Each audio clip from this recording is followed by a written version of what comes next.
said Perfection made a video on me. You know, Perfection, the natural selection, the super gooner, the Dragon Ball player. Oh yeah. He made a video on me, and Mr. Mask said, make sure he doesn't try to put his gentleman's sausage in you. And I was like, that's truly a disgusting thing to say. Yeah, it took Jay a second to register. What? I read it and I was like, that's genuinely sickening. Let me pin it so that people can see what he said. That is mental. I hope Urban Boy's not here. Ah, he is. Fuck's sake. Clipped. Chato, thank you for the 10 jewels. Appreciate you, bro. Thank you very much. What is that jewel stuff? I don't know. It's some new currency that YouTube's introduced. I don't completely understand it yet, but it seems to convert into money. But yeah, I think it's like TikTok. You know, TikTok where they send you galaxies and the stuff. rose and galaxy and all the yeah. I ain't gonna do none of those weird TikTok things to get them, but I appreciate it. Hey, that's what are you funny. saying though, bro? Like you've got Bob now. Your guy's in the game. I got him to GOD 6 pretty quick, to be fair. What, GOD 7 and then yeah, Infinite. Yeah, so I think what I'm going to do is I'm going to try get to GOD 7 maybe this week or the week after. But yeah, that's my character now, man. I feel like I don't really like Leroy in this game. I think Leroy's playing Tekken 7.5 and I think Bob is Tekken 8. Like he's Tekken 8 through and throughout. Just all of his stuff that he has is really good in my opinion. So yeah, I think I'm gonna stick with Bob. Leroy will be there regardless. It'll be Leroy and Bob together. But yeah, I'm really enjoying Bob at this minute, man. I can't lie. What has it been like on Tekken? Have you seen an increase in players, or has it stayed relatively the same? I've noticed that Bob. I mean, like the pro players have been playing Bob and getting them to a higher rank and stuff like that. But I ain't seen like an influx of like new players playing Bob. I think it's kind of like the old school players playing Bob or people that play Tekken 7 that are playing Bob. I just don't think the new players really care. So yeah, they're struggling to fight against him because they don't know what he was like in Tag 2 or Tekken 7. But yeah, there ain't been no influx. It's kind of like, yeah, he's there. And I think it's going to be even worse for Roger as well. Roger's kind of interesting because, he's an iconic character for sure. But I just don't think people are going to be like, wow, I'm going to play Bob. I mean, I'm not going to play Roger. And you know what I'm saying? I think until Yujiro, I think it's going to be on the decline, in my opinion. Yeah, so that's a shame. I thought Bob would have brought more people to it, just a little bit, but yeah, it's looking like Yujiro is going to be the one that moves the conversation. Yeah, it's just Twitter tech, isn't it? Like everyone's like posting up what Bob can do on Twitter. So to the Twitter world, everyone thinks, oh yeah, you know what Bob is doing? Like Bob is sick. Everyone's excited about it. But like when we're talking about like actual player base and people playing him, I don't think anyone's gonna be saying, hey, I wanna pay for Bob or pay for season pass free for Bob. And I don't think they're gonna say it for Roger either. But Yujiro, like let's be honest, everyone's gonna be paying for the season pass just for Yujiro. That will increase significantly. Yeah, I don't want to purchase the season pass, but you get him like 4 days early. Yeah. 4 days early. I really don't want to purchase the season pass, but I have to, bro. I have to. Unless you want to pay for the one character, but then it doesn't make sense. You might as well just get all 4 characters. Do you get what I'm saying? But if I just buy a Yujiro, can I play him 4 days early? Nah, you have to get the season pass. The thing is that I know everyone's waiting for me to stream Yujiro because I've been banging on about this character since Tekken 7. So maybe I should get it. I don't know. I'll have a think about it. Chicken Senpai, thank you for the 16 months. Appreciate you, bro. And Jukanano, thank you for being a member for 18 months. Thank you very much. All right, well, bro, how are you feeling about fighting games these days? we had a brief conversation on WhatsApp about it, and you did not sound happy. Did you know what's crazy? I had like a heart-to-heart in my stream the other day, and I said some stuff that I wasn't really meant to say. I think it just kind of came out. But like I was just saying like, bro, like, because someone's like, oh yeah, I thought you're streaming for the whole day. I was like, bro, streaming fighting games for the whole day, it's just not it anymore. Like I can't do it for the whole day. It's because what happens is when you stream for the whole day, you then finish, you're like, bro, my day's done. I got friends that I can catch up with. I got, I can go gym, I can do all these other things. But I ain't playing fighting games for the whole day. And it's just, for me, it's just not making sense. Remember, this is what I've been doing for a long time. And I enjoyed playing Tekken 7. I was even watching some of the old Tekken 7 videos and laughing at like the clip that segments and stuff like that. Me fighting against Real Menace and like the Mandem lobbies and stuff like that. Bro, it's not the same here anymore. Like, fighting games is on a decline, and that's across the board. I don't even know if desktop streaming is even a thing anymore. I feel like that's on a decline as well. I feel like people like watching the IRL streams, they're click farming and all this stuff. I feel like that's the generation now of streaming. I feel like desktop streaming is kind of on the way out, or unless there's like some type of beef or fake beef. Like if there's beef happening on streams, people want to see that.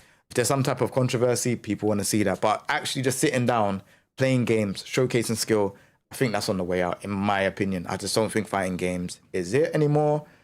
As much as I hate IRL streaming, it's what's in right now. And I only hate IRL streaming because a lot of these people that do these things, they wouldn't do this if they were walking a normal day-to-day life. You get what I'm trying to say? They're doing stuff and they're triggering people, and then it's kind of like, let me share it online. Then people are like, oh my goodness, how did he do that? Like, why did we? And it builds up conversation. But you wouldn't do this if a camera was there. Then that's why I don't really like IRL streaming, that type of IRL streaming. To talk about fighting games, it's the same old shit, bro. Like the Evos and all these tournaments, they're all the same thing. They're the same players coming over and over and over and over again. Like, there ain't nothing new. The Esports World Cup was fun to watch, but again, it's just the same stuff. And these games, they just seem, they're just mentally challenging, bro. They're mentally challenging. Like I couldn't tell you like how like Tekken 8, how much it just stresses myself out. Street Fighter stresses me out. All these games are just relentless rush down aggression. They've got some defensive tools, but it's just not enough. I like the days where games you had to find your way in. The neutral was very important. You had to figure out how to kind of break down someone's defense. And those games were great. That's Street Fighter 4. Tekken Tag 2, Tekken 6. Like these games, you had to break the opponent down. And all these new games now, it's literally like, oh yeah, if I combo you, you're in the air for 12 to 15 seconds. Even longer. And it's like, is this what we're doing? Is this every game now? Every game has a meter. Tekken, I didn't even think would have a meter, has a meter. Like, this is just it. Like, we're just in this generation where everyone's looked at Street Fighter. They said, hey, Street Fighter's making money. We want a bit of that. And everyone's just followed suit. Everyone's got a bar. Every game's got a bar. I hope Virtual Fighter doesn't have a bar, but at this rate, they're probably looking at everyone else and saying, hey, everyone else got meter or a bar, so why are we going to change or do anything different? I think it would be mad if Virtua Fighter did it as well, though, because everyone's doing the same thing. It's an opportunity for them to, they've never had a meter, so it's an opportunity for them to differentiate themselves from everybody else. I think if Virtua Fighter has a meter, it's going to instantly tank the game. Do you remember that fake image that came out of VF where it had the meter and everybody started getting angry? What if that wasn't fake? What if that wasn't fake? Because we still ain't seen meter. We've seen them on a desktop in their office, and we saw like maybe like a life bar in a face. But what if this game? I'm not saying, and I don't want to talk into existence, but what if it actually does have meter? What would you say then? Do you mean like a standard meter for like supers or like a stamina bar? It might be a stamina bar because obviously I've seen that when the characters get hit a certain amount of times, it goes into this effect where the whole of the background goes gray. We don't know what that could be. That could be, there could be like, we don't know what that is. We really don't know. But what I am saying is probably going to have meter. Whether it's a block meter, stamina meter, super meter. We ain't seen no supers in Virtua Fighter yet, but it's way too early to even see any of that stuff yet. Yeah, we were talking about Virtua Fighter And like, do you feel like the developers are taking too long to show us something now, or do you feel? Because I'm in the boat of I don't mind waiting if it means that we can get something that is good, because everything else right now is failing everyone. I think they're taking too long. I think the issue is the pacing of Virtual Fighter has been weird. It's not something we've seen before. You know, they teased the main character twice. Everyone was frustrated about it, but we now know it's the main character. How many months later? Okay, then we've seen the Bakuana or whatever his name is, Killer, whatever, and we're like, oh, okay, that was at Evo. And on their Twitter, they just keep on reposting the same stuff over and over and over again from the trailer from before. And I'm sitting there thinking, I am following you for news, not stuff you showed me months ago. I want news.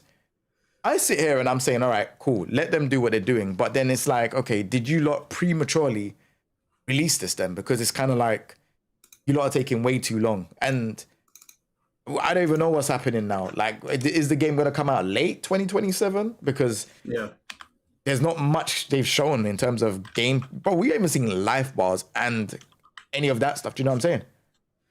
Yeah, I was gonna pull up the Virtua Fighter page to show people what you're talking about, because I love what they're doing. No shade whatsoever. Like, I'm cool with them. There's no ill will. Like, they've been very polite to any time I've spoken to anyone on the team or anyone in Sega. But guys, they've been posting these 18 hours, bro. 18 hours ago. Bro, when did we watch that trailer with Wolf doing that, bro? Yeah, it was time ago. Time ago, bro. If I'm lying, I'm flying, bro. They've been showing that same trailer, bro. I remember they showed like the location, but they're showing the trailer again, bro. August the 21st, bro. Bro, then they're showing battle screen, and it's got this thing saying like Virtual Fighter Crossroads, screenshot digest. Bro, we seen that ages ago, bro. And what is this marketing? Like, we've seen this. It's so bad because this game looks like it's gonna feed families. Like, I know I don't want to say that out loud because that's what Max did. Yeah, don't say it loud. Don't say it loud, bro. Don't say it loud. But this is my feeling. We're in the clip generation, bro. They might clip you if the game don't do well. You know what I'm saying? So don't say it too loud. That's fine. That's fine. I'll fucking fry them back. I feel in my heart that this game is going to be, at least for people that play 3D fighting games, it's going to satisfy a need that Tekken 7 has like sort of left, or sorry, Tekken 8. Everything looks on point. I haven't seen anything in VF6 that looks bad. It's just the marketing for it is abysmal. It's actually abysmal. They posted the introduction again. Look at this. Look, bro, scroll up again. Wait, someone's calling me on. Why is Tom Brady calling me? Wait, let me 1 second. Tom Brady's calling me. Google on stream, bro. And when you see these, like, bro, we've seen these screenshots for however long, and it doesn't say anything about the game. Seen this ages ago. Like, we don't need to keep seeing the same thing over and over and over and over and over again. You know what I'm saying? Yeah, you know what really annoyed me that they did the other day? I think, is Tom pissed? I think Tom Brady's a bit annoyed. Swear. He wants to come on stream. Oh, okay. We might have an angry Tom. Yeah, they showed a sneak peek into the next fighter, and they just posted feet, and I was like, what are you doing? Man said foot fetish for the Discord, you know. He says, we're gonna post this in Discord for you guys that like feet. And this character's Korean. Apparently, this character's Korean. And all they done was feet shoes. They know what audience they're targeting like that, bro. Yeah. Anyway, before we get back to this, let me bring in PL and Tom. PL, can you hear us? Yeah, I can hear you as if I'm in StreamYard, I guess. Yeah. We can so I think okay, all right, yeah, we're okay. Okay, cool, man. And let me bring in Tom. Tom, can you hear us? Yeah, I can hear you. I only have a few minutes. I saw your video about Maximilian. Oh, okay. and I really liked Oh, it. no. Let me just say this. Yep, I want to unintentionally take some credit for that term, toxic positivity. I did not realize the reach that saying would have when I was. But here's the problem. What Maximilian does is what they all do. Max may have a bigger platform than everybody, but everyone does this. Nobody wants to be seen as quote unquote negative, so everybody does what Max does. A game will come out and they'll hype it up. Like League of Legends, for 10 years, they've been saying 2XKO, the league quote unquote riot fighting game, as it was called back then, is going to change the world. The savior fighting It's going game. to change the FGC, yada, yada, yada. And it wasn't just Maximilian. It was every man, woman, and child in the whole FGC that was saying this. And then even during like the beta, they were like, oh, this is going to be hype. This is the future. This is the new this. When they put $50,000 up, if anybody would have said, hey, this is not going to work, it's a free-to-play model, it's going to fail, you were a hater, you were a negative. So what is Max supposed to do? If he agrees with the entire FGC and it didn't work out, he's a shill. But if you tell the truth like you or I do, we're haters. So the FGC has a problem, and that the truth is not seen favorably. And this is the problem. Yeah, I know. I agree. I think what people have done to Max on Twitter is actually fucked up. What you said is right, bro. Because remember what like how it was with Tekken, and I started saying Tekken weren't like it's not good, and then everyone started saying, "Oh, you're a hater." But where are we now? Everyone is saying they don't like it. So it's just like he's not lying. Like the people that were positive about it, they significantly grow in this space.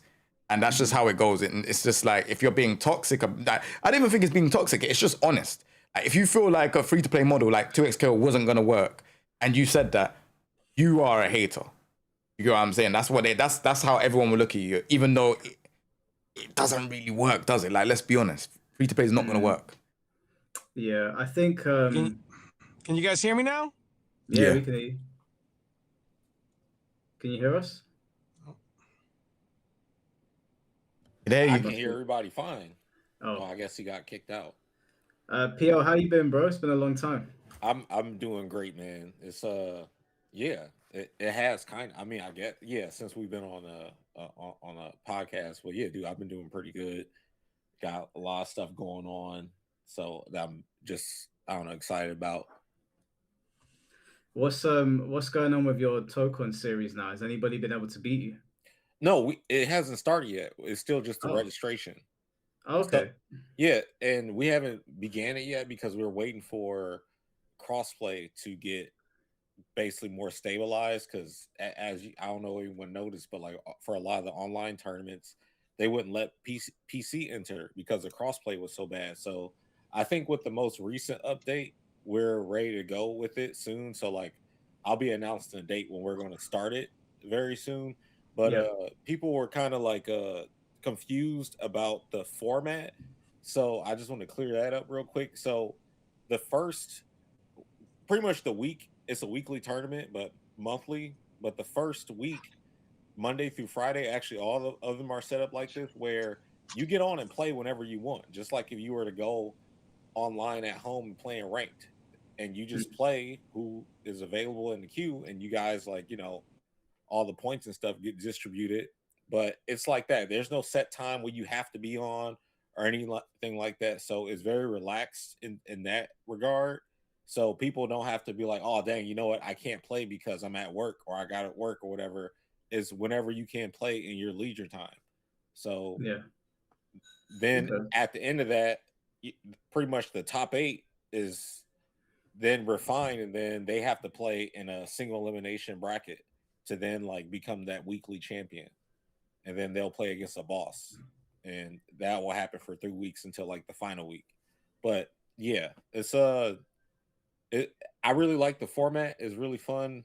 I pretty much designed this in the sense if you were to play a beat 'em up game, you play Streets of Rage and you have a boss at every stage, and then you might have to fight all of them at the same time before you fight the final dude.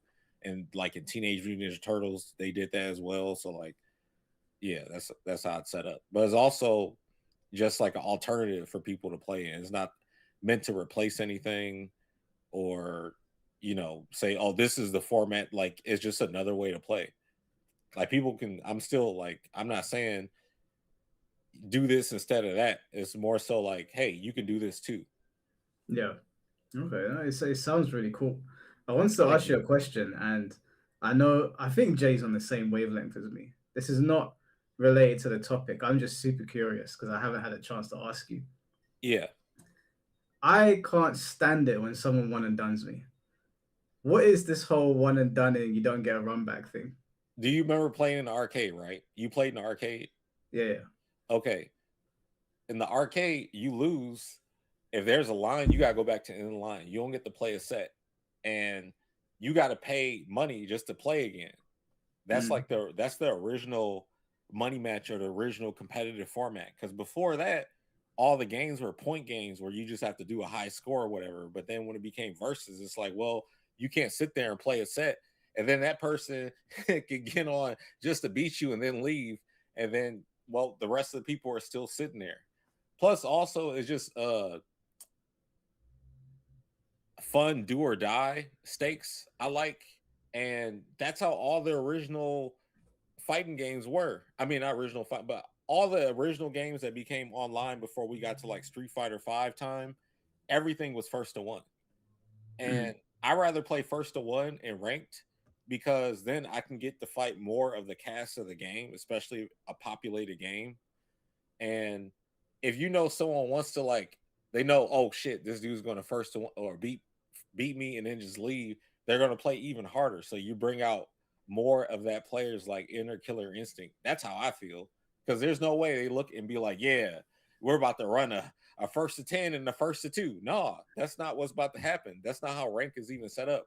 MKX was first to 1, MK9 was first to 1, and Justice was first to 1. We didn't start doing all this. You gotta play like this until that Street Fighter 5 period because more people who were from the community, the tournament community, got into development's ear and like, hey, we want this and lock this and that. Dude, Mhm. the somebody who's going to work and only got 4 hours a day or something, man, let them have more matches and have them keep coming. And also this like 4 set stuff, like MK1 is weird like that now too, and MK11 where you got to sit there and just play the set. That's supposed to be one of the most toxic fighting games. How you going to be like, all right, I can kill you, taunt on you, teabag you, and all these animations play, but you can't just be like, all right, I'm a league. That's it. You just got cooked. That to me, it's kind of funny. And also, it's hard to like really be like, oh, well, whatever, because all the sets and tournament I played in were all first to 2, first to 3, or first to 4 anyway. So to Mm. me, it don't really matter if you be like, oh, you don't want to get adapted to. I've all the Evo grand finals I've been in, I won them, and I I won them from the winners bracket. Actually, I won the first one from the losers bracket. Regardless, they were longer sets, and back then we used to do sets where it was first to 4 in the grand finals. So all them different formats, these are just more ways to win, and every way to win doesn't have to be the same all the time. It's like, first off, all these 4 sets are false anyway. If you want to say, well, we just trying to emulate tournaments and also be have everybody become everybody don't have to become like a competitor at a tournament. That's the point of the tournament. But also, if you really want to enforce it all the way, then to allow me to go back to character select and reselect my character. Now, like in Tekken, all you can do is reselect rematch. What if I want a counter pick right here? Oh, you're just gonna you can't do that at tournaments. You have to go back to character select and play the set. So it's like if you want to emulate everything, emulate the whole thing. Because ain't no way I'm about to play a bad matchup with Dawson just to Mm. play the set, because I want to have some moral nonsense that they decide to make as a I don't know. I guess a morality check for being a fighting game player, competitor, community member, or whatever. But the FGC is like so many different audiences and different people. Like you don't have to go to Evo just to be like, all right, well, guess what? I'm allowed to play and talk about and confide in fighting games with what I'm doing. You don't have to be on Twitter talking to everybody, or even on YouTube liking comments or watching videos. You can sit there and just buy the dang game, play it with yourself, and that's it. You know how many people I run into the real world that play fight games? I don't say shit. I don't say nothing about who I am or anything like that, because I'm cool with just being normal and not. It's like there's many people who's like, oh my god, yeah, I just met this person and they asked me if I play fighting games. Should I show them? It's like, dude, what are y'all doing, man? Like, people just, I understand it's exciting to be excited about fighting games and have all this stuff, but then people make it seem like they're fucking Cape Crusaders at night, and then during the day they're just like normal people. It's just a part of me. It's just a part of me, period. But I don't volunteer like I need to talk about this or need to share this or whatever. Like, I like to share this myself with just, me. It's this whole like constant forced social experience thing with it, and then the morality checks or whatever. It's like, look, if you want to play a first to two, enter a tournament, enter an organized thing to do that. If you're playing in a lobby, y'all are just playing sets, like, duh, you can do that, but there's a time and a place for different stuff.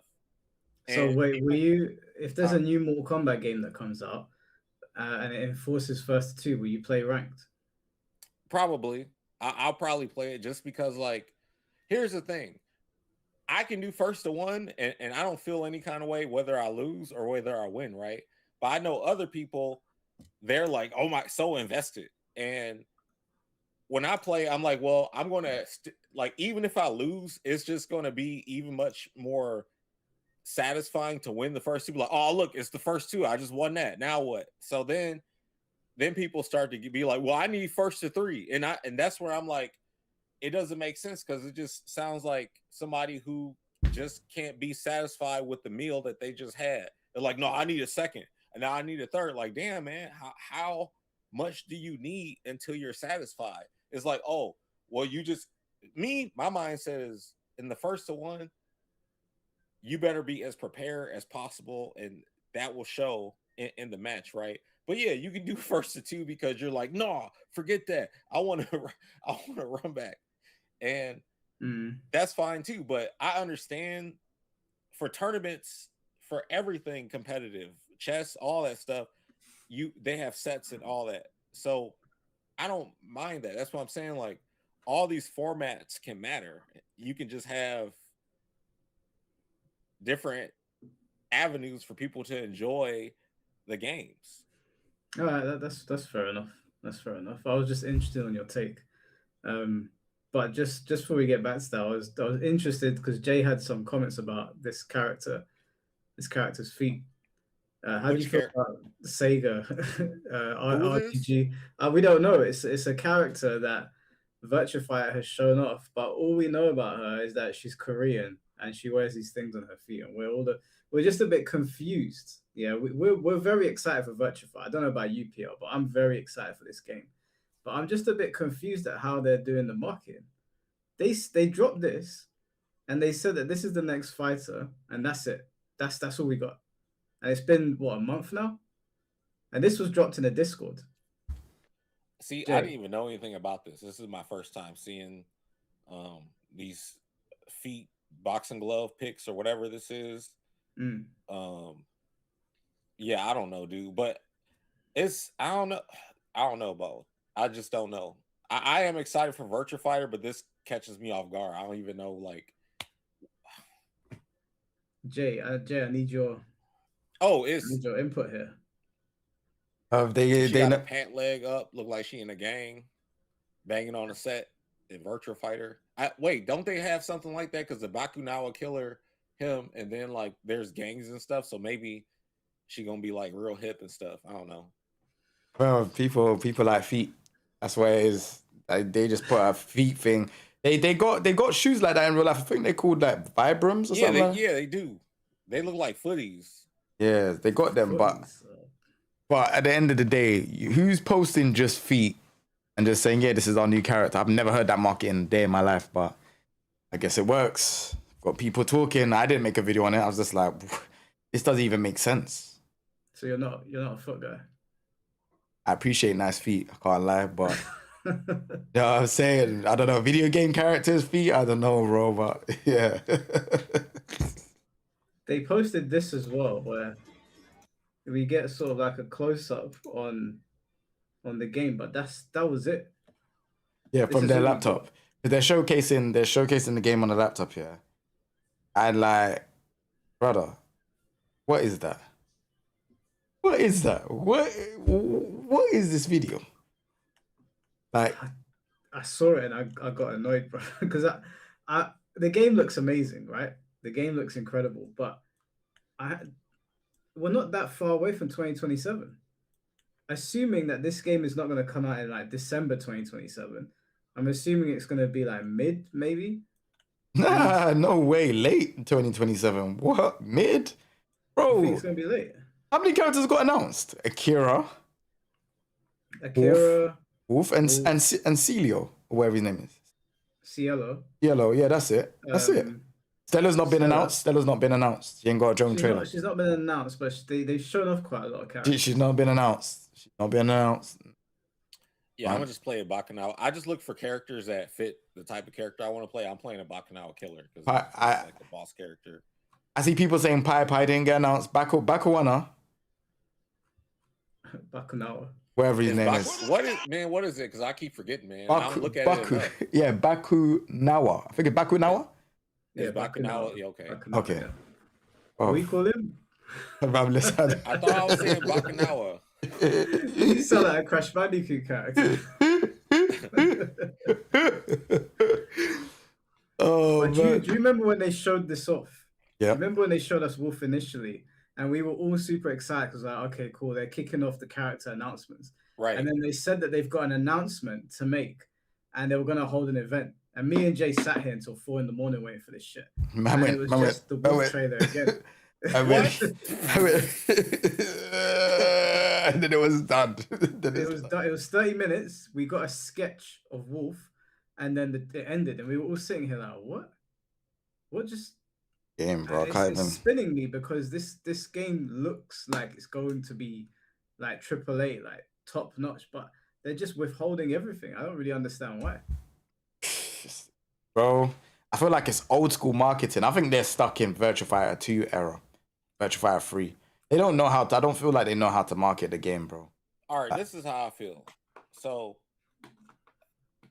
these marketing and all this stuff, I think if the game is just good with how I feel like the way the relationship they have with Nvidia and everything they were doing to show off the game, that's a lot there. Mm. And the last time they showed a lot of gameplay and everything, all that was a lot, like showing the action adventure mode, Shenmue type version of the game, and then the actual in-game footage. I think right now they shouldn't even focus on like showing off anything and just making sure they're narrowing down all the bugs, the net code of the game, because we're all going to play the game. Like, I don't think they need to show enough or any more of what the game is for right now. Nah. Like They definitely need to show more. Like, what they showed there wasn't like, don't get me wrong, it got me excited because I was like, oh, okay, they're showing characters, this and other, but bro, we still haven't seen life bars. That's the main, we ain't seen actual in-game gameplay. Bars, man. We have seen life bars. What the desktop thing in that, like, in the showcase, that you can see them playing it and you can see the life bars. We haven't seen it on screen. on screen, that's what I'm saying. We ain't seen in-game capture. That's what I'm saying. I want to see what it looks like. Seeing all of this is sick. Like, it's mad sick. The way how it flows and everything is mad sick. But bro, like, it looks sick. You can see life bars. I need to see real in-game stuff. Like, seeing this stuff is cool, but life bars is when it's a game. You know what I'm saying? This is like, cool. See it. Look, the man, visuals look sick. When fighting games came out back in the day, like in 2004 and before, you didn't get no trailers or nothing like that. You saw like a magazine printout of what the game is about to be, and then boom, the game comes out not too long after, and you might see a trailer at IGN, and the game was top notch. Like, what? Do all this, like, man, we need to be constantly updated because we're bored right now, is what's making these games all like come out with these features and where the game's unfinished and stuff, because they got to keep giving you a new build. Like, hey, here's what we got right now. This will, like, dude, just actual gameplay. Focus on making sure the product is complete. So then when we get our hands on it, then we get like more access to the game. Remember when you have to get a demo disc from like a magazine and they'll have like a little bit of the game on there? You're like, oh shit, this shit is tight. Yeah, but PL, that was 20 years ago, bro. Yeah, and it should work today. People got to slow down their, oh my God, I need this right now type But thing. the reason that we didn't really make much of a fuss back then is because the internet wasn't really a thing. Like, we were barely on dial-up. I remember having AOL dial-up. I could barely get on Damn, anything. y'all have America Online too?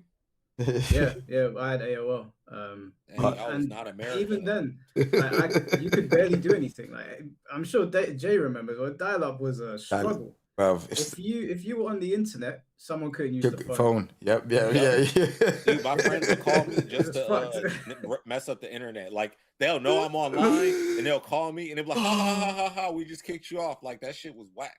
Yeah. So, but that was a different time. Like, back then, we didn't have the internet as the standard. And now that everything is getting trailers and showcased to people, it looks to me that enough of the game is done to show people stuff about the story, at least. Not so much the gameplay, but the story, to like drip feed people. But we're not even getting drip fed with this game. It's like how often do y'all want them to update us? At least like every 2 months, maybe we get something. Every 2 months, what? Like, what would you like to see? Well, in the beginning, I think what they did with Wolf was good, where they sort of like showed him coming out as a wrestler. Like, it's kind of like the NWO vibe. So like, okay, cool. There's Wolf. There's his new design. We ain't got no gameplay. We're still in the dark, but there's Wolf. They showed us Cielo as well. Cielo's one was kind of weaker because he was just sort of walking away, but they at least showed something. If they could showcase the characters that we've seen Akira. We know Akira's in the game, but we don't know why he's dressed that way, why he looks differently. If they could showcase them in the way they showcase Wolf, so we have an idea of what they're doing, it's something to talk about, because word of mouth is the most powerful marketing there is. The more that there is for us to talk about, the better it is for the game, because more people are going to be posting videos about Virtua Fighter. More people are going to be talking to their friends saying, did you see that new VF stuff? Especially when all the other fighting games right now are pissing everybody else off. And this is the only one that has consistently released things. And everyone's like, wow, this looks so cool. So that's what I would like them to do. I don't need them to start showing me everything. I don't want to see the game if it's not in a state to play. But the story stuff is clearly there. They've got enough to show the story stuff. And they've shown off enough characters that we still haven't really got like a Pi trailer, an Akira trailer. We know Jackie's probably going to be in the game. Trailers. Okay, I can see. Okay. Yeah, just something. Especially now, it's a rough time for fighting games, bro. Like, everyone's pissed. How did you feel about how Marvel Tokon rolled out their game? Besides when the game came out in the PC, blah blah. I'm talking about like pretty much everything you just asked for. I feel like they did a good job doing that, but the timing when they did it was right before the game released.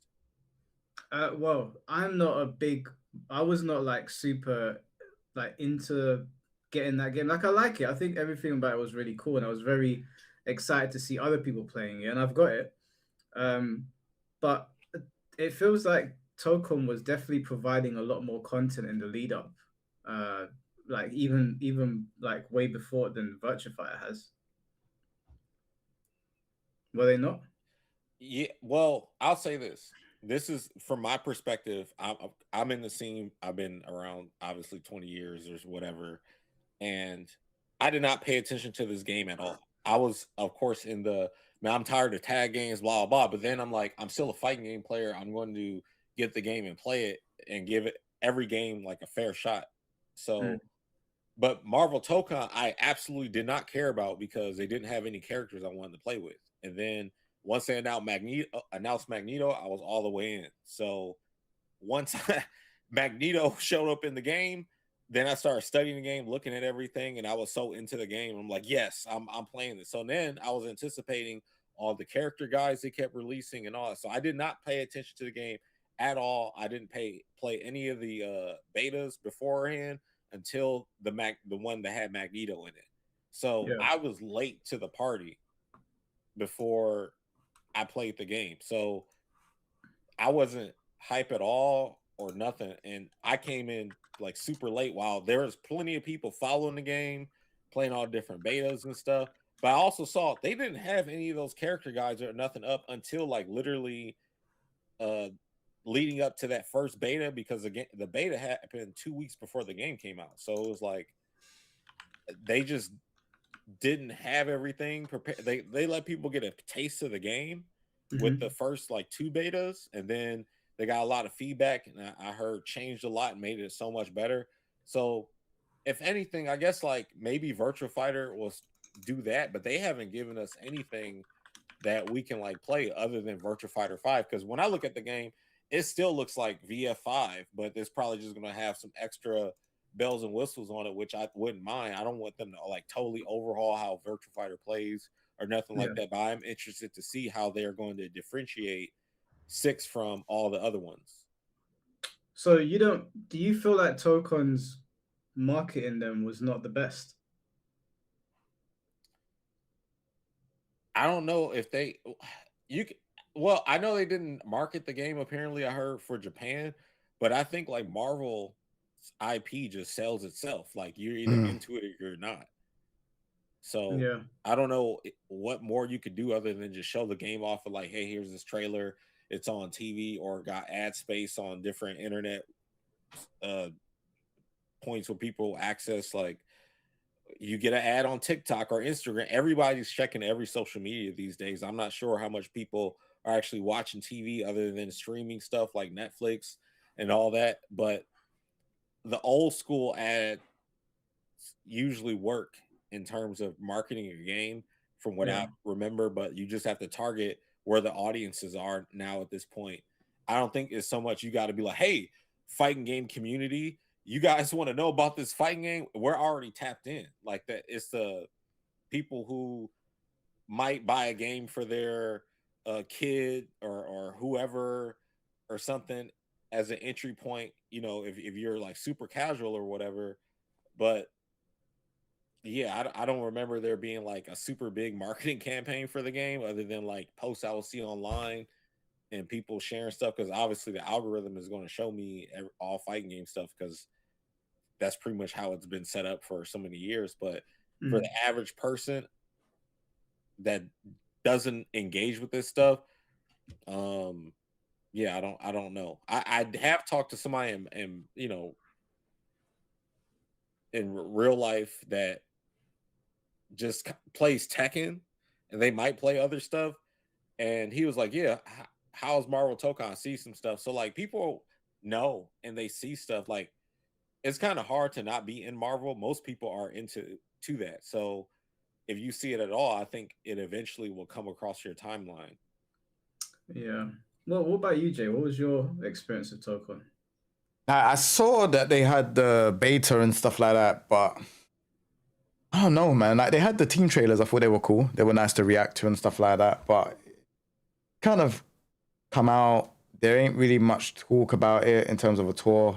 I only see like sometimes Twitter clips and stuff. I feel like it's kind of not died out per se. I think people that wanted Marvel vs. Capcom, a new one, they've kind of leaned towards this game. But yeah, I don't know, man. I don't think the marketing was okay. It was okay. Like they did show characters and stuff, but not what I would want to say. Yeah, I think I the don't know. PC release really hurt the momentum for this game.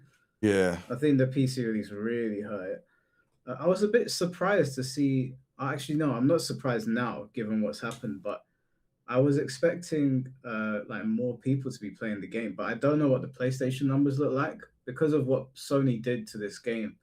Probably fair to say most people are playing it on PlayStation and not many people are playing on Steam, because the numbers are not I mean, they're significantly lower than Tekken 8, and I thought that this game would exceed it.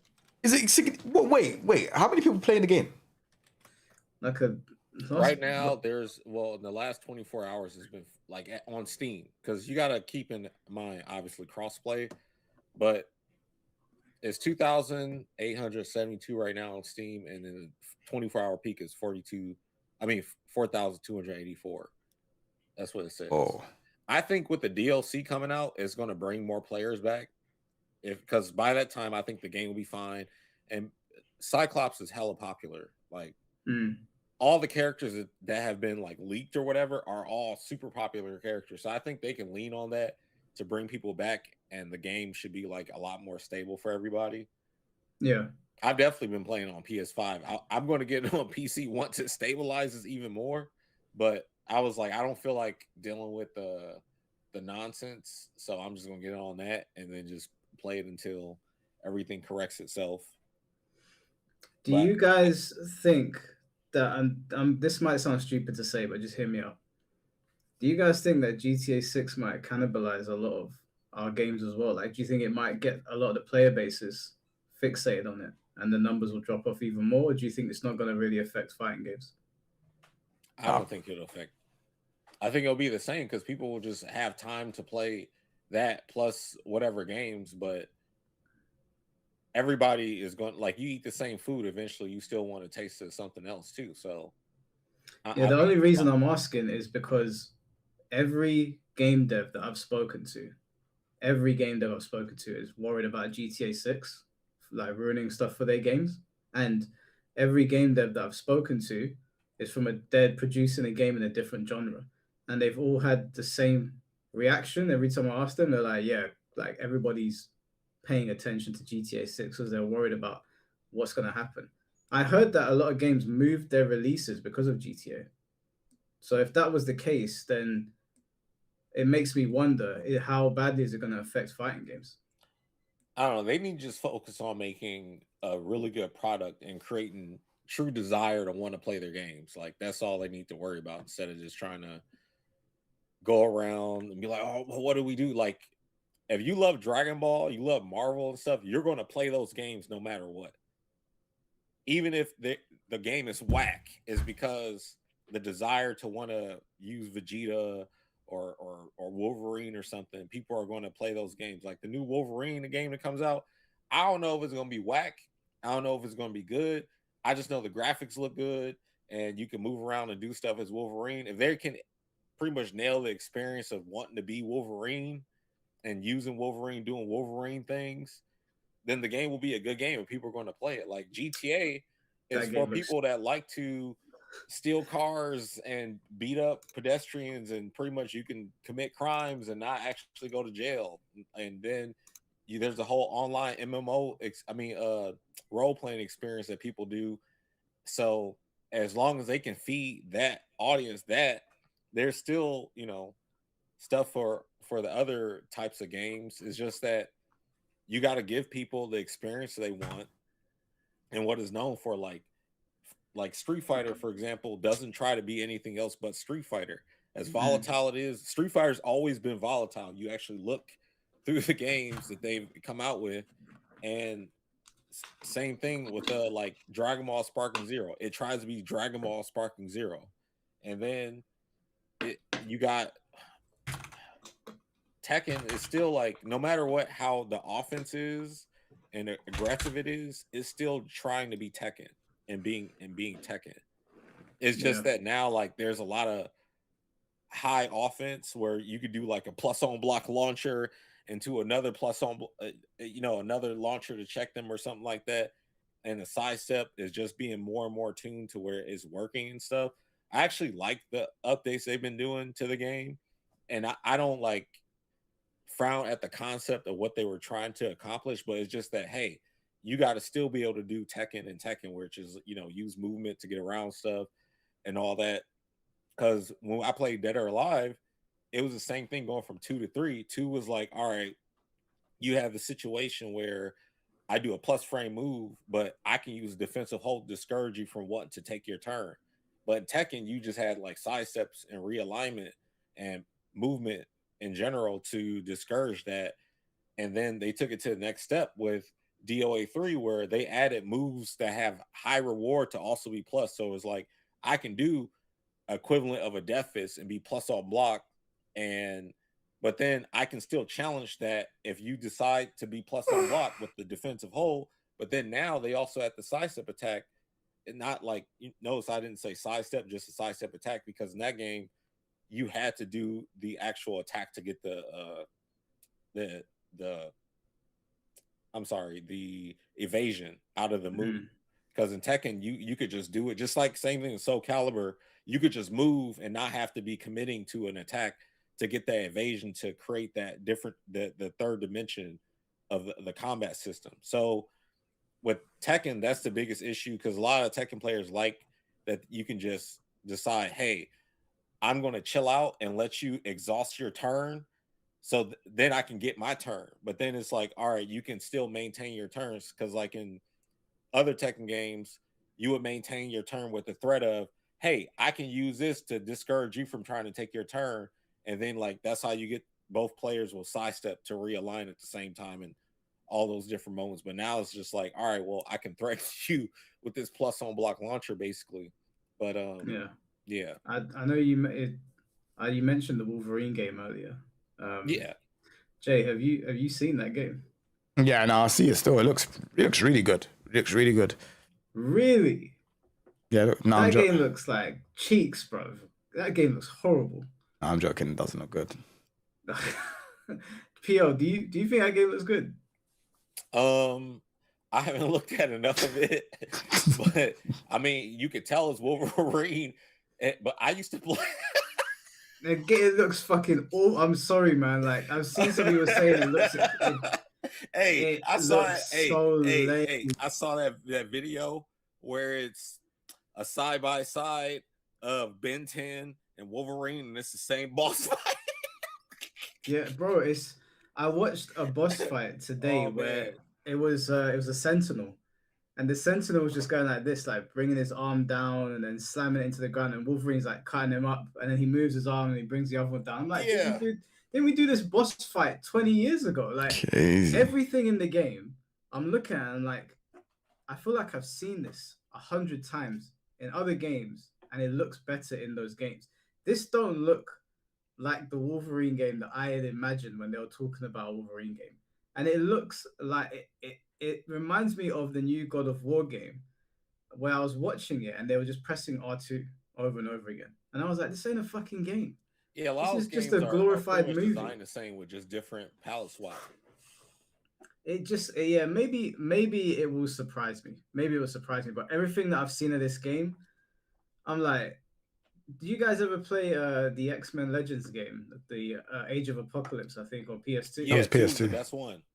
Bro, that is the kind of X-Men game that I was looking for. Not this. It's like you know what this X-Men is? Arcade game, right? Yeah, do you know what this is? It's this like is, that, but like new. That's a game. When people be like, "Oh, let's play something on people need to be playing that on Parsec." That game is super good, especially like their interpretation of how Magneto should play. One of the best. Yeah, this looks like if Joel from The Last of Us cosplayed Wolverine and they built the game around that. It does not look. It doesn't look impressive at all. Looks like an Uncharted game. Yeah, no, because Uncharted gameplay is really engaging. I think anyway. This does not look good, man. I actually haven't played Uncharted, but I was just talking about like pretty much I'm talking about the viewpoint. I saw a mission in Wolverine where he was doing stealth, and I was like, why is Wolverine doing stealth? Isn't he the kind of guy that just sort of berserker charges into everything? No, he does do. I've been watching the X-Men animated series in '97 and everything, but yeah, he does do stealth because he'll be pretty much being like a ninja and sniffing around because he can catch scents and stuff, and he can wall scale. He can actually what he'll do is he'll use the claws and punch the wall, and he'll like scale the wall like that. So he actually does do stealth. He goes on stealth missions and stuff. Oh, okay. Well, in a video game, it doesn't really translate much for me. I just saw it and I was like, this looks so you want some Splinter Cell type stuff or some Tenchu? No, I want some fucking Onimusha type stuff. I just want to run in there and start smashing things to pieces. You probably can do that, but he has the stealth stuff too. Like they had him doing stealth in the X-Men game that was based off the movie. The Wolverine game that was based off the movie version at the time. Like I'm talking about like the original X-Men movie that came out with Hugh Jackman, and he had to do stealth in that game too. Yeah. Oh wait, you talking about the is it the PS2 one? I can't remember if it was PS1 or PS2. It's probably PS2 because that movie did come out around like 2000. So yeah. Yeah. Well, it's just the gameplay I saw. I was like, whoever's playing this is not selling it to me at all. It does not look good at all, in my opinion. I'm not buying it. The best Wolverine games are probably like on Super Nintendo or Genesis or NES. I like the PS2 ones. I think the Apocalypse game, it's X-Men Legends. Yeah, X-Men Legends too. Yeah, I was just talking about like his individual games where you can. Oh yeah. Yeah. But yeah, X-Men Legends 2. Yeah, that game was godlike because it has all the people in there and they all play like themselves, and then you can really rank up really high. It's fun. Scott, thank you for the $2. Stuff like this is why old stuff will last forever. Don't know what that means. I'm gonna assume you mean the podcast, but thank you for the donation, bro. I appreciate you. I think you might be talking about nostalgia. Oh, okay. Lemon Tea, thank you for the 10 memberships, bro. Thank you very much. Appreciate you always. Mr. Jamie, thank you for the $10. In my opinion, Mike, I think Sega and RGG really need to focus on promoting Stranger Than Heaven first, because remember, the game comes out 2 months after GTA. Then afterwards, they'll be pushing Virtua Fighter a lot. Yeah, Stranger Than Heaven, that looks like that's going to be game of the year for me. At least single player game of the year. Yaya wants in on the podcast. Let's see what's he doing. Yeah, I think Phantom Blade Zero, if it finally releases, that'll be my single player game of the year. I'll pick that up at some point. But I'm a big Yakuza fan, and when I heard that this was in the Yakuza universe, I was like, yeah, I have to get it. And then I watched the showcase the other day, and I actually got to see them playing the game properly, because all the other showcases made this game look kind of weird, but this guy knew what he was doing, and it looks really, really sick. So I can't wait. What's going on, Yaya? You come to cook us? That man, Yaya. What's good, y'all? Nah, PL, you've been having a good time with the that tweet with the Steam charts, and the way people came in about the spark intake was funny. I'm not gonna lie to you. Wait, what did they say? Because I was like, the numbers was like in between. So PL does this thing, I think a monthly or weekly thing. I think you do it. I do it monthly. Yeah, he does it monthly. He puts all the Steam charts on the timeline.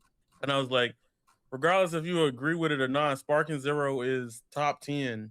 And it's consistently been there for 2 years, right? Mm-hmm. And somebody was like, well, nobody respects arena fighters, yada, yada. I was like, I don't care if you respect it. It makes fighting games look stupid if that game's not respected in that space if y'all don't want to, right? This is what you're talking about, right? Yeah. Yeah. I don't know why anyone's surprised. I told people Sparking Zero was a much bigger game than most traditional fighting games. It's sold over like 5 million copies now, probably more. Yes. And Brawlhalla's up there too. It's actually higher than Tekken. Brawlhalla. Yeah, Brawlhalla. It's so funny to me about Brawlhalla because a lot of the Melee players will be like, yeah, we want another game to play like Melee. Like they pretty much want somebody to make another Melee. Similar. I mean, just like how the 2XKO people wanted to make another Marvel versus Capcom game. It's the same thing there. But Brawlhalla did that. And Brawlhalla paid out millions of dollars a year at different years. And they have a consistent tournament scene, and they have hella people playing online, and that's crossplay with their numbers too. I mean, that's with crossplay. So I can explain the Brawlhalla tech though. Companies, and I don't know, like people, they could be playing that. It has just as much movement. It's not good, Melee. Bro. You said what? Not. The thing with Brawlhalla, and a lot of people won't say it, is Brawlhalla's success is that it's one of the first free-to-play games of the genre to do that. And like me personally, as a person that's been playing Melee to Ultimate Comp since 2011, Brawlhalla's cheeks to me. But I respect Brawlhalla for the community it has and the people that do like it. But I think Brawlhalla doesn't fill that void depending on what previous game you played before. But like they do have, he is right. They do have the money, the Pro Tours, all that other stuff in between. And that goes to show like what I was talking about is in I think my video where it's all about the desire to want to play. Like Brawlhalla, I mean, it has the same type of mechanics as Melee outside of blocking. And you can dodge, you have the same movement. Everybody's got a triple jump. You could jump off the wall, back onto the thing. But it's that you don't get to play with the characters that Smash Brothers provide you with. Wait, you can't block. Don't also get the It has the multiverses. Yeah, all the characters aren't unique either. Multiverses had more character uniqueness as well. And despite that game being like, it was good. I felt like it was good, especially the versions I played. I didn't play like the later ones before it shut down. But playing with Superman and Batman, the way they allowed you to pretty much make you feel like you were using those characters, they did a good job with that. But it was, I don't know, like they just. This is look at it, bro. Invincible versus 26. Well, I can tell you what happened with Invincible versus, and I've told them this too in their faces. I walked up to them at CEO and told them this. So if y'all didn't see it yet, got in his face. I literally was like, lock in. So Invincible versus is one of those shows that it's popular, but it's hype beast, right? It's more casual fans than the fighting game side of things. Invincible biggest issue and what hurt it for a lot of casual fans was that they kind of killed the hype to look forward or towards anything with the game. So if y'all was watching the Evo stream when it was announcing it, and I think for me personally, out of all the tag games, that's the best one because it's closer to what I like. Invincible. But I know a lot of people don't like it, right? Yeah, didn't like it. So when it comes to Invincible, I told him straight up at CEO, I was like, all right, I literally said, and I'm not even trolling. I was like, y'all DLC is ass. Like if you look at the DLC lineup for Invincible, right, the first two characters is not hype at all. If you watched season 4 of Invincible, I'm not going to go into spoilers. There's one character that's in the seasons past, Universa, that you only see for like 10 minutes. That ain't going to do nothing for you. And then Immortal is DLC. Who the fuck wants to pay for Immortal, right? And I told him, I was like, see, y'all did the thing that like I appreciate as a player and a fan, but y'all kind of blew your load a little bit. And I was saying like y'all gave us a Nissa based roster and Conquest based roster. And then at Evo, they did a whole 3D modeling, like, little presentation and stuff like that to say Thrag is not coming to the game at this time. So now, yeah, they screwed the picture that one. Yeah, so when they did that, everybody's probably either like forgot about the game or like, well, I just want Thrag because that's the character everybody wants to see. And that character, if the game does somehow survive, it's an indie company. They coming out with their first fighter game. I want to point something out here though. There are 3 Mortal Kombat games in this list.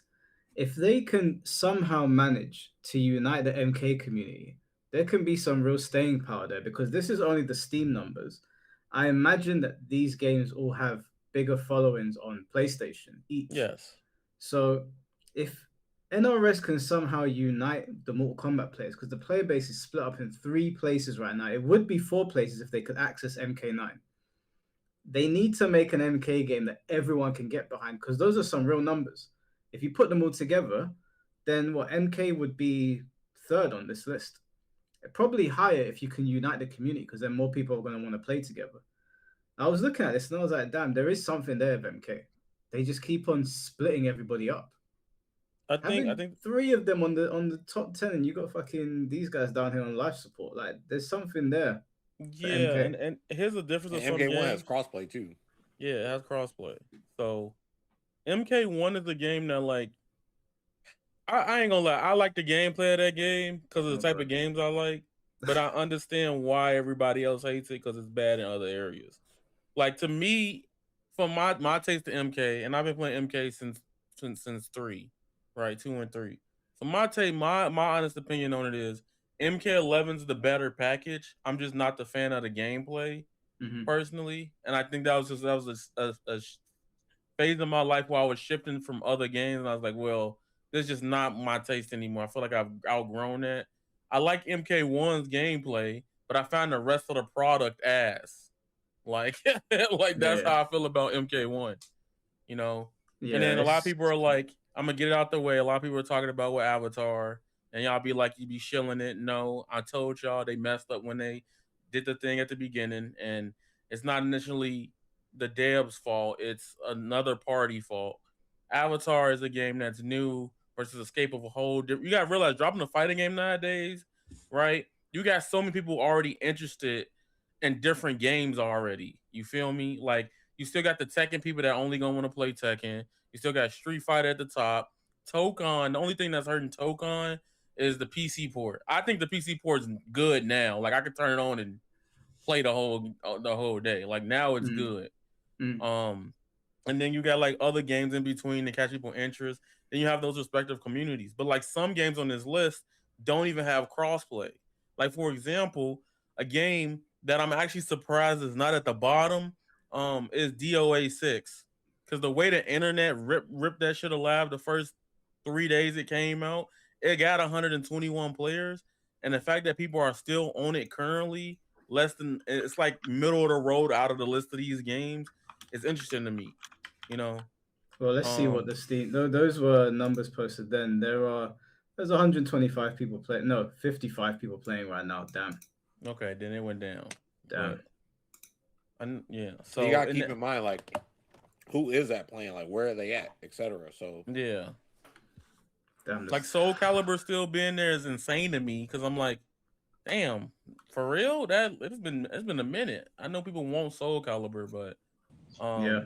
I think it's also interesting to see how the communities of like games have differed with the numbers. And I don't look at none of these. Like the Invincible one is probably really bad because the game just came out this year.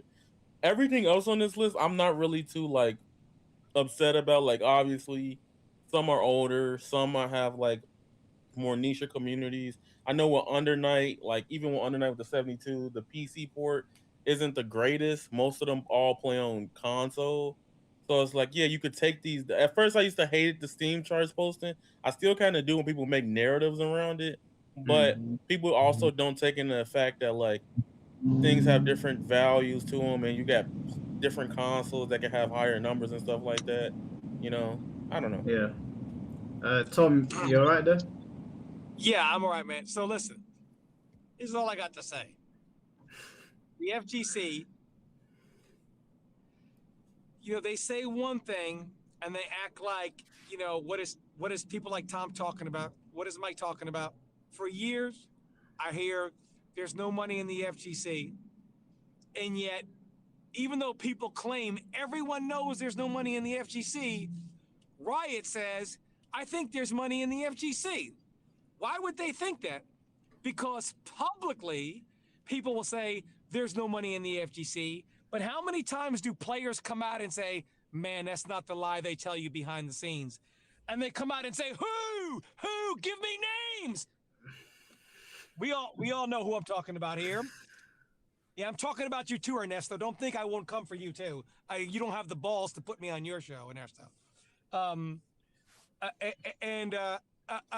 then they say, okay, well, if the players are making this up, how about Riot? Riot's not stupid. Riot went by data. There's no way Riot Games is not going to collect all this data during the beta stages of the game and the testing of the game. They're going to collect data, they're going to collect player feedback, and they're going to make a decision. And what Riot came to, remember this, Mike, is that, hey, there's a big demand. We got to get the console port out. Remember that? Yeah. They came to a conclusion that the demand is great enough that they need a console port. And they're all full of shit because their data said, look at the players that are engaging with it. So based on their player engagement during the testing period and the feedback of all the players, oh my gosh, this is so good, this is great, this is great. They're like, okay, we have got enough data that shows that there's enough player engagement, that this is going to be a successful model, and we need the console ports out and so on and so forth. But it turns out all the players were full of shit. Because the FG, you know why all the players were blowing smokes up Riot's ass? Because they're like, hey, we could make some, Riot's got money, we want a tournament game where we're gonna make money, yada, yada, yada. So they're gonna just say whatever it takes to get on the good graces of Riot, because in case this game blows up, they wanna be major content creators, and they wanna be able to compete for bigger money. So none of them wanted to be the ones that told Riot the truth. Hey, it's gonna fail. If Riot had made one phone call to me during the beta, I would have said, Riot, I'm gonna give you here's the good news. Don't listen to Sonic Fox. Never listen to Sonic Fox. Never, ever, whatever Sonic Fox says, do the opposite of. If there's someone in the world who knows nothing about how money really works in the business set, it's anyone wearing an animal costume in the desert during Evo. Never listen. That person, animals look at it. Can you imagine an animal in the desert saying, my God, I can't take my fur off. You don't have fur and you put it on. What an idiot. Relax on the first. Hey man, we might have to call PETA on you. Yeah, relax on that. Relax. Come on, man. So listen, you cannot believe these players. Players and content creators, because they need the FGC, you can't listen to what anybody says. These content creators, these players, they have no life plan in life besides making money off the FGC, be it through the good graces of studios, as content creators, as players. They need that FGC money. So regardless of what the truth is, they are going to tell every studio, great idea. Look at Ed Boon. What an idiot. They got this game that everybody who was telling the truth could see. Hey guys, after 1 year, your game is going to be done and your publisher is going to pull the funding. And yet they were shocked by that. What? Who saw this coming? Riot. I feel bad for these guys. They worked hard. They looked at all their data. All their data said the players are going to support it. The players are going to love it. There's all this player engagement. We got to get this out on consoles. We got to whatever. And then the very minute they gave away $50,000, they were like, fuck, how are we going to pay for all this? There's no one getting it. So, and all the players will do, and what the irony is, they get on Max about this. Oh, Max, toxic. Now, keep in mind, you did a video where you pointed out how many people are coming for Max about how he's toxic positive. He's just going to say whatever it takes to stay in the good graces of publishers because he's trying to do business. That's all of you. That's the FGC. And they wanted Riot success more than they wanted, the actual IP. And look, there are people out there who are negative just to be negative. Let's not pretend like everyone who's just bringing the bad news are people being honest. There are people who are just negative to be negative. But the FGC has a massive toxic positivity problem where no matter what, how could anyone in the FGC not know that this game was destined to fail? This game was a guaranteed flop long before it ever came out. And yet the advice that Riot Games got was there's so much demand, you got to get a console port out? Who the fuck made that? Why would they think that? Because what are they getting? And everyone coming at Maximilian is no different. They all do the same thing. In fact, everyone coming for Maximilian, anyone who would have said the opposite and said this game's going to flop, You know what they would have said? Shut up and get out of here. But what the FGC loves to do, they love to, after the fact, then all hold their hands up and say, I didn't say it was going to be good. I didn't say it was going to. They shill, the FGC as a whole will shill and lie and be toxically positive until the wheels fall off, and then they will all swear, I knew it. But until the wheels fall off, like 8 months ago when I made that video, a lot of people were like, Tom's a hater. Now he's coming for this and that. 8 months later, the game's done. Now they're calling Maximilian a shill. Yeah. Yeah, people were saying things to you as well. Do you remember? Because Tom made that video 8 months ago calling the game out, and people were saying, "Oh, Tom's just ranting again." And look where we are now. In fact, 8 months ago, I said the game is over. I said it's dead. I said this game has 0.0 shot, and everybody laughed at me. MK1. I said I was the first one, Mike, in month 3. I said this game will not last 2 years. I said as soon as their expansion comes out, funding is going to get pulled and the game is done. Everybody called me a hater. How was I right? 2XKO, after a $50,000 tournament, I said it's over. They're done. The game's dead. The game is dead. It's a guaranteed failure. It's not going to work. I was again a hater.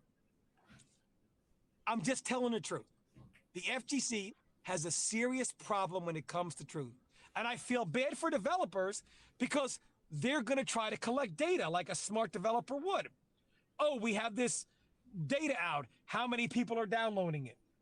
And, okay, but is that indicative of people that are willing to pay money for stuff?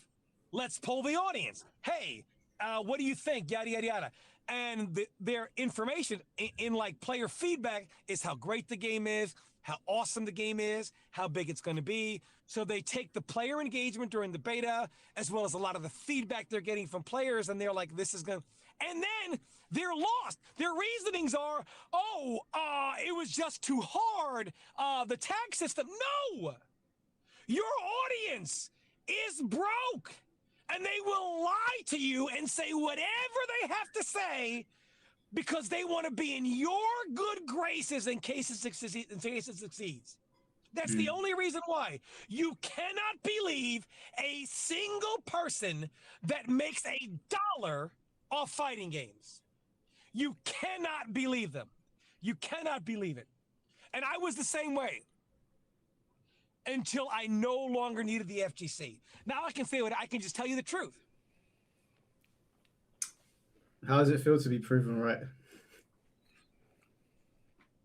I mean, again, I get proven right all the time, and they'll never say it. They'll never say it because here's the thing: I may be a retired FGC guy, and I'm no longer a top player, but you FGC players, you guys suckle at the very teat of developers, and you have no idea how to actually earn a single dollar unless it's given to you from a developer or from creating content. So you have to lie.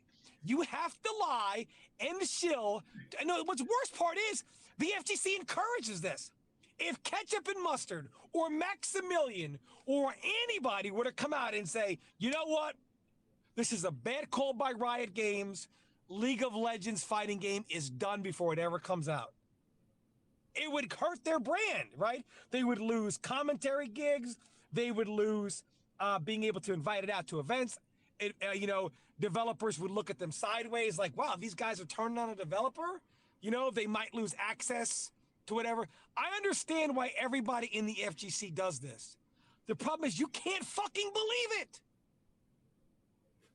There's no way Maximilian did not know this game was going to flop. Of course he knew. Now, for anyone that comes from Maximilian, the very people who are coming from them, they also knew. So who has more reach? One Maximilian or the millions and millions and millions or hundreds of thousands of people that play fighting games? Maximilian is not, one man is not bigger than the whole FGC. Their data did not go on, they didn't say, well, Maximilian downloaded it. it must be a success. They said, look at the numbers. And it wasn't, they looked at everyone was saying the same thing. This is great. This is the best. They're like, wow, everybody. Mike, they had so much player engagement, they thought they needed to rush out a console port. Yep. That's not because of Maximilian. The problem is, again, all these thousands of people coming for Max, look in the fucking mirror. It's not the one Maximilian that was the problem.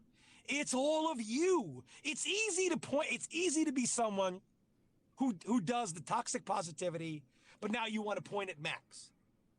But look at yourselves. Look at yourself. It's look at yourselves, chat. Look at yourselves. It's unfortunate. How many fucking times do I have to hear there's no money in the FGC, and there's always some pro tournament advertising money in the FGC? There's yes, always I'll tell you, companies are lying. So as much as we hear there's no money in the FGC, why am I seeing pro tournaments advertising all this money in the FGC? And Max is wrong. Fighting games aren't made for players; they're made for no. If you rely on casuals to make casuals are great to buy the game. But if you are looking for an audience of people to continuously put money into your game after the initial purchase, that ain't casuals. The problem is that ain't casuals and that ain't top fighting game players either. The bottom line is the FGC, if you give them a game for free, they will only play the free product. He's spitting. I give him that. I said that.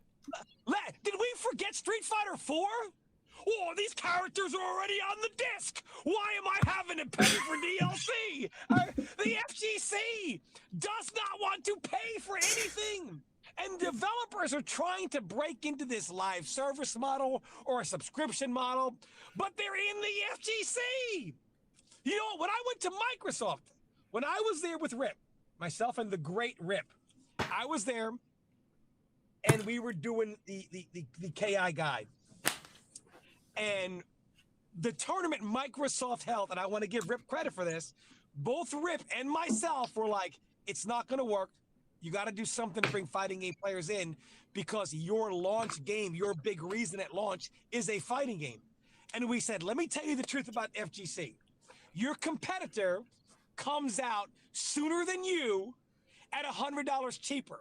Now, we were like, FGC players, they're broke. They ain't reserving no systems. They're going to hold on to their money till the very day they have to part with it. And then they're going to sit online at GameStop to try to get a console. They ain't reserving nothing. This is the FGC we're talking about here.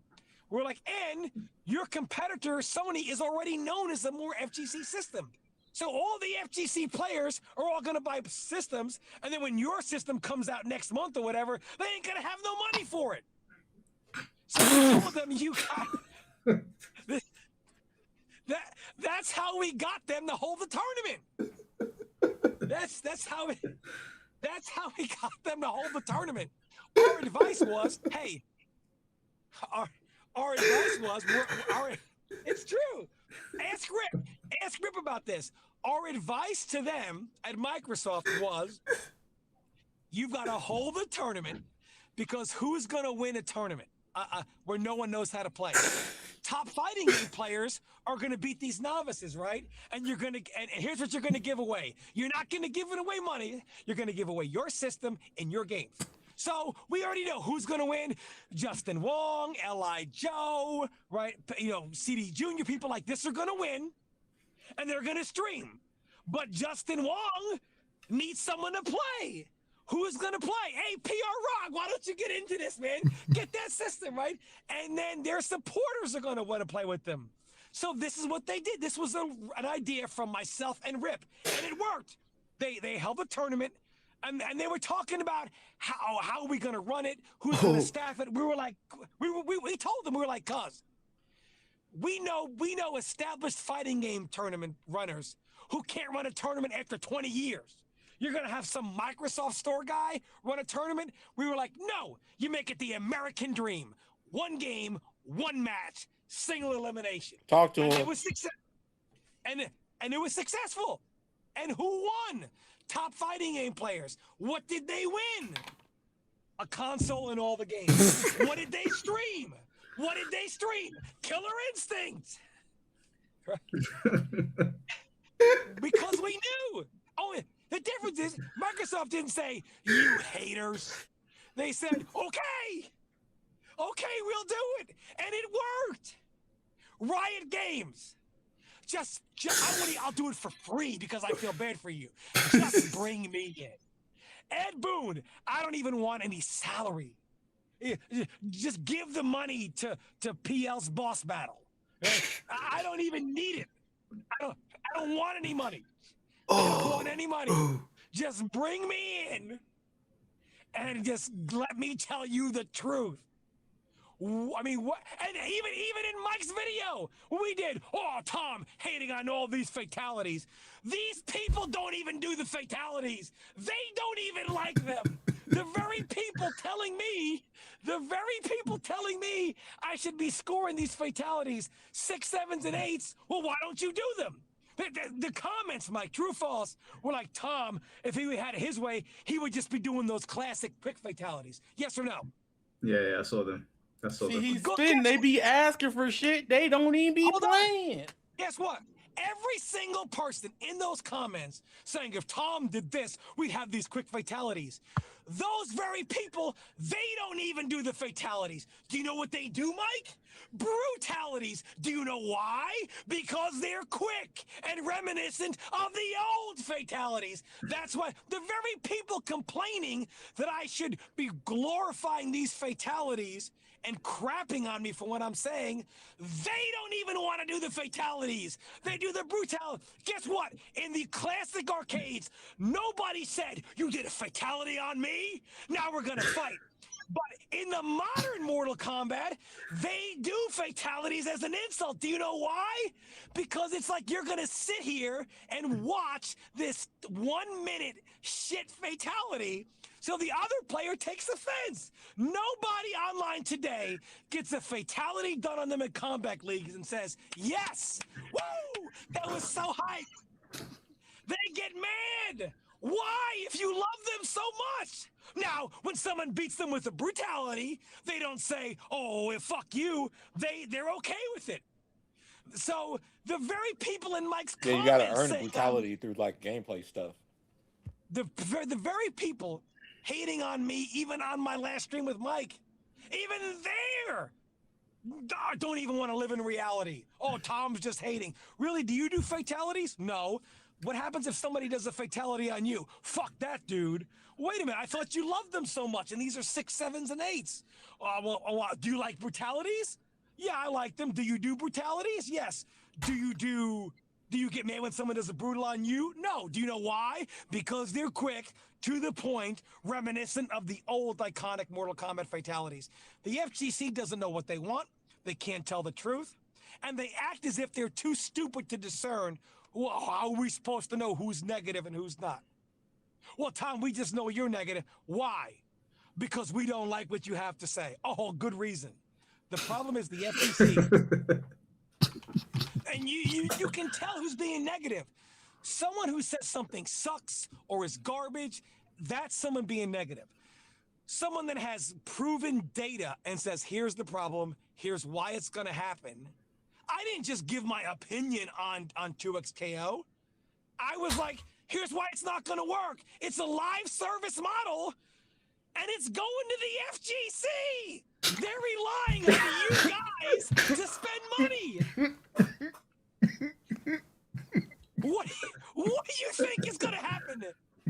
And this is a massive blow, because anyone who invests money in the FGC loses. Everybody. So this is a huge blow to the FGC. And it really is unfortunate, Mike. It really is. Oh, but the FGC is too niche. when someone like Riot looks at like, a fighting game, it's a League of Legends fighting games. One, League of Legends players ain't trying to play no fighting game. Who told you that?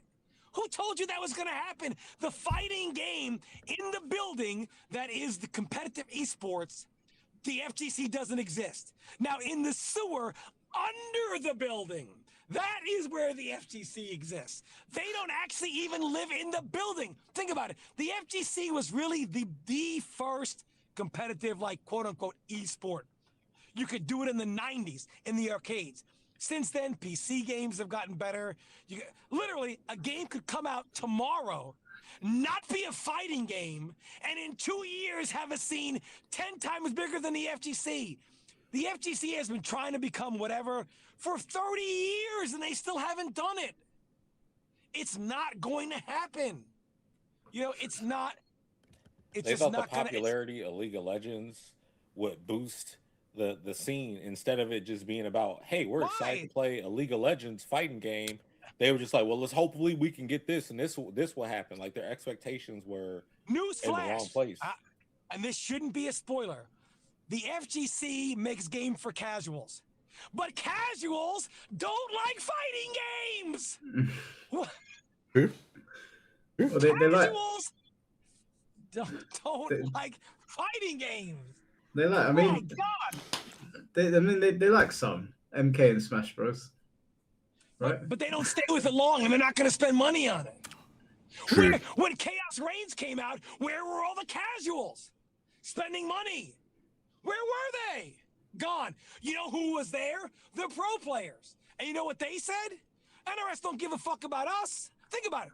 You tell the pro players, we don't give a fuck about you. You're the 1%. We care about the casuals. But then Chaos Reigns came out, and the casuals were gone. They weren't coming back, and you needed all these people that you said don't fucking matter to buy your game. Now, had they made the game for those people, casuals, newsflash, no matter who you make the game for, even a high skill ceiling, casuals are still going to buy it. They're going to buy the fighting game with a high skill ceiling or a low skill ceiling. They're all going to buy the game, right? Based on the word of mouth. If the word of mouth is good, casuals are going to buy it, right? Mm-hmm. So they buy the game. Whether the game is a high skill ceiling or low skill ceiling, you're going to buy it. And even if they put a 2XK, if they put a win button, you got a 1 round for free that you could press win and KO, you win the round. They still wouldn't spend $1 because casuals don't spend money like that on fighting games. They spend money on ARPGs, on cool skins, on this and that, because they're going to stay with them long, because those games have a different model and how the game works. Mm-hmm. A fighting game, how long can a casual come on, lose 30-0, and say, you know what? I want to drop a few $100s on this game on skins. Why? Why? And why are they going to buy skins? How many characters do you think a casual is going to play? If they're going to buy all these skins. What are you doing? What are you doing? None of it makes any sense. They don't understand. And it's unfortunate. Like, we don't have people who are willing to tell the dude, we got people who will literally say, oh, I didn't notice any online delay. Well, I didn't notice any input delay. What the fuck are you talking about? You've been playing fighting game for 10 years, 20 years. You don't know any input delay. Like, come on, man. This is really where we're going right now. Or how many videos on Legacy Collection? There are plenty of people enjoying the game offline right now. Who was enjoying the game offline? Who are these people? Where did they go? Did they stop enjoying the game? Where did they go? It was a lot. It was the net code can be the way it is right now, and the input delay can be the way it is, because there are so many people who don't even want to go online. They're just enjoying the offline. Who are these people? And where are they now? Where's Legacy Collection? In the gutter. Ed Boon. Oh man, MK is at the top of the charts. Where? I guarantee you right now, that someone would still. I guarantee you, if Ed Boon could, he could show us a graph that shows MK1 is still one of the most popular PlayStation games. Are you fucking high? Are you high? How's that working out for you, Ed?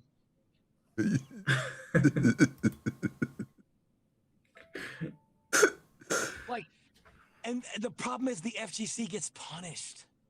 Like the players that want to do this for a living, that want to be top tournament players, they are constantly fighting for their life, paycheck to paycheck. You know, not. Oh man, it's. I mean, the answer is not to make the games more casual friendly. The answer is to make the games as least casual friendly as possible. What are Tekken 8 sales right now? Can anybody give me a number? It's not hit 4. It's not hit 4 million yet. It's still on 3 million. Yeah. We haven't had an update since they posted 3 million. That was season 2. How long? Okay, so how long has it been out? What year did it come out? 2024. 2024, I think January. So we're at 2 years. Yeah. Yeah. So let's just what did Tekken 7 sell? 12 million. Yeah. 12 million. Okay. We don't think this is going to do 12 million. No. Okay. What has Street Fighter sold so far? Street Fighter 6. I think the last time they told us was 6 million. 6 million. And we'll say, what's Tekken 8 sales? Say 3 million. So let's just say if it let's say if it goes 2 more years, and let's say they double their sales, right? So let's just assume that both Street Fighter and Tekken in the next year or so, let's just say they'll be at 7 million, right? Let's just give them the benefit of the doubt. And we say those are great sales, right? Like, can you look up in 2000 and the game that came out in 2001, Tekken 4, what did that game sell? Look up what Tekken 4 sold. I'm pretty sure it sold like 4.5 million. 4.5 million. Street Fighter that just hit 7. In 20 years, FGC, the fighting games sell maybe 2.5 to 3 million more copies in 25 years? That's a terrible growth. Where are these casuals? I don't know, bro. Yeah, 4.35 million copies sold for Tekken 4 worldwide. What did Guilty Gear sell? The new Guilty Gear? Strive. Let's see. I think it's around 3 or 4 million. Can we get Strive?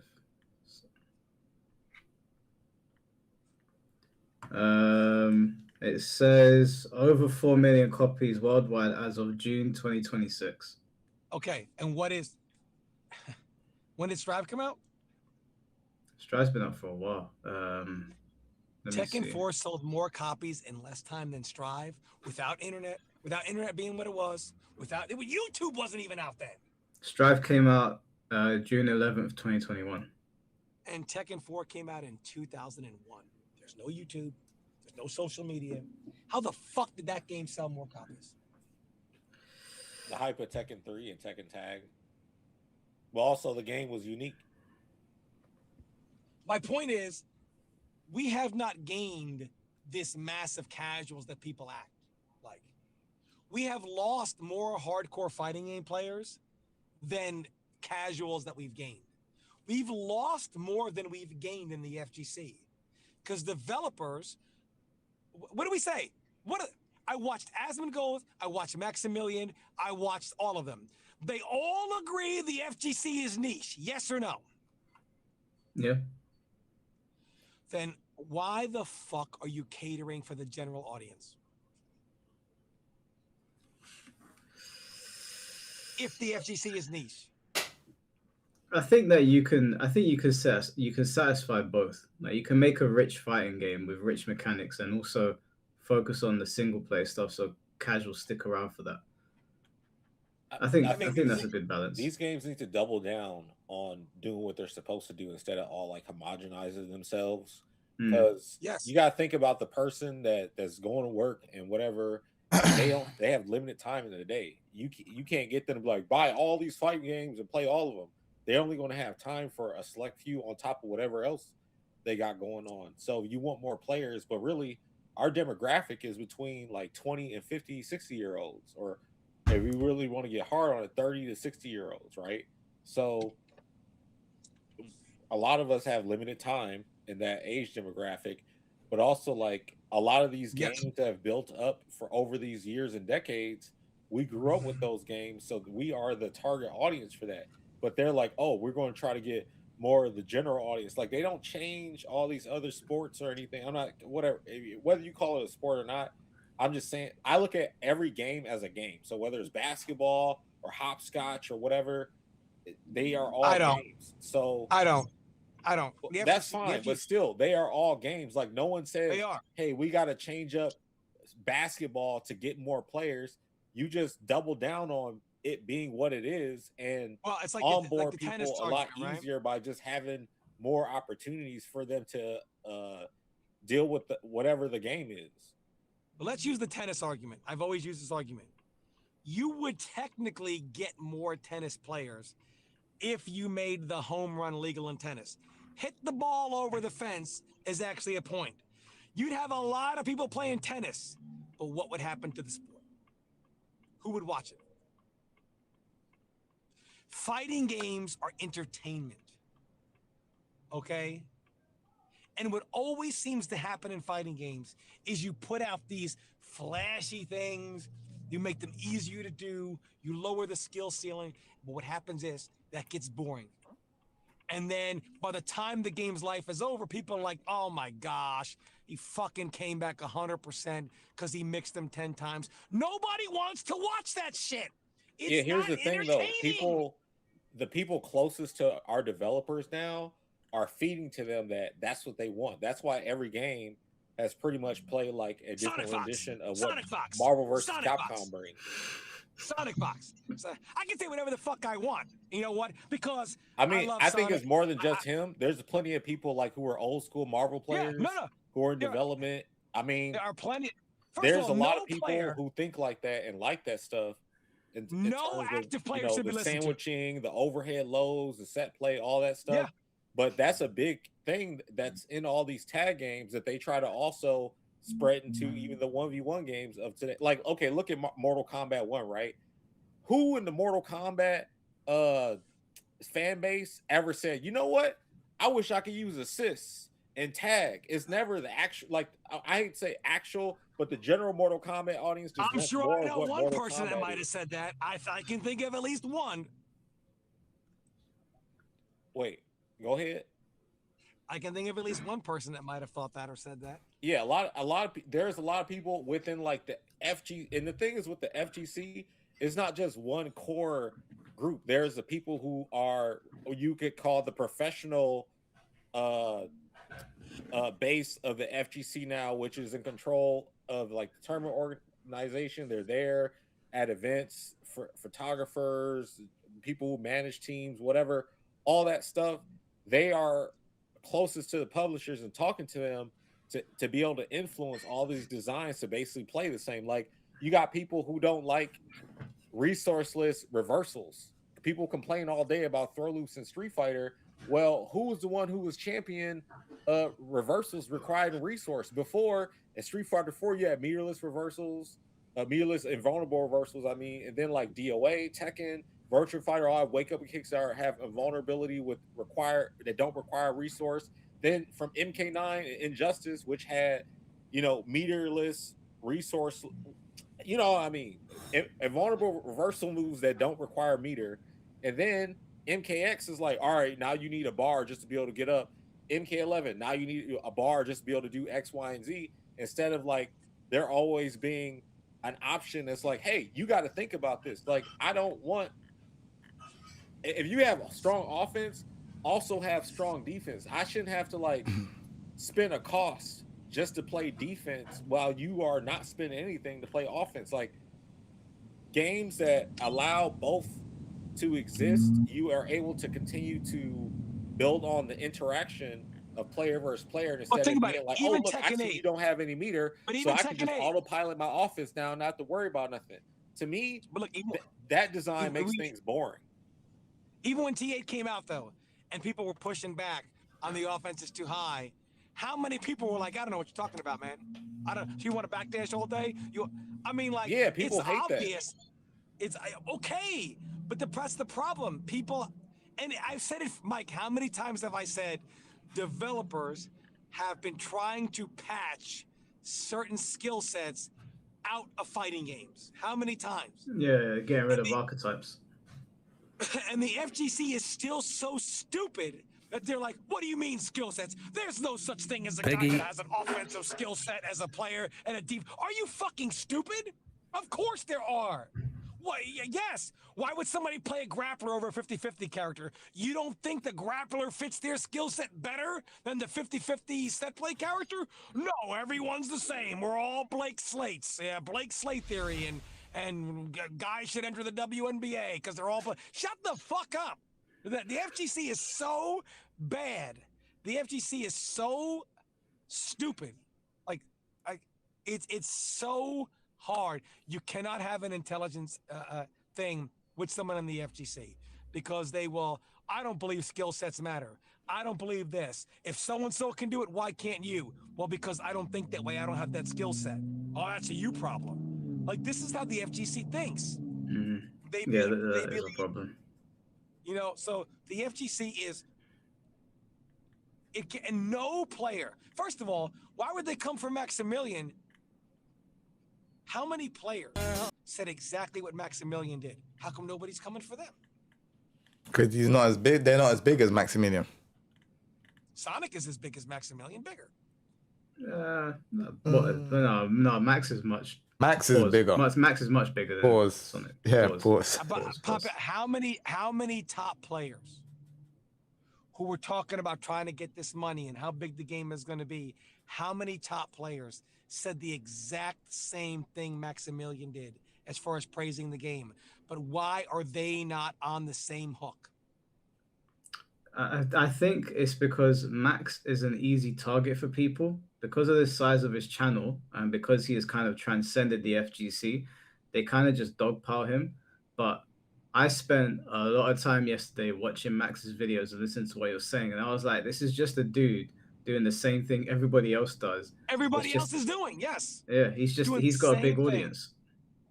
He's doing the same. And also, no player who is playing for money should have any advice taken by a developer.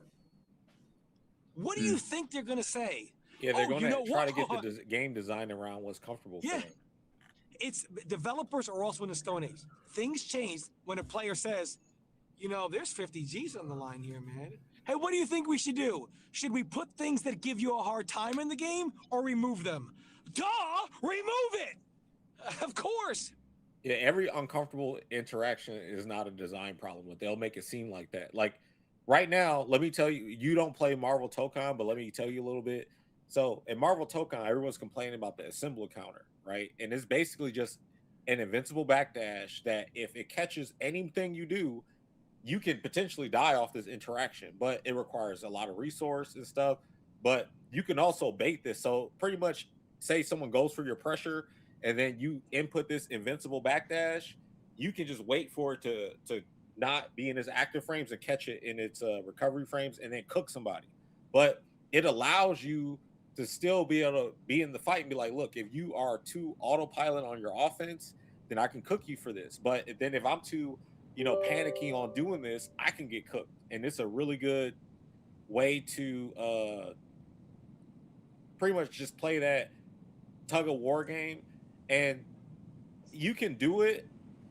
It depends on how much meter you got, but like sometimes if you don't have the meter, it just like does a hit. It won't do like a full combo or anything like that, but it does a lot of damage. But it's the same as doing a dragon punch. People want that move to be more of a resource cost for being able to kill, but it's no resource until like if you have a big resource pretty much for it, you can go into like a big combo launcher or whatever. But who can if answer there's this no question? resources, just a hit to knock you off.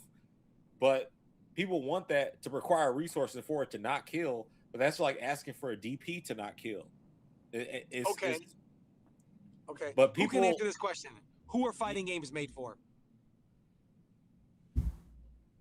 People who like to fight with gamers. yeah. People like playing games. Are they made for casuals or for fighting game players? Generally speaking, I think they're made for casuals. What? Generally Why don't we speaking. start?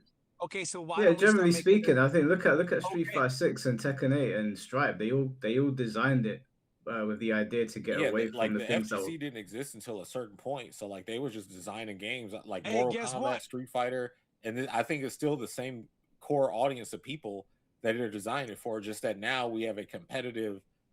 Okay. Let's look at business models. Mm. When Star Wars made Star Wars for people who like Star Wars, they were successful, right?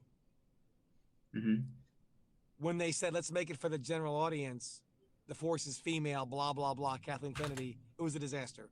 When Marvel made superhero movies for people who liked superhero movies, they were successful. When Marvel started making movies and shows for casual superhero fans and casual Star Wars fans, it bombed so bad, they started saying, we need another IP to capture young men because Star Wars and Marvel isn't good enough. Are you stupid? You own the two best IPs to capture young men. You just went casual. You didn't want to make it for people that love the comics, that love superheroes, that love Star Wars. You wanted to make movies for people that a broader audience. Hey, you don't have to know anything about any of this. Just come in and enjoy a good movie, whether you know anything about superheroes or not. Look at Supergirl. How did that go? Spider-Man's like, you know what? We're going to make a Spider-Man movie for people that like Spider-Man. And it did more a movie than the entire James Gunn DC universe combined. Yeah, it surpassed Avengers. It's because when you make something for people that love it and not for the people that don't, those people show up in droves and spend money. But the only problem is, Tom, the slight issue with the analogy is that the net for Marvel's huge. So you can make a Marvel movie just for Marvel fans and millions of people will show up. But with fighting games, because they're still a niche and then their community is a niche, I do think that the core mechanics of the game and the way the game is built as it pertains to the fighting should be made with fighting game players in mind. But I think everything around them, like the casual modes, the single player stuff, I think they should make that with the idea that they're going to onboard people that like playing like chess combat, something silly. Tekken For Mortal bowling. Kombat, we agree.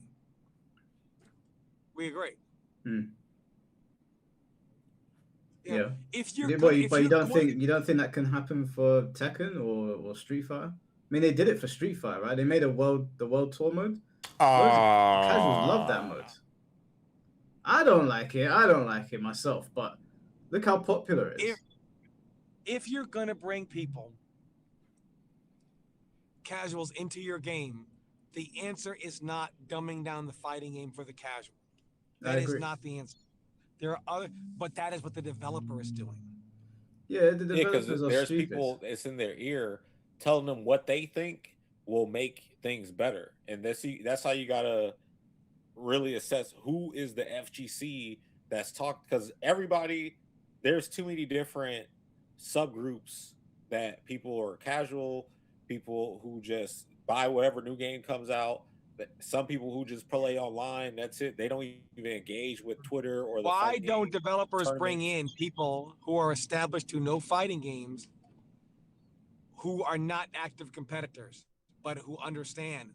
Why don't they bring in because right now it's about whoever has like the highest appeal online and who everybody seems to like. That's okay, but a lot of them are concerned about these days. I don't know if you pay attention, but that's how it is. It's not about like how great your expertise is. It's about like how people feel about you or something like that. You got to bring in. And I'm not saying like whether somebody has beef with somebody or not, but whoever has the most visible or visibility online, they go, oh, well, that's probably the person that we need to be listening to.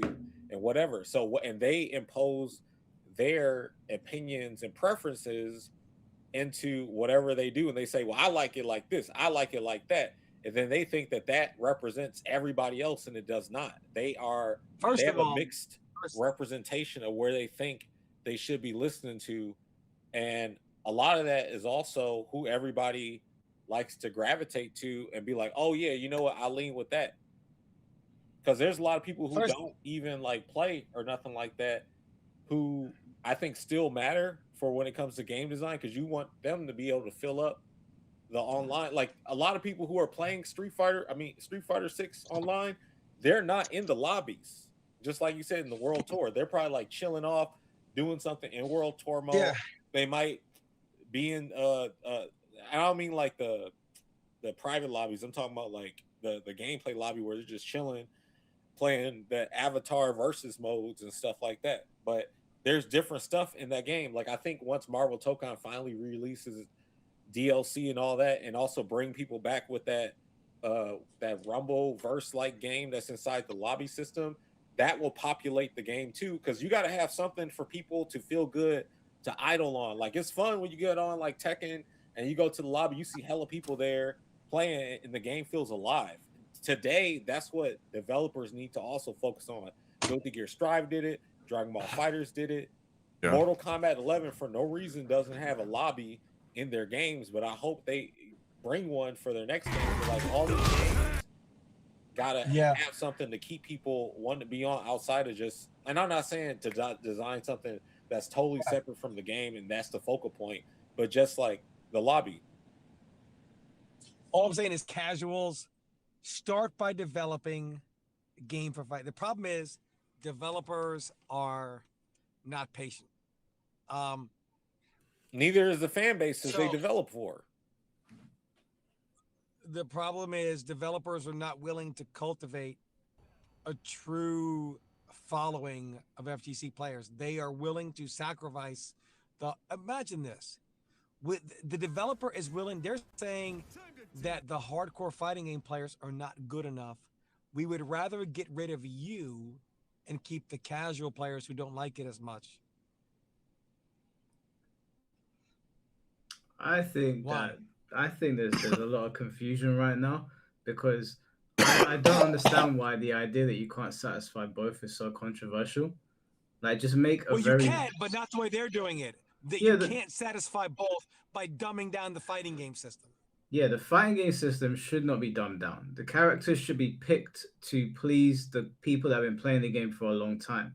The lore shouldn't be compromised. But outside of all of that, me and you, Tom, we played the 3D era Mortal Kombat games. Look what those games did in terms of like bringing people in. They had conquest modes. They had loads of little mini games. I feel like those things should be added to fighting games, and then keep the fighting hardcore, and then you satisfy both. Yeah, the problem is also they're listening to the wrong people. They're listening to modern competitive fighting game players, and the modern competitive player is just going with the flow of, this is annoying, I don't like it, so just take it out and only leave what I like. This is annoying to fight against. This zoning sucks. I don't want to deal with this. This runaway sucks. This turtling and running away. I mean, since the beginning of time, I have never been in a lobby and was overly aggressive from the beginning when fighting games went online. Mortal Kombat Deception, DOA 2U were the first two broadband only modern fighting games. Meaning like Kylara was still like, it wasn't GGP, it was so like the newer fighting games that were coming out, the first one to be broadband only, not that you could do 56K modem, you had to have broadband only, was MK Deception, and then I think it was DOA 2U. Tekken didn't go online until DR. And as fighting games started to go broadband and people were coming online and they could talk to you through the headset, I have never heard someone say, stop mixing me, stop rushing me, right? You know what I heard them say? Why don't you fight me, pussy? Why you want to stand all the way over there? Why you want to fight me? Do you get pussy? All you do is sit around and run away all day? This is a fighting game. I have heard years of people crying. They come online to fight. I don't come online to chase. I don't come on. And I get it. It's annoying. Who fucking cares? It's annoying to me and others. You want to rush me down. You want to hit me one time. I don't get to move anymore. But nobody says, no defensive players say, you shouldn't be able to do that. But all the offensive players say, we got Sajam, who's so lost that he tried to convince people, well, back in the day, defense was really powerful. Yes, Ajam, because back in those days, if you got hit once, the match was over. Offense was still even dumber. What are you talking about? Defense was better. We had to play defense because we couldn't get hit in the old fighting games. You couldn't get hit. So it was a skill. Defense was never the lie that defense was so much more powerful than offense is a lie. Nobody ever gives compliments to the player when it comes to defense. Even in Tekken 8, when Arslan Ash was talking all this stuff about the system, nobody gave Arslan Ash's defense credit. They say, you just want to be able to abuse the system and backdash all day. Really? That's what Arslan Ash was winning in Tekken 7 by, quote-unquote, abusing the system? How come all these casuals weren't abusing the system then and backdashing all day? It's a lie. The defensive and offense... when it comes to offense, the player will always get the credit. When it comes to defense, the system. Nobody ever says, oh, this is a good zoner. They say the zoning is broken. But people no one ever says. And then they want defense to come with a cost out. Like, you always got to pay a fine to use defense. Like, you can't just have a reversal. Yep. Like, why people want to just have super powerful offense and then defense got to be like, oh, I see you have meters, so now I know you're about to do something. It's like it's whack. But They're not cool with different interactions. Why is it like this? DOA had it as well with Sidestep, right? Look, yeah, PL's a very aggressive player. I'm a very defensive player. There has never been a time when we've played each other where PL has said, you shouldn't be able to run away from me. You shouldn't be able to trap me here. And I've never said, oh, why, PL, you shouldn't be able to jump around the screen and teleport and do. We have never, ever had that conversation. Ever. It's like, you should be able to do what you want to do. I should be able to do what I want to do. We both have things that complement us, and it's our job to make it work. If you want to counterpick me and I don't want to switch characters, it's my job to figure a way to still do my stuff, even though you're at advantage. Yeah, it's not just a conversation. It's a tug of war, and we're supposed to be able to, do whatever we can do. And people will complain like, "Oh, why can't you do this? Why can't you DP? Why can't you wake up? Why does it?" And it's just like, it's about being able to figure out how to solve a problem. Like when you play a single player game and you got to fight through like a stage and it's platforming and stuff, you don't be like, oh, let me remove all these obstacles. The point of the game was trying to figure out and get through the obstacle. That's exactly right. Like in MK9, when I play these other Kung Lao players and beat them, is it because the offense, or was it PL and he just understood whatever? Or was it, oh, it was so broken and whatever. Same thing with Sub-Zero. People don't understand. And the problem is there's so much misinformation out there. People think that because something is annoying, something is broken. This is the problem. I hear all the time, nobody wants to watch that. They want to get that stuff off the screen. You are severely hampering how many people will play your game by making your games very one-dimensional. Fighting games are very, very one-dimensional now. They want to cut out. I mean, again, to me, the best Tekken of all time is Tekken 6. I think they got the perfect formula in that game. Tekken 6. Why would they want to go away from that intact? Or the casuals wouldn't like it. oh, it's got 2 characters, so it's going to be hard. We can't do that. Oh, I Can't do that. Tekken Tag 1 had 2 characters. Look, it's a different generation. Tekken Tag 1, Tekken was more difficult in Classic. The execution barrier in Tag 1 was far higher than Tekken Tag 2. It's not even close. You got people who think they're like top-tier Mishima players, that if you gave them a Tag 1 Mishima, they ain't moving like that. The game was far less forgiving. But why was that game so successful? I thought people didn't, because one game catered more to a hardcore fighting game audience and casuals bought it anyway. The other game says, fuck the hardcore audience, we're going to give it to the casuals. I mean, literally, Arslan Ash commented about what's going on in the game, and the first thing people said is, you're just salty because you're, and then he wins 2 Evos. You know what they say? How does he get so lucky that he always seems to win at Evo? I mean, my God, man, the FGC is so bad. How many people said, I'd much rather play Tekken 8 over Tekken 7? What the fuck are you talking about? I mean, the developers have lost their way. And newer fighting game players are now spoiled by what they've gotten. You know, zoning is annoying, defense is annoying, running away is annoying, sidestepping too much is annoying, backdashing all the time is annoying. You know, everything's annoying. How come nobody ever says set play is annoying?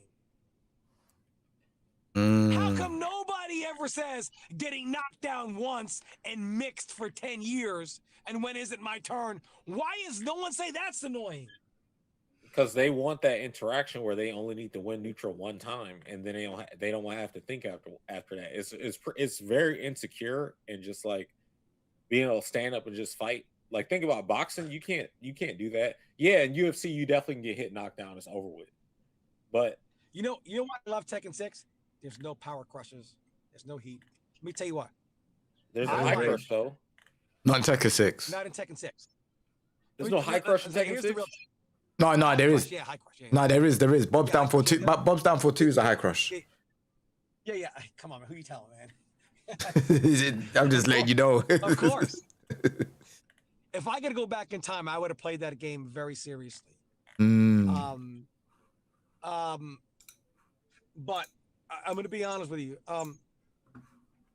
You got even power crushes. What I noticed when I was watching some of Tekken 7 at least an intermediate level. You know what I mean? What I would watch, the difference, like obviously top players are going to use things differently, right? Against each other, and you're going to. You know what I would see the average casual player do? Even in Tekken 8, I've been hit. It's your turn, but why should I have to hold this? Don't I have some move that I can check you with that's going to beat your guaranteed follow-up that I have to block? I just noticed the way casuals use them. And they use them in a manner of, but why? Why do I have to block here? Because you've been hit. But why does that mean I have to block? Because you were wrong and I hit you. And as such, I have gained enough advantage to at least check you with this move to make sure you're not moving. But why? Why can't I do a move that stops you from checking me? Because I hit you. You know, like the bare basics of fighting games are gone. And we keep introducing these mechanics more so made to help people who need to get their hand held. It does way too much hand holding. Way too much. I'm on your side when it comes to mechanics. I think I don't think they should dumb down fighting games. I think that's bad. Right now, the FGC there's no hope. The FGC right now is powered by like Saudi money. And as soon as that's gone, there is no more FGC. They can keep holding Evo, but eventually with the cost of living, hey man, the FGC is one AI bubble crash from being over forever. Well, you can rebuild it. You can rebuild it, Tom. But not the FGC. We'll rebuild Other from the games ground don't up. require travel like the FGC does. The FGC is so bad now. Evo lost a lot of people, not because of the games, but because people can't spend 1.5 months rent going to Evo. Yeah, the I prices mean, are outrageous. The FGC is, I don't know that it's going to survive. And where were all the casuals? Why didn't they go? Why did so many casuals not go? Why did so many casuals not spend money on 2XKO?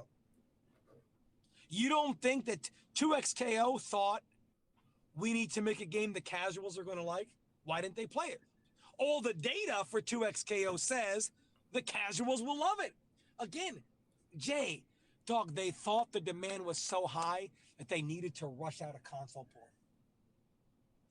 How can the reality be one thing, but they thought the demand was so high, we got to get that console port out? How is that possible? Yeah. I ain't here right now. Okay. I ain't gonna give myself a headache. Did they just make it up? Clearly, they thought that there was a demand that wasn't there. Yeah, you know, And it's not just that the FGC is too broke though. Like I don't purchase was one of the first skins. people who was like, "Oh, but Tekken players want yada yada yada, and I'm an anime whatever. I like this." He's like, "Hey, I know you Tekken players like this, but I don't like that.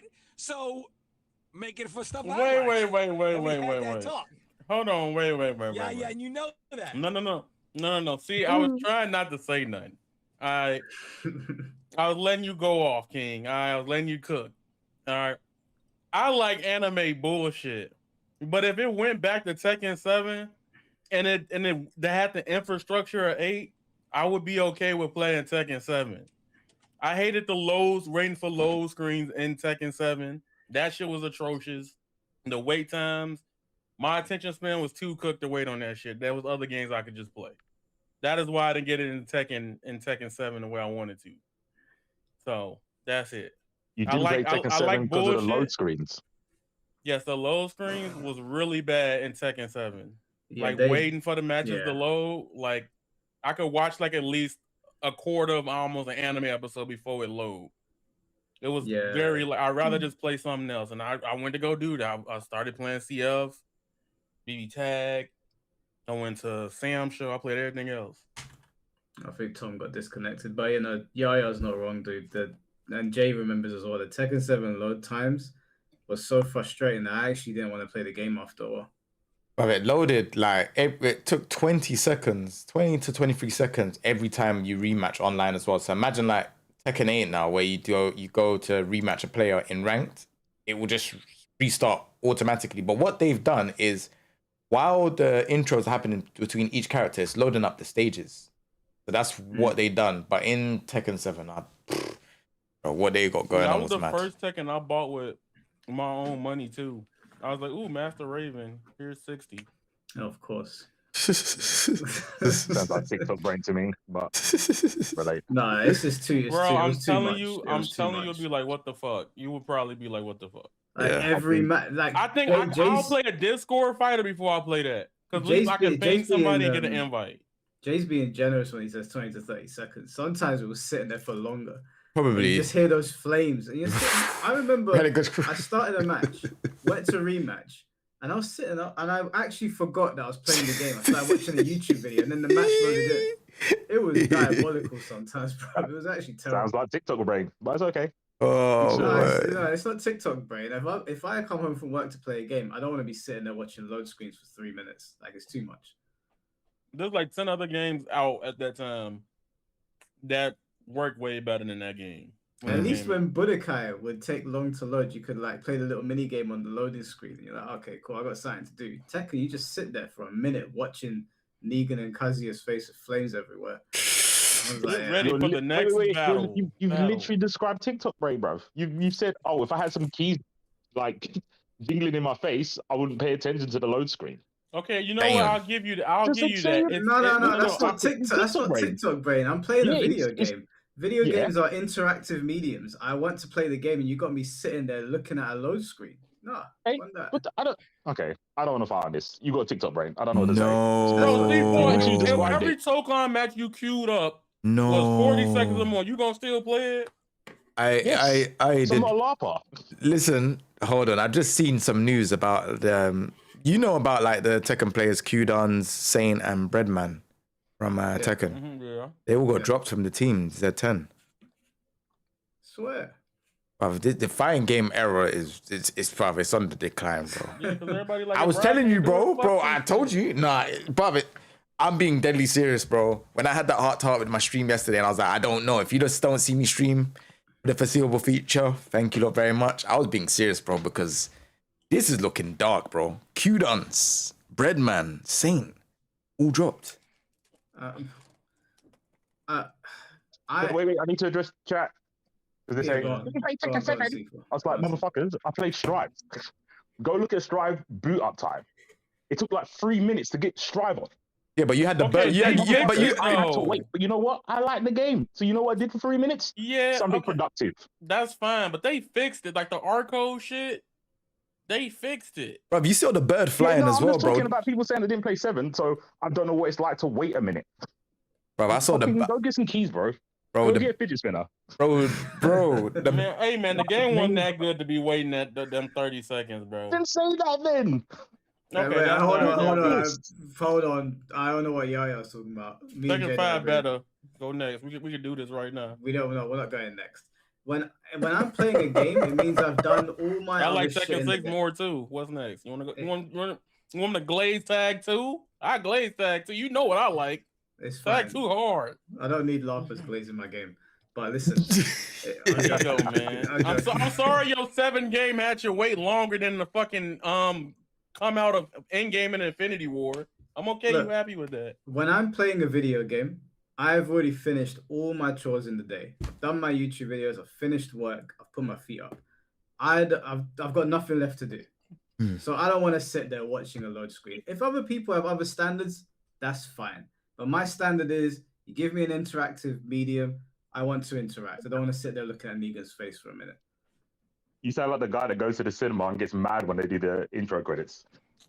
Everybody gets mad with that lady right there. The world. Man, take your ass out. Hold on. Fidget spinner should be just like government handed out to people at this point. This is fucking stupid. Nobody likes the lady that talks. Hold on. That doesn't make any sense because I said 3 times just now that if I'm doing something where it's an interactive medium, I want to interact with it. Movies are not that you just sit there and watch them. You're supposed to sit there and watch them. So when the trailers come on or Cineworld saying that they're, I don't know, whatever you're talking about, I don't know what the word is for it, but the stupid adverts, I don't care. I understand what I'm getting myself into. But when what's the difference between interactive?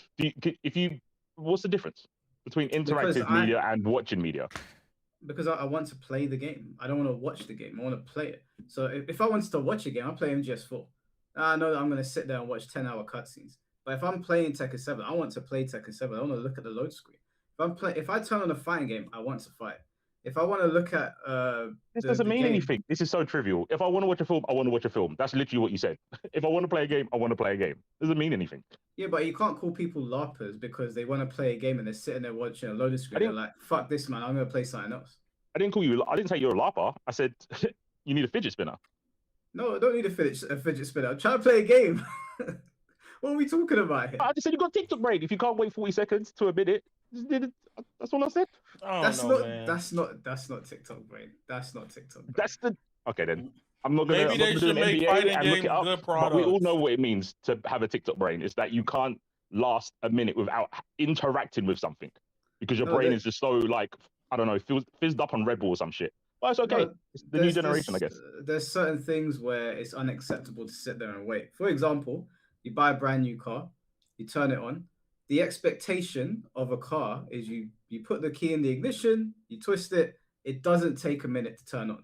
Now, if it did take a minute to turn on, I had to sit there and wait for my car for 1 minute, and you said I had TikTok brain, I would look at you sideways because the expectation is not for me to sit there and wait. When I go to the cinema, I know the adverts are there. The expectation's already set. But when I play a video game, specific type of game, the expectation is for me to sit there and play the game. I don't want to sit there looking at Negan's face. And that was a massive complaint everyone had with Tekken 7, and they addressed it in Tekken 8. You said the same thing again, but yeah, cool. All right. I couldn't answer your question because Tom was going off, but I know you added me a few times in the chat, but I couldn't cut him up. Do you remember what the question was? It was about, do you think fighting games will not be niche one day? Yeah. Well, what do you mean fighting games as a whole, or like specific ones? Yeah, fighting game as a whole. No. Do we have breakouts? No breakout. It's done. No, I mean Street Fighter 6 is a breakout. No. Yeah, not including them. I mean the whole genre. The whole genre. Like the whole FPS genre isn't niche. The whole genre I think will remain a niche. But it depends. Like if fighting games grow, but so does every other genre. Does it continue being a niche because we're scaling it by the growth of every other genre, or will it stop being a niche if it gets to a certain point, even though everything else has gotten bigger? But we're talking about like all fighting games in that genre. So like we can't talk about one that's like Street Fighter 6. Street Fighter 6 that's in its own league right now. But we're talking about like overall, like we're talking about like Tekken 8, 2X. Sorry, my bad. Not 2X scale. That just pissed me off. No, I didn't. I didn't mean to say that, bro. I didn't. Okay, No. know? I promise you. It was fresh in my head because it's one of the newer fighting games, but it's dead in it, so we gotta move on. But what's the other one? The other one is Marvel Tokon. Do we get Strive? Like those are all in this box. I don't think it will ever come out. If we're talking about those ones in particular, the industry leaders, I think they have the potential to move out of being a niche. The genre as a whole, I don't think so. But I don't think Dragon Ball FighterZ was a niche. Street Fighter 6 ain't a niche. I don't think Tekken 7 was a niche. It got too big to be considered a niche. Mortal Kombat's definitely not a niche. Oh, no, you're right. Tekken 7 wasn't a niche. So, 12 million is not a niche. Yeah, the industry leaders, I think they can break out and stay consistent. And so for that reason, I would like to see them continue to grow fighting games, like the content. I agree with Max where he was saying the games need loads of content. I think that what MK did with the 3D era was the right way to go. Give it a nice story mode, good battle mechanics, so you don't alienate the fighting game players, and then give them mini games so that. And I played the mini games. My brother got into Mortal Kombat in the 3D games because of chess combat. So I think it's a good way to onboard casual players and then funnel them through to playing the more hardcore stuff. But you know what the problem is with fighting games nowadays? See that all those games you're talking about, even like Tales of the Crypt. I think that was Mortal Kombat 9, where you could go to the crypts and just see like all of these different like, you know, unlockable items and stuff like that. All of those things. Tales from the Crypt, wasn't that a TV show? I can't remember. I think it's just called The Crypt. That's it. Sorry, my bad. I'm giving it false names. My bad. But listen, I hear it. Listen. So everyone's getting called Laughter today. Bro, I hear it. No, do you know what it is that back in the day, fighting games took a risk, and they were making like unique game modes that people would play that are for like, you know, the casuals. Like when I was playing Tekken 3, Tekken Force mode was sick. Tekken Ball mode was sick. Like all of these are, you know, these are casual modes. Like, and if you look at even other games, they had like casual modes as well. But then I feel like what has happened is that over time, they've just made games basic. Like, oh yeah, we've got this roster. You've got like maybe like, I don't know, versus, ranked. You've got like, you know, these ranked titles. And then you got to wait a year for the DLC. And it's like, this business model is dated for fighting games, in my opinion. Obviously, 2XKO tried to do the free-to-play model, which it was never going to work because FGC don't like spending money. They just going to have a game and be like, all right, cool. Like, these costumes are costing so much. You're not going to get this from the FGC. I was even looking at it and I was thinking that like some of them these costumes are a ridiculous amount of money. And I'm just saying, like, this is not a good model. Like, I can't see the FGC saying, all right, I'm going to part way with this money for costumes. It's just not going to work. So that's why now I think the model of fighting games need to change. They're still in this old model. Like Tekken 7 with, you know, releasing out DLC characters and all of this stuff. that model was good for that time. Tekken 8 now, the way how they're doing it with 4 characters each year, this model is not good. Well, what's the alternative? You have to make modes for the casuals. It's just that simple. You not like sometimes Tekken, though, yeah. We're talking. I would say in other games. Like, I don't feel like, you know, if I look at Guilty Gear Strive, I like when they done the team battle thing, but I can't say the last time I've seen like someone stream team battle. Do you know what I'm saying? But that's more for casuals that they'll think, oh yeah, this is fun. They'll go back to playing, you know, single player 1v1 or whatever. Street Fighter 6, they have, even on Nintendo Switch, they have a calorie thing where if you shake the Joy-Cons, like it builds up this calorie meter thing. Like all of these things are like fun different modes that you can have. And then obviously it's got extreme battle in the main like console version or Steam version. You have all of these things that you could play. Then you've got the main game.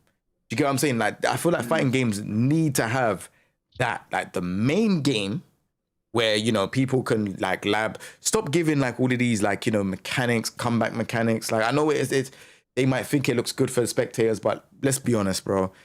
You know, Tekken 8 tournaments, people haven't really been that much interested in them for a while now because it's just literally everyone looks the same. The gameplay looks the same.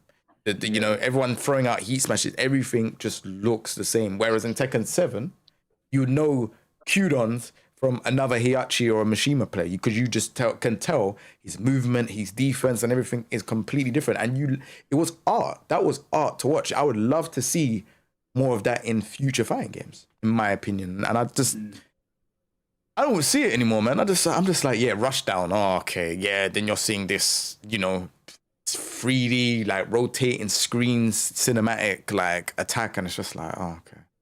Yeah, I mean, to answer C4's question, though, I do think the bigger games can break out of the niche because they've done it before. And I think they can all do it at the same time.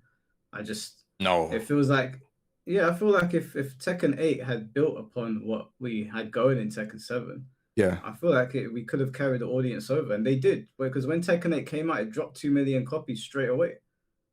So people were there, people were lining up to play Tekken. Do you remember when that first trailer dropped? Yeah. Everyone went mad for it. Like it went crazy. People were lining up for Tekken. Tekken had people's attention. But when they started playing it, they were like, well, this isn't what I signed up for. That's not entirely true. People were saying Tekken 8 was sick at the start because of the story mode. At the very, very start, people were like, oh, this story mode is sick. And we got to ranked. And we see Dragunov doing moves like the QCF4, that kick, the swing kick thing, and you're not moving at all anywhere. +7, and you just got to guess. That's when, you know, I started saying. That's what I'm saying. Like when people saw the game initially. Oh, okay, yeah. In the Mishima feud, people were lining up. And Street Fighter 6 has obviously broken out of the niche. And Guilty Gear's built a respectable scene now. I don't know I don't think Guilty Gear is outside of the niche, but it's big enough to be acknowledged as like one of the big games at EVO now. And MK's never been a niche. So like they can break out. They can break out. It's just they keep on, they'll do a bunch of things correct and then they'll just walk it all back. And you sit there like, what are you doing? You had the blueprint. So I do think fighting games, I do think they should try to appeal to casuals, but I think they go about it the wrong way. I don't think they should dumb themselves down. I don't think they should pick characters to appeal to people that don't like fighting games. I think that they should do what MK did back in the day and add these fun modes and a fun story modes.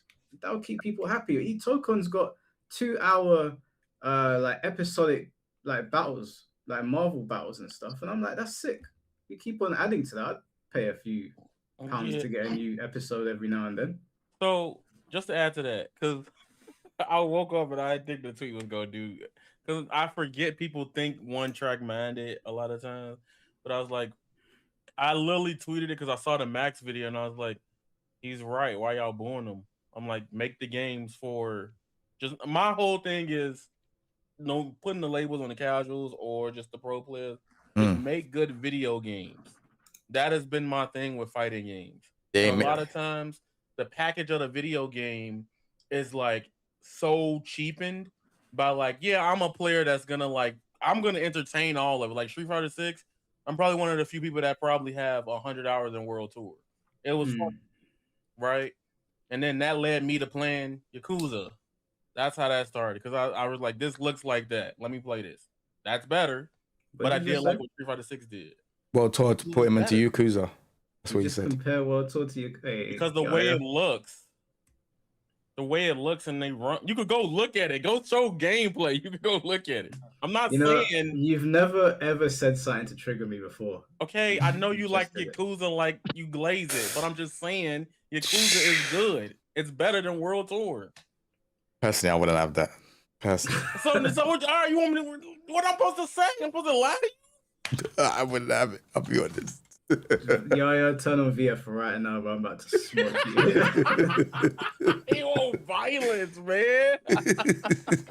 No, but what I'm saying is, like, when I buy a game or get a product or anything like that, even from a creative standpoint, I entertain all of the modes of it. I want to talk about it. Like, for example, don't want any of this. I mean, that's not fine. just what Yaya said. Like, I don't want casuals. I don't want games that cater for casuals. I don't want it to cater for casuals. I don't want it to. Bro, yeah, that means make a good video game. I think most fighting games are cheats. This is the big year of Tokon. I'm not dealing with these nothing burger answers, bruv. But wait, hold on. Yo, Tokon wouldn't even play Tokon if it wasn't Marvel. Hey, Mike, don't say nothing. Let them go. Let them go. Was that meant to be an own? Yeah. Well, so actually, they got you with the most casual thing in the world to play the bitch. How is an IP a casual? But besides that, everybody I'm not saying the IP is the casual, but I'm saying it attracts you with a very casual thing nowadays. Regardless of how you feel, I know you've been deep into this, but Marvel is big enough to still casual masses. What you just said. IP isn't casual, but that's just a casual way to get people in the game. Not anymore, bruv. These weak arguments aren't working on me. You, Mike, no one. Say something with substance, please. I beg you. I'll pay you money. Say something that means something. What do you mean? Okay, you want me to say it? I'm gonna say what I just did. Every fighting game, outside of 10% of them, are dog shit as products. There we go. Okay, cool. I don't care about the product. I want the game to be good. I want the fighting mechanics of the game to be good. That's I don't care about the story modes. I can go on YouTube and watch it. It's fine. I don't need it in my game. This why this compromising the mechanics of the game. No, let them go. Let them go back. This is why this shit's fucked up now. C4, bro. That's why your game sucks. You ain't gotta worry about it. Just play the fighting. Just let them make the fighting good, and then give the other shit for people to fund it. The time that they spend doing all these things for casuals in this niche game is making fighting games not very good fighting games.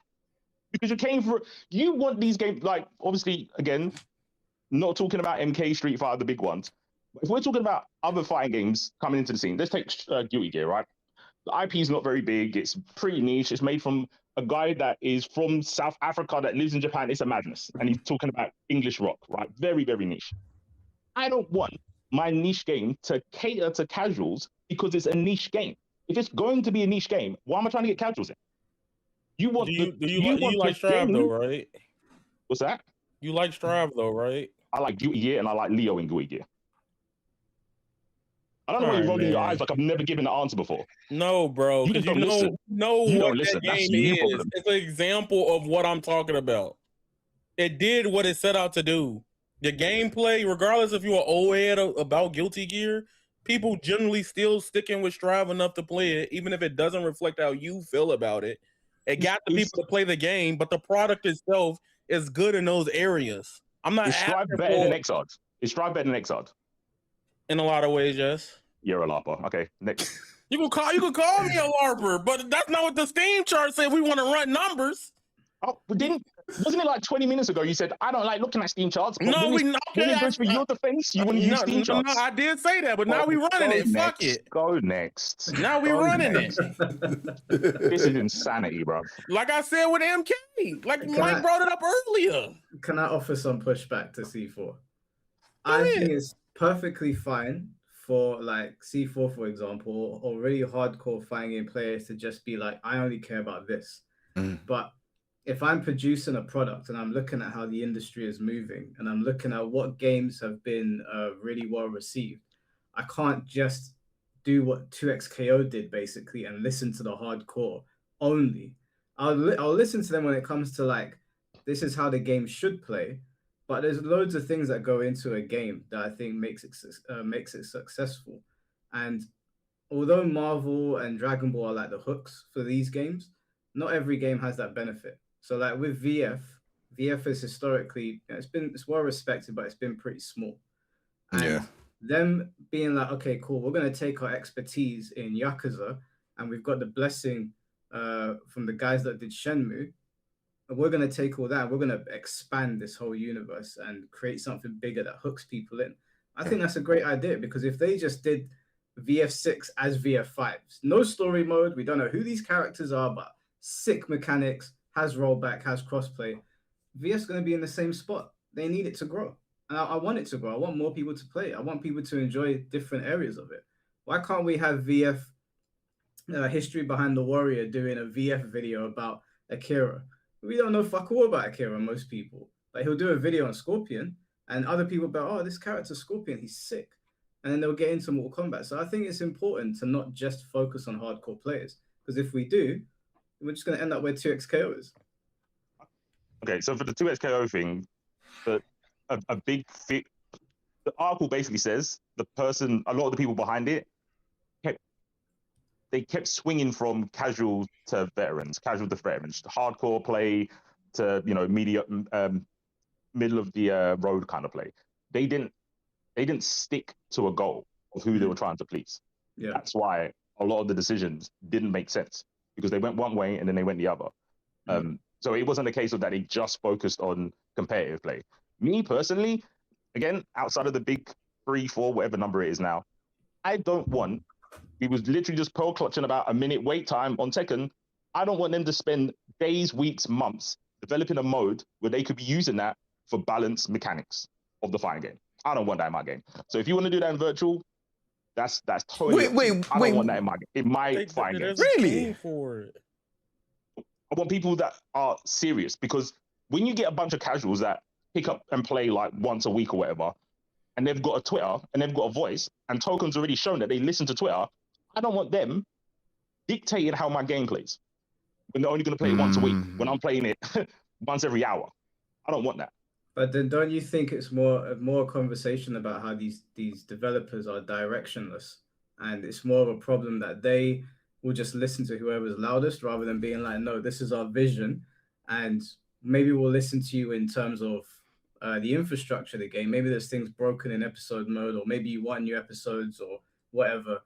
But if they haven't got a clear vision, I don't know if the rest of the game should suffer for that just because these guys don't know left from right. The Tokon developers should know. They should understand where they want to take their game. And if a bunch of casuals are on there screaming, saying, oh, remove Carnage's overhead, blah, blah, blah, that's the Tokon developers are compromised. They're idiots at that point. I'm not saying they've done that, but if they did do that, it's not the casuals' fault or like wanting to onboard casuals. It's the developers don't have a clear vision. I agree. And until Tokon, they never did that. Arxis never did that. They made decisions that people hated. And you know what? They kept playing and had to deal with it. Now they're doing this with Tokon. That's why I'm on the hunt for LARPers, because I don't want LARPers changing my game because they're listening to them now. So yeah, I agree. The problem is people are not willing to accept why some of the best games in history were loved. And you can go to community by community. You want to start with my community, Mortal Kombat. As much as MK9 is revered by the NRS community, people will always say, well, that game was bad. It wasn't a good game. Look at all these problems it has. You're looking at it through rose-colored glasses. No, we all acknowledge this game was technically horrible. Why do we all love it still? Because it has something for everybody. It's got shit I like, shit you like, shit you like, shit you like, shit you like, right? The fact that it's unbelievably imbalanced is irrelevant because we don't care. Look at Marvel 2. Through the eyes of the modern fighting game player, Marvel 2 is a horrible fighting game. It's imbalanced, it's broken, it's all this. Without Marvel 2, we would all be playing fighting games in cardboard boxes because there wouldn't be a tournament to go to. Let's look at Street Fighter 4. Oh, my God, all the stuff that was broken, FADC, all the stuff they had or whatever. Without Street Fighter 4, the FGC would have died after the Marvel 2 train couldn't keep going. So all of these things that people say nobody would like, everybody would hate, everything that people point to would be terrible in a modern fighting game is everything that people loved, and people don't understand why. Nobody can understand why people liked Marvel 2. It was broken. It was all these things. MK players can't understand why people would like MK9. Why? It was broken. It wasn't any of these things. But because it had something for everybody, why? It was still fun. Regardless of how broken it was. If a game is enjoyable and it truly has something for everyone, it could be the most broken fighting game ever made, and nobody would care. Developers don't understand. I agree with this, but the things that you've talked about, like say for example Street Fighter 4, right? Everyone complained about plinks. They were like, I shouldn't have to do a 1-frame link for a B&B with like Sakura. They were like, the game's too hard. But like you said, it revived. It revived basically the FGC. It brought in a whole new generation of players. And it wasn't because it was easy. It was because they went, yeah, you know what? Fighting game players want to, show how big their dick is and doing these hard combos or play these difficult characters. So the prestige came from top players being good and people striving to be that good too.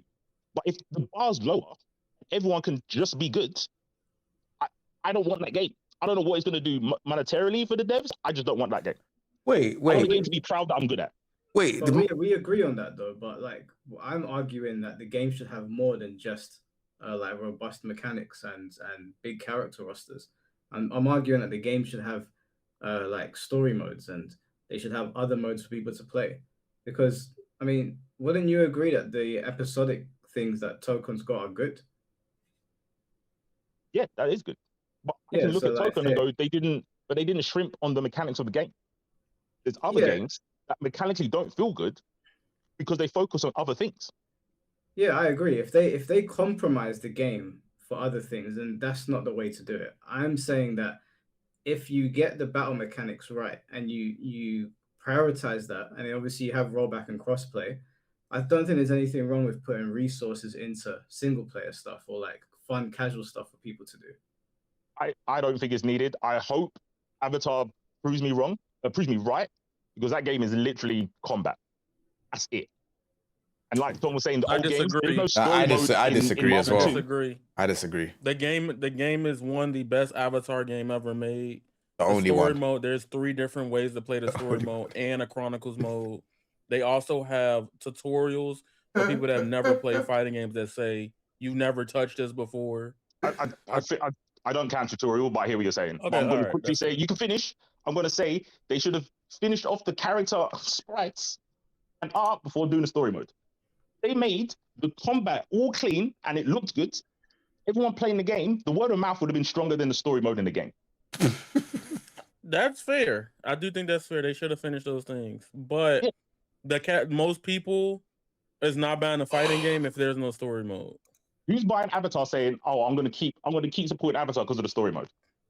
That's not the point. Is there story mode in Avatar? Yes, there's story modes and you can play it multiple ways. This is the point. No one's talking about most of that games, but I'm saying most of the reason that game sold is simply because Avatar fans and the cross promotion with the movie that just came out, not the FGC.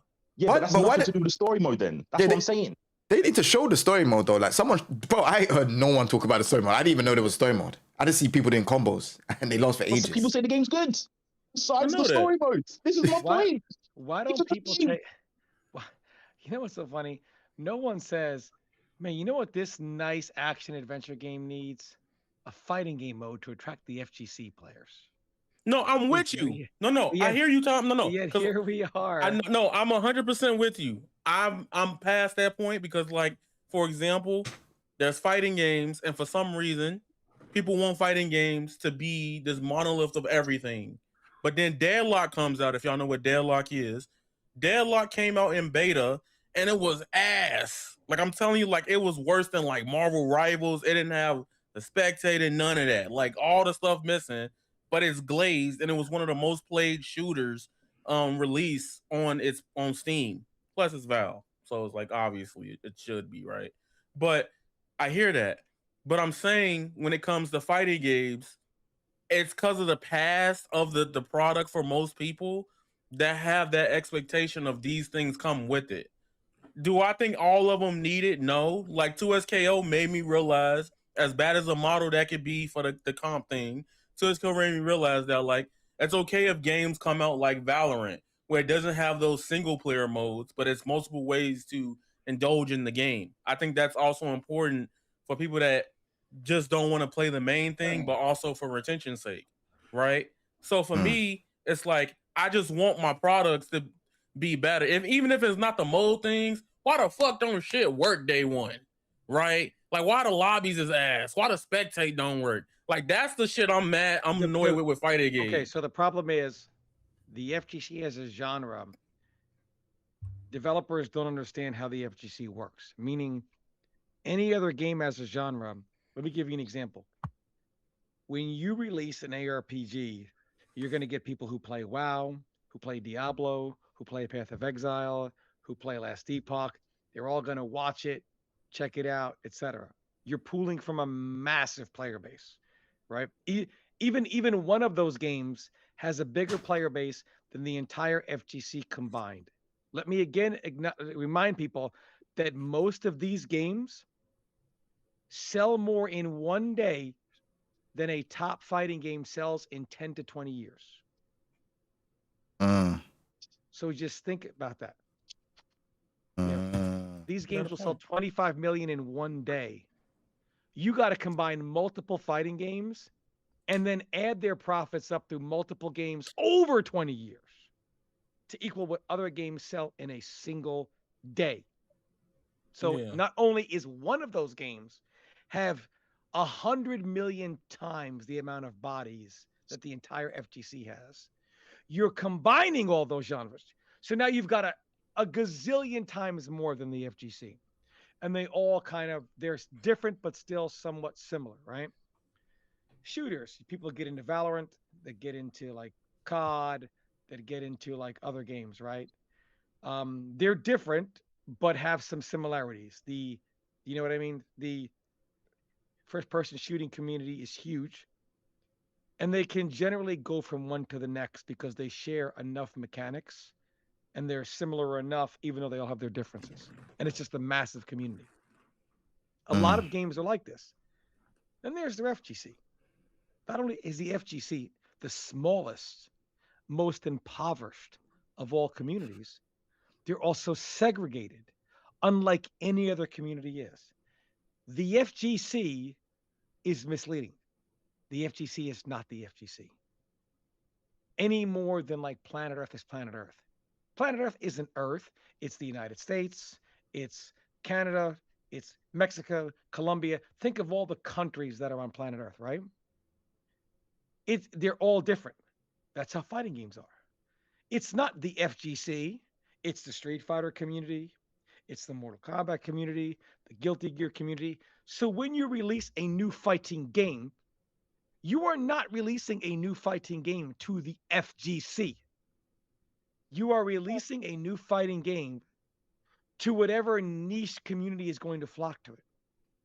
So the FGC, each game is a percentage of a very small number. So, and then people that are willing to spend money on a game is a percentage of that small percentage. So the FGC is, people think fighting games are a genre. They are not. Street Fighter is a genre. Mortal Kombat is a genre. Tekken is a genre. Mortal Kombat players don't flock to Tekken or Street Fighter, and vice versa. You know what I mean? You got some like anime communities that share whatever, but each individual fighting game is a genre. The term FGC is very misleading because we're not. The FGC is made up of Street Fighter players, Tekken players, Mortal Kombat players, DOA players, Virtua Fighter players, but we're not a fighting game community. It's really the Street Fighter community, the Tekken community, the Mortal Kombat. If we're all, how many people, the reason why my knowledge is so good is because I've been in all of them. I've played Tekken, like in Tekken 4 at high level. I've played DOA at high level, Mortal Kombat. That's how the older generations were. You know this, Jay. Right? They played many other games. Now, someone like Sonic does it, and they're like, my God, someone that can play multiple fighting games at high level, build a statue. But this was the standard. Now the FGC is just so segregated, and the term FGC is misleading. So when you're Riot and you think, I'm releasing a game into the FGC, no, you're releasing a game into limbo. It's like Superman Returns. Remember that movie, Mike, when Lex Luthor built the island up? Nobody lived there. So you're building up an island in the middle of nowhere, and you're seeing who's going to inhabit it, right? And it's not the FGC. It's going to be a very small portion of players. And the T2XKO community just isn't big enough because it's not the FGC. When you make a brand new fighting game and put it out, you are creating brand new real estate, calling it a new country, and hope it populates quickly. And no other genre of games has that. FGC is very, very misleading term because it's not true. I agree with you, but I think this is all the more reason why fighting games do need to add more content to the games. But the developers don't know that. They think we're pooling from the FGC. Well, I mean, no, I mean, look, I understand where you guys are coming from, but I do think VF6 is a good example of them trying to step out of that and appeal to other people, because they're very clearly appealing to people that play Shenmue and Yakuza. And that's a big market. So that's why I'm saying that these Marvel Token, you could argue it doesn't need it because everyone knows who Spider-Man is. Everyone knows who Doom is. Everyone knows who Magneto is. Everyone knows who Carnage. And then they sprinkled in some like more unknown characters in there for people to learn about. But with like VF, not a lot of people know the characters. So I think it's super important to get people invested. If they just focused on the battle mechanics only, I think it would be to the game's detriment. I think we'll have 200 people in a year playing the game, rather than if you build the game out and you build the lore and get people connected to the characters. Has anyone seen the movie The Founder about McDonald's and everything? You've never seen it. Wow. Chat. Years ago. Has anyone in the chat seen the movie The Founder? It was on Netflix for a while, a couple of years back. It's about McDonald's. There's a famous line by Harry Sonneborn to Ray Kroc. He said, "You don't know what business you're in. You're not in the burger business. You're in the real estate business. People that make fighting games don't know what business they're in. You're not in the fighting game business. You're in the entertainment business." They keep trying to make fighting games like a real sport when fighting game communities are more like professional wrestling. It's about entertainment. I like that. Right? Yeah. Why was MK9 so popular? Look at the personalities. Me, PL, 16-bit, like all these personalities that were like very pick of the hut, right? These are larger than life personalities. Look at the players now. Are they good? Better fighting game players? Yes. But watching them like, hey, watch me, dog, I'm good. Nobody cares. Nobody gives a shit if you are good at a fighting game or not. Rock star players, larger than life personalities is what people pay to see, not the game. If people really paid to view the game, then some local tournament in Nebraska would have 500 million people watching.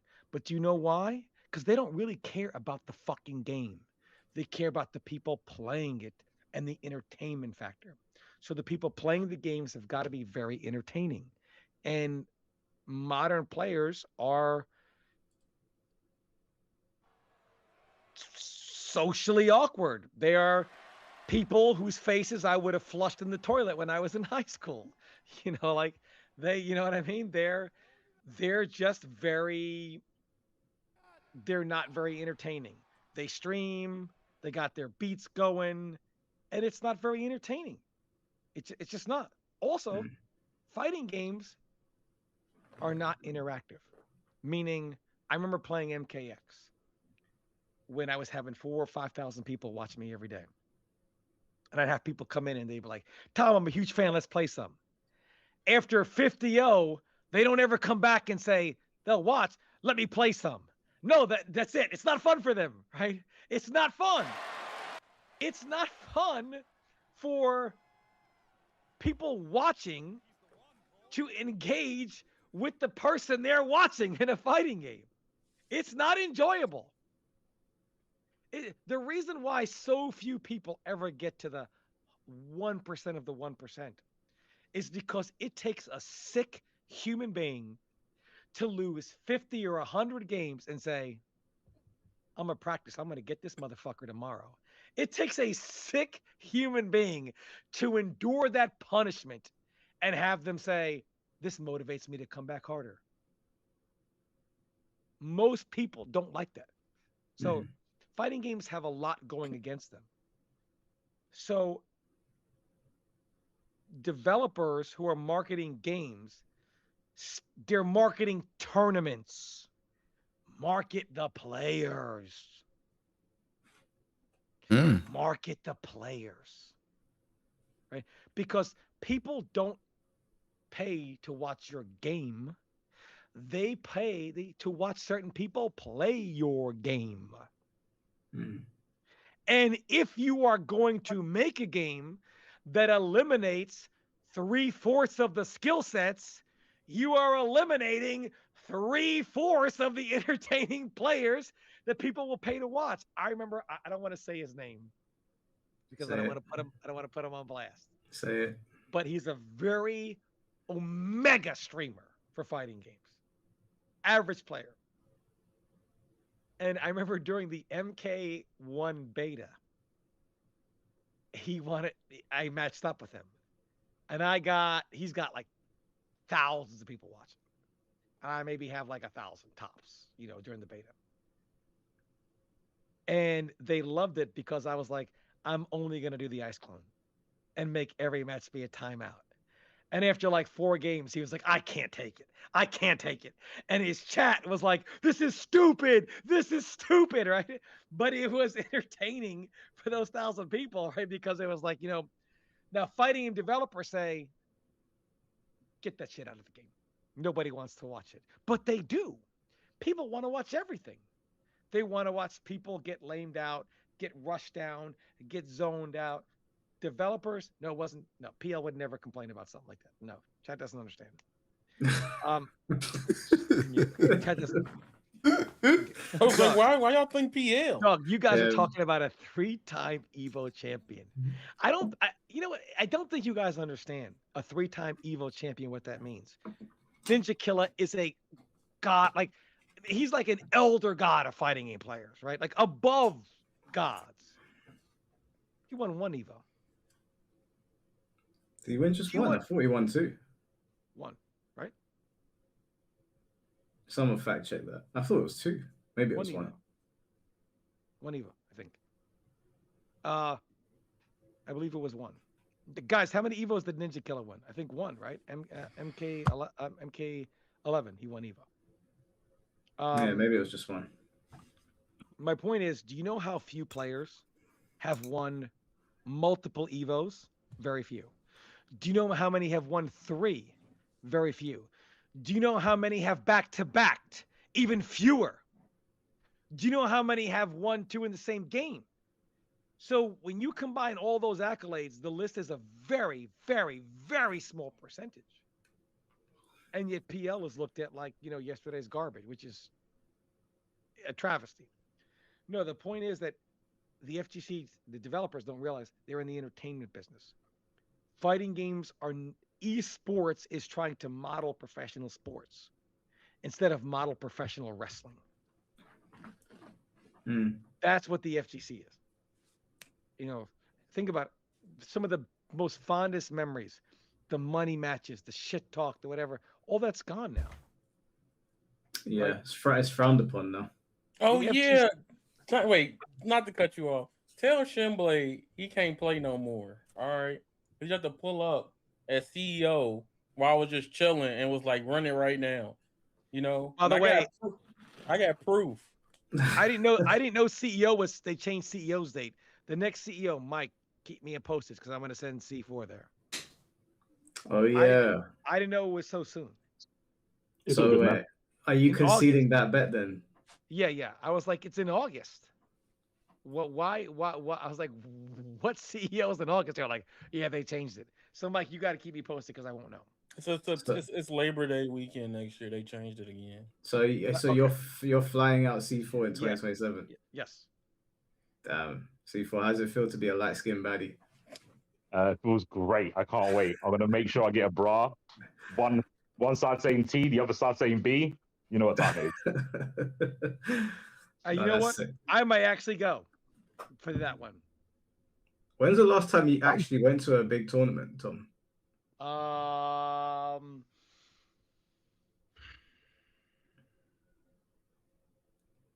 2017 Combo Breaker. Damn, you and C4 gotta go together. And I don't go because I already know, like, I'll be walking through the hall and it'll be like, fuck you! Get the fuck out of here, Tom. So I don't go because, like, why would I go to deal with that? Just do it back to them. I feel like it's gonna be changed now. No, there are very few people as hated as I am. I would say the FGC has a very deep hatred of me. I don't know why. I think in person. I'm telling you, because that CEO, they was like, "Oh, I be watching you." And he was like, "I love your content, but you also be on the mic all over." They was walking up to me doing that shit all. I was like, "What the fuck?" Yeah, but you're not hated. Yeah, but you're not. I don't think you that hated, bro. Like, I don't think Tom's hated. I think he's disliked for dumb reasons, and I think most people dislike Tom, and he don't even know why he's. I not feel like likable. you pull up now, the love would be different because you're right about everything. Low key, I don't know. I feel like you'll be like low key the celebrity, low key. I agree. If you talk to people, they will see that the memes and shit that people have done to you. I think if you talk to people, it will change the perspective. But at the moment, if you go, I don't think people hate you. I think they just think you're a loser. But that's because of the internet. I think if you start talking to them, they won't think that anymore. That's a lot of people you have to talk to. I don't know if it's worth it. I just hate seeing like the way, like, man, what broke my heart is like when I heard Nee, who's, God, who is Love Tekken like that guy has? And for him to just be like, I just don't think I understand it. It's not fun for me anymore. And people's reaction is like complaining, crying. Like, man, it's heartbreaking, right? Because first of all, these players, they don't know these guys, right? They don't know they didn't follow Nee from Tekken 5. They don't know who these guys are. They don't know their dedication, their love, their passion, right? It's unfortunate. Arslan Ash, like, my Arslan Ash can't even speak. But how people like, you know? What you mean? My God, if he gives any information on Tekken, scrub bitch, just salty, you ain't winning. And then he wins 2 Evos back to back. Lucky bitch. How's he always win Evo? Arslan Ash at Evo is like Undertaker at WrestleMania. For whatever the reason, whatever happens all year long, he powers up at Evo, right? And you would think that Tekken would sell that story. But no, that's not fighting games. That's entertainment. They don't.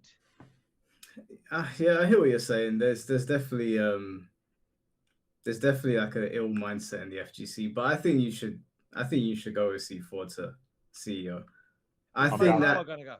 Is Mike Hollow going? That's all I need to know. To CEO. We should all go. If you go, I'll go. Yeah, like I go too. Shit, there you go. We should all go. If I go to America, someone is going to shoot me. No, they not, bro. We do an IRL podcast. I got the equipment. Yeah, if you go, I'll go. And Jay and Tom and Yaya, I'll go. 100%, I'll go. It'll be my first time, bro. Yeah, same. I'll go. Well, when is it though? Because I'm going to Japan next year. Labor Day weekend, you said, right? September? Yep, September. What, this September? No, next year is going to be in September 2027. Okay, yeah, next year. Yeah, I'm down. 100%. I'm down. Okay. Where is it? Florida. Orlando. Yeah, I'm not down. I'm not down. You know you want to go to the shadow realm. Come on, I'm not down. Orlando's okay, man. Orlando's okay. I'm not down, Orlando's bro. good. It's not Daytona. Yeah. It's not Daytona. Oh, okay. Isn't Florida like an open carry state?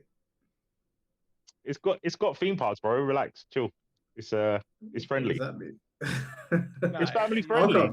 I'll tell you this year where we were at, there was less chances of getting Mike, shocked. the bullets are coming for me first. I can promise you that.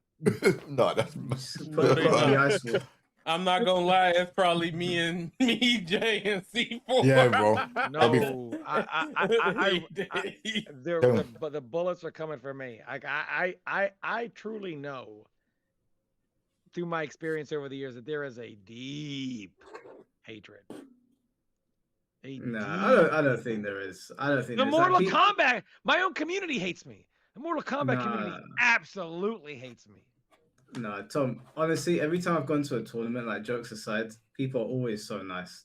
All of this stuff that happens online, it doesn't happen offline. At least not nowadays, anyway. I'll go to CEO. I think we'll have a good time if we will go. I got a funny story. You know, there was a time when I was streaming at there's a place called New Meta, yeah, and one guy was mentioning that he doesn't know much about FGC, but he spoke about you and he said that he's a big fan of you. You know, Tom Brady. That he's a massive fan and he likes MK and stuff, and I was like, "Raw, that's crazy!" Like he doesn't care about FGC stuff, but he just cared about like more combat. He be acting like he not a GOAT, bro. Like not the he's no one still. Like people used to ask. No, wait, hold on. RVD and his co-host, they are into fighting games. You know, I went on Rob Van Dam's podcast. Yeah. And his co-host got in contact with me, and they were like, "Yeah, we watched Tom Brady. Like we only watch your podcast when Tom's on." It's mad. Hey, RVD, I lived in New Jersey. I was at ECW Arena in Philly, man. I saw RVD in prime time RVD, man. And I used to pay, like, at the end of ECW events, they let you pay whatever, get in the ring, take pictures. I had to get in the ring with Sandman. I was like, I need to know if he smells like alcohol. Completely wasted. It was awesome. It was awesome. Let me tell you this. I can't beat the RVD thing, but I know Dragon Ball players that know you and constantly say to me, "Why do people hate Tom?" Well, I know Dragon Ball players that go, "I only play. I like Sub-Zero, and Tom Brady's like the coolest Sub-Zero player." Here's the thing: anytime someone has tried to say, "Listen, even Tom Brady says blah blah blah blah blah," you listen to that loser. So like, I feel like there's a weird confusion because people hear stuff and they say, yeah, "That guy Tom makes a lot of sense because he uses data and facts and logical arguments." And then they'll go on, not forums, but Twitter or whatever, wherever, and be like, "Yeah, didn't you hear Tom whatever?" And the response is, "Oh my God, Tom said it? Idiot." And most like modern players are like, why is that the response? Like I feel like most modern players, the new FGC is very confused by the opinion of the new MK community is very confused by the opinion of the old one. Yeah, I think it'll be fine. If you read Test Your Might all day, or if you're on Twitter, then you'd think that Tom's hated, but you're not actually hated. Like even like Sonic, right? Even they thought I was hating on Sonic. The question was, is Sonic the MK GOAT? And I wasn't like, no, Sonic's not the MK GOAT. I said, nobody is the MK GOAT because they're all so different. And I'm like, how can Sonic be the MK GOAT? Whereas if we hold a tournament right now, he would lose in 1, 2, 3, 4, 5, 6, 7, 8, and 9. How can he be the GOAT if he would lose in 85% of them? And in fact, he would say, well, I haven't played 80% of them. How can somebody be the GOAT without playing 80% of the games in this series? Now, the NRS era, there's no doubt. But that was not controversial. But it was like, oh, my God, this hater, this loser. Like, it's so hard to talk common sense in the MK world. My heart actually breaks for the modern player. What most people don't realize is I'm old. Even before Ryan Hart, there was me. I'm old. I am the oldest. You sound like those beings in the Eternals. What are they called? C4. Oh, fuck. I'm a lapa. Eh, No. eh, and man, The Celestials. The Celestials. I loved watching. Like, man, Ryan Hart might be my favorite player of all time. Like, I loved following Ryan Hart, Valle, myself and Valle, friends. Obviously the old cats are Jason Cole, Afro Cole. I loved watching these guys over the years, getting to know them, like knowing these guys. And you guys, people don't realize what a lot of us OGs went through to pave the scene you guys have today. And what we want is for you guys to have more opportunity than we did, to make more money than we ever could, so that while we could not do what we loved for a living, that you can. As the saying goes, the world is a better place when a man plants a tree whose shade he will never sit in, which basically means we leave it better off. And the FGC is not better off. It's a business that makes money off the people that it's a business based on free labor. The players don't make what they should. A player, to be at the top of the world, this is a full-time job. And there's no guarantees in the FGC. I mean, Mena RD should be making $300,000 to $500,000 a year guaranteed. It broke my heart. Mena RD, I believe, is the best Street Fighter 6 player in the world. And it hurt me because I'm watching him win Evo Japan. I'm watching him win Evo America. Matter of fact, didn't he back-to-back Evo America? Yeah. Might remember. He back-to-back Evo America, right? Or no? I feel like did he not? Did he win Evo America 2 years in a row? Like he did. Wasn't it 5 and then 6? Well, hold on. Did remember. Mena RD win the last 2 American Evos? No, he didn't, because Punk got second. Punk, yeah. Okay. He won. Punk won. Punk won the one 2 years ago. Okay. Yeah. So Yeah. he won Evo Japan, then Evo America this year. And we calculated what he made, and he made the same as a Wawa employee in like Missouri. And where we made it's true. But it's real though. It's real.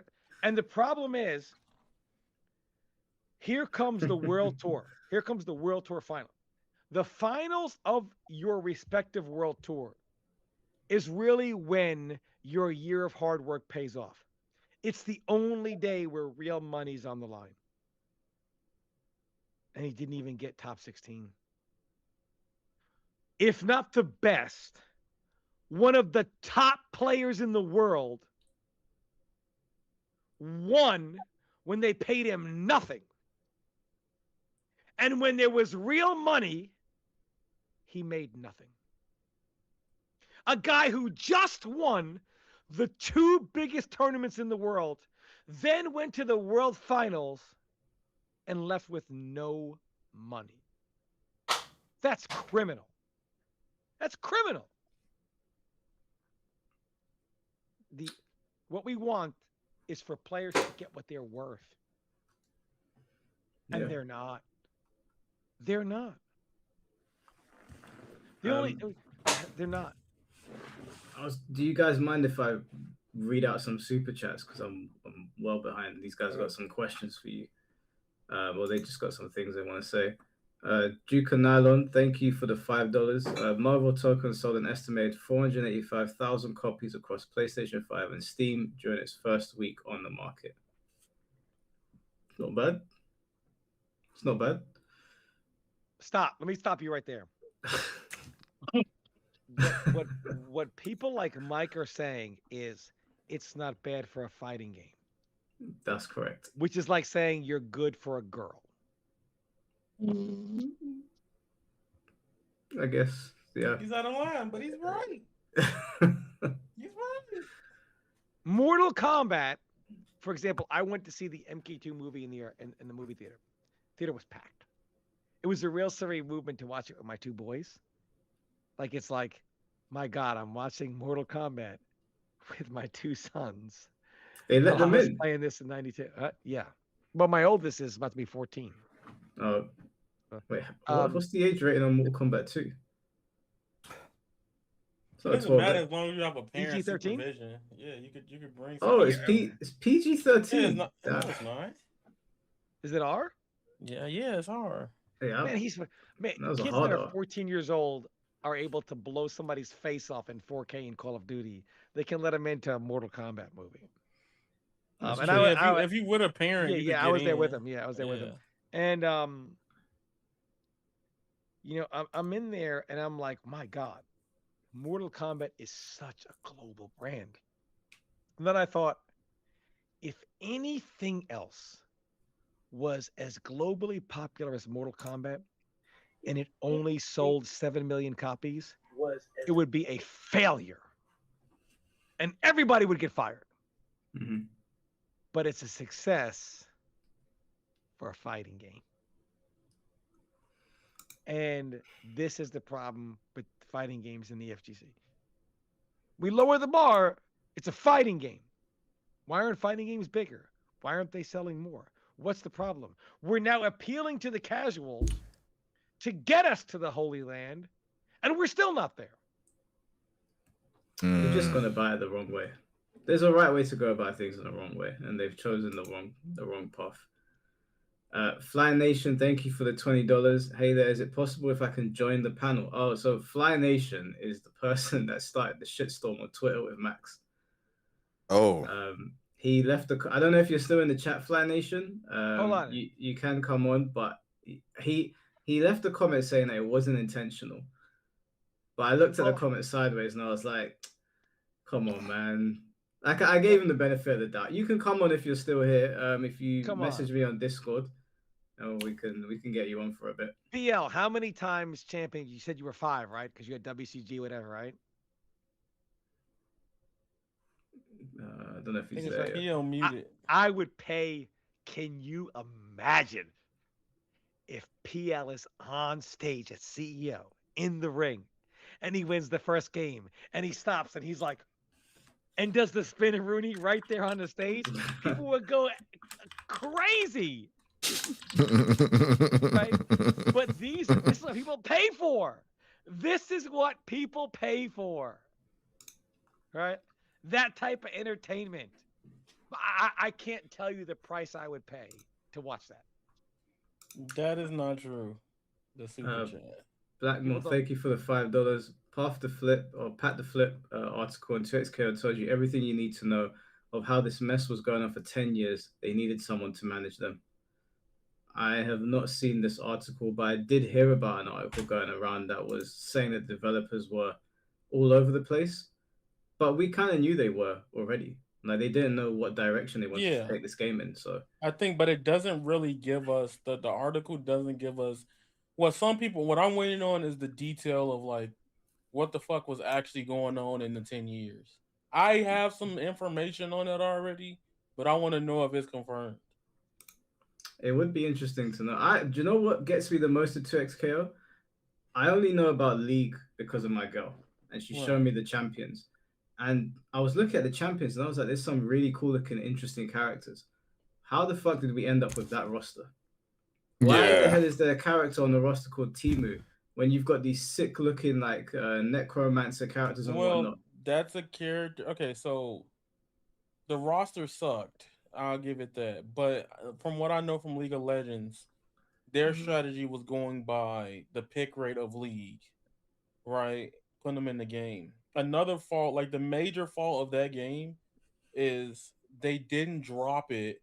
Like when they showed off that trailer, it's a trailer on the Riot Games YouTube, and everybody forgets it every time I bring this up. Because a lot of people be like, "Why is there arcane characters?" When they introduced this game to us again, Arcane was just won Grammy Awards. Why the fuck wasn't the game out? You telling us our target game was going to be for Arcane with 2XKO. Season 2 comes out. Season 2 for most people is ass. people don't like season 2 Arcane. So now you look at 2SKL with the character dropping, and everybody's like, they waited too fucking long. So yeah. Right, this guy's gonna come on in a second. I'm gonna try and get through these real quick. Duke Nylon, thank you for the $5. Remember, Tom, people have complained that his fur stinks. Oh, that's not a nice thing to say. Tom, you want to comment on that before I move on?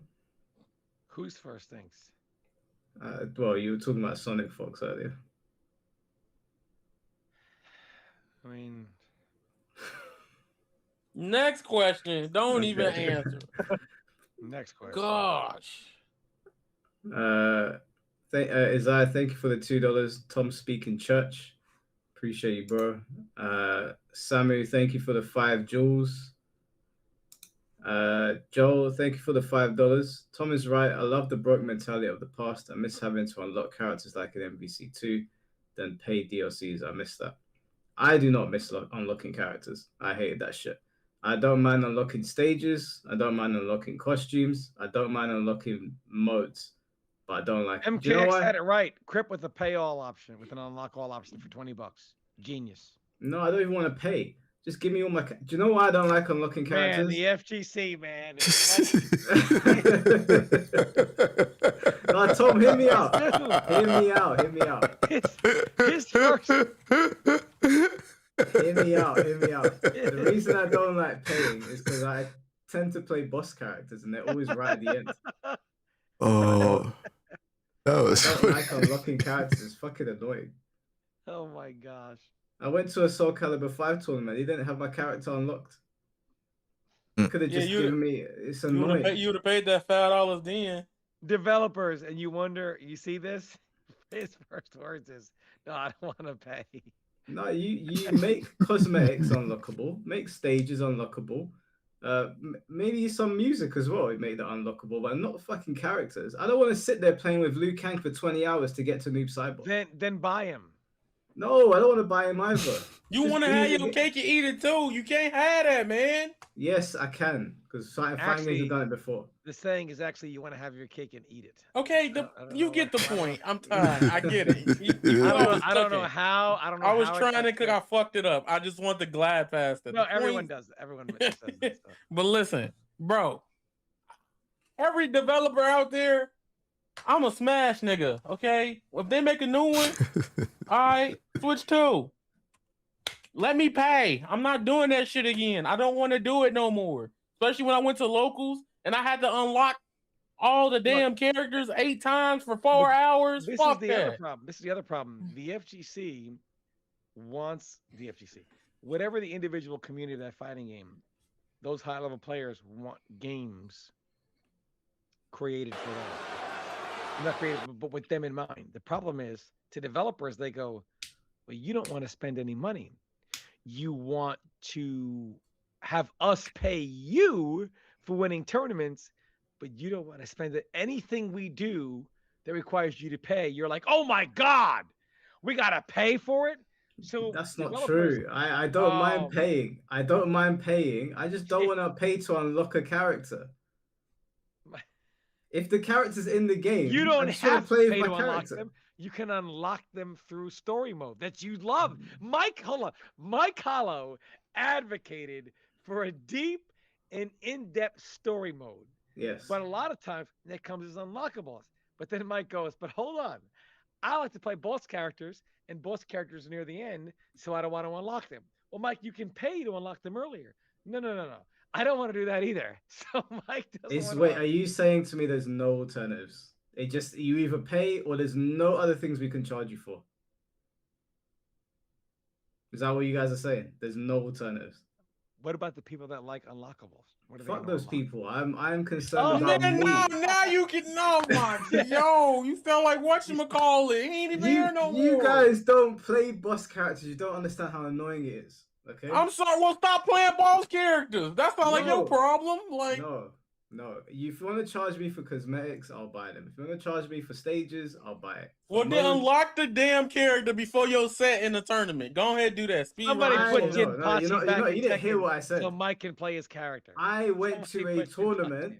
I went to a tournament and those donuts did not have Algol unlocked, so I had to play with Killick. I don't want to play. Oh, not sorry, not Killick. What was the Sheba? I want to play fucking Sheba. Do I look like someone that mains Sheba? I wanted Algol. That's your fault. Your character, they ain't main your character. They ain't give a fuck. First of all, the Soul Calibur community and Algol are a very weird relationship. Let me just say that. You saw what happened at CEO? Everybody was out there unlocking champion. I fucking hate that story mode now. I wish they would release Soul Calibur 4. No, 5. 5. We need 5. 4. No, hell no. Nobody wants 5.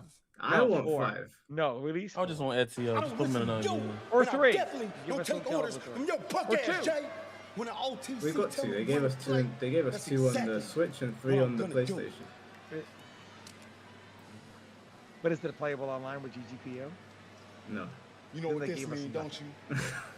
That means we the captains. Tom, thank you for the $5. Tom, stop spitting on my face. I know it's facts. As a matter of fact, won't you stand your ass in the back? Stand around. OJ, thank you for the $2, bro. Team Broke member, Tom is cutting promo of the year. I don't want anyone to think that I'm cheaping out with games. I play Helldivers, I buy the war bonds. But I think because of the team aspect, me and my friends, we want to have the same sort of like costumes when we go out to war. There's team camaraderie. You will pay for that shit, but you Mike can't pay literally for made all the that point. characters. Mike will spend money in other games, not fighting games. Yo, you're not helping the cause. You are cutting me up. Mike. You cut me up. Hold on. I don't mind spending money in fighting games. I have no problem with it. But I don't like the way Tekken rolled out its shop. Right, Jay? We agree on that, right? The Tekken rollout of the shop was garbage. Bro, right? y'all hey, Jay, in the stream. In the stream, bro. In the bro, stream, man. No, I ain't trying to get that, bro. I thought you was gonna just say, fuck it, we ball. You talking about I don't want to pay for it, but you paying for the Helldivers? Nah, the way, tell the truth. The way how they rolled out the shop was a bit crazy. Guess what? I love Mike's videos. I watch all those videos. I watched that video about how they didn't say anything about the shop and then surprised there's a shop. But it's because they knew if they said there was going to be a shop, how the FGC would react to it, because the FGC don't want to spend any money. No, I would have spent money in the Tekken shop, but I did not like what they tried to do. They tried to swindle people. No, because they couldn't be honest, because the reaction would be just as bad either way. They wanted good reviews. They wanted good reviews anyways from like all the outlets and stuff. They wanted. That's why I didn't like it. I've spent money in Rebirth of Souls. I spent money in Rebirth of Souls. No one would say if they announced the Tekken shop before the game launched, would say, well, at least they were upfront about it. They wouldn't. They wouldn't. Yeah, they wouldn't. I know, but I don't mind there being a shop in a game. I like the war bonds in Helldivers. I think. Hold on, stop. I just saw what you said. Hold on, let me finish. I think if you add real value to the game, then it's fine. But you just got to be honest about it. Don't tell people that there's not going to be a shop in this game, and then the game comes out, and 2 months later there's a fucking shop in there. Can I say something now? Yes, you can say what the fuck was you buying in Rebirth of Souls? What was you buying? Rangy's got an alternate costume. You can't tell a fighting game player there's gonna be a shopping game. What are you talking about? You if I spend money can't. in fighting games, now I'm getting cooked for it. You can't do that. You can't do it. No, yo, sit down. I don't understand what this guy is angry about. No, you can't. You buying bullshit instead of supporting the shit you already know you was gonna play. I'm supporting the game that I like. But you can't spend a little $3.99 in the Tekken shop, man. No, fuck the Tekken shop. They shouldn't lie. A fighting game could be like, we're gonna give you this, and we're gonna give you this, we're gonna give you this, and the players will be like, yes, and then more coming in the shop. My God, man, they just want to sell us. You can't do that, man. No, you have to sell me quality. You ain't gonna sell me some bullshit. Yeah, but that's the point of the Tekken shop. You make shit out of whatever they give you. Nah, bro. Okay. The shop is trying to trash. Y'all was roasting that ball in Tekken 8, but that's some raw ass design. Some of that dumb ass ball. Right, hold on. Catch him out and sign here. Hold on. Give me something that is of good quality in the Tekken 8 shop. There's a lot of good stuff in there, like pieces that you make other characters with. People making JJK characters and anime characters. Let's be specific. Tekken 4 Jin costume. I don't play Jin. You see this? No, why does man have to pay for Tekken 4 costume on Jin when it was free in Tekken 7? I know I would have played it if they made you pay to put Tekken 4 Jin in the game. Then I would pay and I would have played. That's what I'm saying. No, that character's broken. I don't mind paying. My God, man! The first thing I don't mind paying if it's quality. I can't do it. If it's quality products, if it's something that I like, I'll pay for it. If I don't like it, why would I pay for it? Jay, am I lying? Nah, bro, I ain't gonna lie. You ain't never bought the battle pass in Tekken 8? I bought the battle pass. I bought it every time. But you get the points back in it. So if you put some money in, you keep getting the points back. But the problem is you said something that kind of triggered me. Bro, the ball was a blank ball, not you. Yaya. Bro, they give you a blank ball that you have to pay for. A blank ball. That's what it was. It's blank, bro. But the blank ball is used to create other characters, like costumes. Bro, it should be free. It's blank, bro. Let me tell you something. It's blank, bro. It's a blank ball. I hate seasonal characters. Why? Had they put Bob in the day one version of the game, in Tekken 6, I was okay. I was well above average. Let's just say it that way. And I would have taken it more seriously. But Tekken 6 and like MK9 came out right after. You know what I mean? You're overlapping timelines. You know what I'm saying? Yeah, but bro, I really enjoyed the game. You know, like I really loved it. And if it wasn't a lot like Tekken 6, then MK9. You know what I mean? Like boom, boom. I don't think Bob should have been DLC though. I would have invested a lot more in the Tekken 6. I played Bruce, Bob, Miguel. None of those characters were available to me. Yeah. Now, if Bob was available day one, I would have invested a significant amount of time in a Tekken 8. But wait though, Tom. You have to pay for Bob. So why are you not spending money? Why are you not spending money? I would have bought him. But now I'm 2 years. I haven't played the game in 2 years. Oh, okay. You're a top level fighting game player. Yeah. You get into it quickly. Yeah. Way too far behind. Jay's got a whole Teach Me series. Just watch his videos. I can help you, bro. I'm in a world where I don't know you a second game. Pass. Nah, that's PL. That's PL. Wait, what? Hey, PL's just doing the standard because they do it to him. So why wouldn't he do it back? Wait, what's going on? Tom said people don't. What did you say? You don't get a second game. I don't want to do it in a world where nobody owes you a second game. But he said, talk to PL. And I said, that's not PL's philosophy. He's just saying, hey, dog, you guys told me no one owes you a second game. So don't get mad when I tell you nobody owe you nothing. That is true. But also, hey, again, the arcade, you had to pay per game. And you weren't obligated to play. We at the crib, bro. What? How we can't ignore the arcade era. That's why we even have. Yes, we can. We gotta move past that, bro. No, you just wasn't there, so you don't want to. I don't care if I wasn't there. I'm cool at the crib. No, you want to be. I get it, man. You want a long set at the arcade. That don't happen, man. When you go to the arcade, you can't control the kind of opponent. Bro, you paid the money up front for the copy, man. You haven't dealt with waiting for somebody to die so then you can play, and they grab the quarter you put up. Thank you for your sacrifice, but I'm at the crib, bro. Run the first to 3. It's everybody ain't got time like that. I might only have time for one game. Why you turn the game on then? You know what I'm saying? Hey, maybe you should. Maybe he got a call in the middle of the game and he had to go. Okay, then after you lose these points, DM me and say run it back. I'm not losing the points. It's too many people that want the best of both worlds, like this Hannah Montana, bro. Like, come on, TL. I get you, I feel you, but thank you for your sacrifice. The best of both worlds. We got an online arcade. I ain't gotta pay per game anymore, and I get access to all these opponents without having to pay 50 cents or $1. The online arcade. He's giving you the arcade experience in the online arcade. You should be thankful. I don't want to be thankful. I'm at the crib. I'm not putting 50 cents. I already paid 70. All right, hold on, guys. I'm gonna come back to the super chats. Let me bring in D, who is the person that made the tweet about Max. D, can you hear us? Yeah, I can. What's up? Yeah, how you doing, man? You alright? Yeah, I'm chilling. I literally just got home from work. Oh, okay. Yeah, I got a lot going on. Traveling to Tokyo Wednesday, so Oh, gotta nice. get some things ready for it. So yeah. Um, anyways, I'm just here to first of all, thank you for having me. And second of all, um, as I said in the comment, like literally, like I don't subscribe. I don't really follow Max at all. I don't even talk about him, period, up until when I posted that tweet, Mm. right?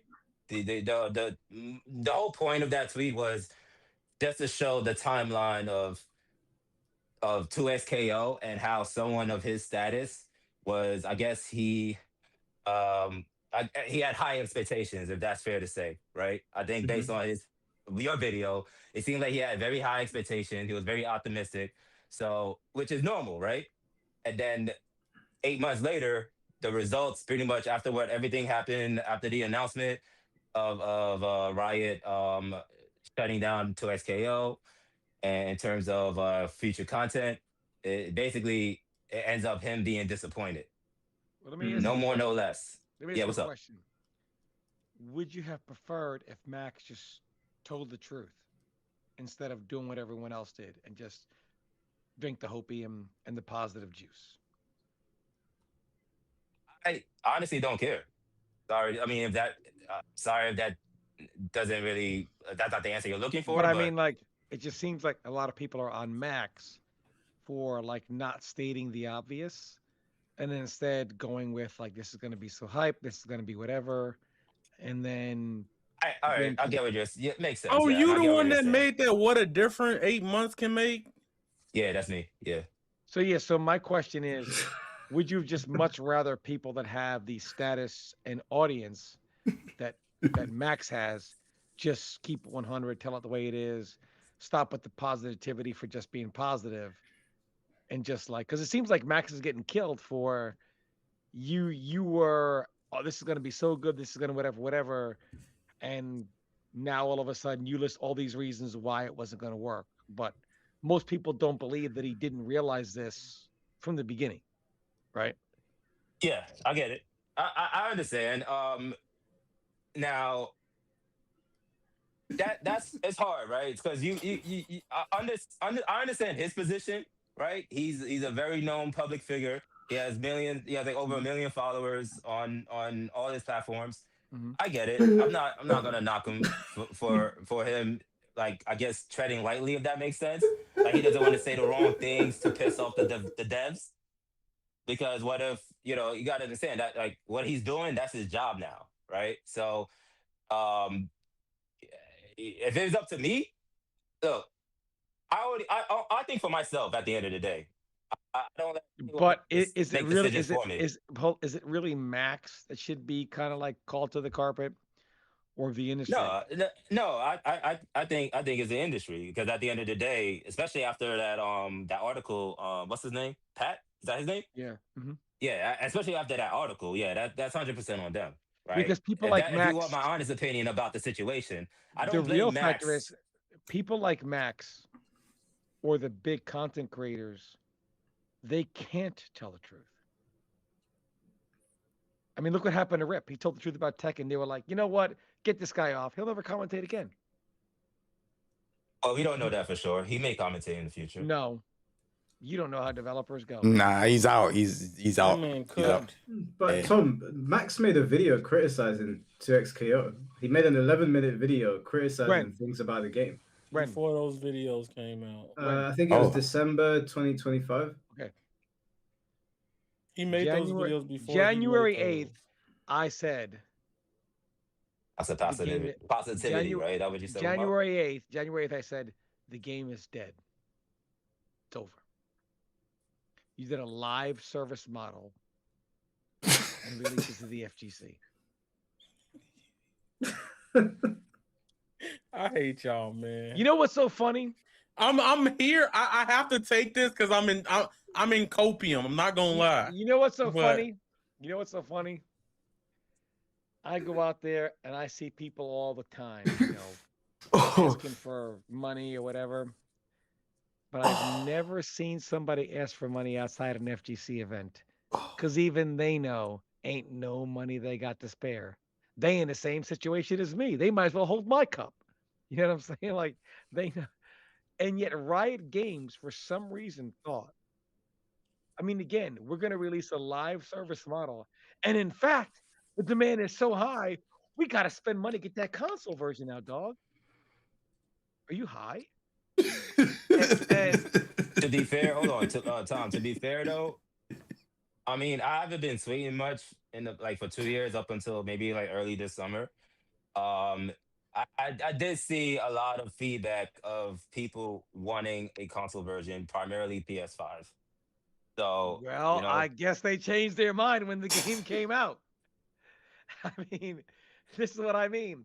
Positivity. Oh my God, this shit is awesome. Hell yeah, I'd buy a PS5 version. I got to get that PS5. I can't play it on PC. Game comes out. Nah, I ain't spending no money on this shit, man. I'll get the free one. But true. Yeah, that's true. Yeah, no. but still, I mean, hold on. My thing is though, Tom, is that they mentioned that they had the people, right? They felt like they were satisfied with the player base. The problem is the And then they retention. released the game. As No, Bruce no, no. Pritchard That's said, what I'm Mike, saying. and then the It's bell the rang. You know what I'm saying? As Bruce no, Pritchard and I get always it. I said. get it. But the retention is what was the issue, right? Like let's say me, for example. Let's say if I played a game for like a day or two and I stopped playing it, right? So that's what they're seeing. Right. So I guess they're like, yo, we're not keeping these players and it should cost money to run these Yes. servers and all I that If can't shit. they wait till they post the numbers, bro. yes, if they Niggas would gonna have put shut me, up. if they would have Well, put me, but it doesn't matter about the hold on. To counter that, it doesn't matter about the numbers. They're not satisfied. It's Well, not up no, to no, no. us I know to see that. what's good or not. I So I know where it stands personally, but I know that's not what Riot wanted. I can Right, spoil it and tell right. you that it was top 4. That's all I'm giving you till October. I But just don't know what they were smoking over there, man. They had the whole pool of characters all to right, choose from. so what's really Riot cut it off, right? Because face value, and then they have their new head, executive CEO, CFO, and them all up there, and in the agreement, it looked like it was just a thing of like, all right, before I leave, just get them the 2 SKO. And Tencent was like, y'all was working on this shit for 10 years? Bye. Tencent been cutting off everything like that. Yeah. That's not profitable. Like, people don't know about Tencent and how they move around. The only company they can't do it to really is a few outliers and like all right, Game look, Freak. let me give you an example. Right. The FGC is so impoverished that when Capcom Cup announced they were going to do pay-per-view, backlash was heavy. Then they significantly slashed the price. Why we gotta pay to watch? How is the FGC? Can you imagine WWF? We're doing pay-per-view. What? We gotta pay to watch the finishes of professional wrestling? What do you think would but happen? that's been a Dog, thing since the it 80s was though. $10. The FGC fought $10 USC. And then I think they're it's so hold on. And then they're so stupid. When I brought this up, I heard it was wildly successful in Japan. It was so successful that as I look for the pay-per-view buys, Capcom has not publicly released the official pay-per-view buys, which means it was shit. It was embarrassing. Of course, they didn't release the pay-per-view buy numbers. It was embarrassing. Of course they didn't. And yet the entire FGC was like, no, I heard it was good. Well, how can it be good? None of you wanted to pay. I heard Japan paid. Well, how much did they buy? I don't know, but I heard it was good. Are you fucking stupid? The FGC, who demands numbers and all this stuff for me or Mike, will be like, yeah, I heard it was good, dog. No, you can't even ask the FGC for $10. Yeah, Mike don't want to play for his character in bracket. Right? my thing. All right, so my thing with that is for me, it's not about the money. It's more so of the practices on what led to the pay-per-view. Am I surprised that they did it? No, I don't think so because they've been running that project since Tobanga. So my thing is like for over a decade. Capcom Cup has been free to watch throughout the entire tenure, but all of a sudden they decided to drop pay-per-views. I'll give you one example. This is off topic. I'm a big Dog, fan of battle rap. Hold on one second. $10. I'm gonna It's say not it about the again. money though. You cannot ask the FGC. You say, "Hey, dog, we heard you. I gotta keep it together, Lower bro. the price to $10." And even in the country that Street Fighter is made, it was so embarrassing. Capcom did. I promise you, if they made a killing, Capcom would say, look at these numbers. You can't get the paper. Where can, in what world can you not get the pay-per-view buy rate? In the FGC. Because we know what it was, dog. Garbage. And yet you still got dumbasses. Well, Tom, I heard it was good in Japan. Okay, what were the pay-per-view buys? I don't know, but I heard it was good. Really? You heard it was good. So I'm wrong. Doug, again, you cannot ask the FGC for $10. Anyways, Tom, I get what you're saying, and I understand. Yeah, $10 is not much. For me, it's not. It ain't shit, right? Respectfully, but hey, to the next person, $10 might be. Hey, $10. People would struggle for $10. I've known people who struggle just to That's get fine. $10, right? Then quit fighting games, sell your PlayStations, and rethink your life. Oh, of course. I agree with. I definitely agree with you on that. Like, yeah. Why if are you worry you about in the $10, FGC? Why are you in the FGC? because for a lot of people, people just like playing video games. That's it. It's just plain and simple. I know. Had a good laugh. Afford $10. I agree with you. You gotta get but your knowing life that's the the FGC, why would you release a live service model? Like a lot of this has to. We just got to be honest with people. Like people to get their lives together. Whether you want to be involved playing games or playing hopscotch or playing chess, you got to have your shit together first. You can't afford $10. You can barely afford a gallon of gas. Like you do not need to be spending any time engaging with any type of luxury anything. You have bigger problems than just $10 if you don't have $10. Dog, I mean, again, but Tom and P, I don't think it's that people don't have $10. It's that I don't want to spend money on a Street Fighter tournament to watch it. I've been watching it for years for free. For free, Hold on. exactly. This That's guy what I'm trying to said. say. This guy It's said got no value to me. Hold on.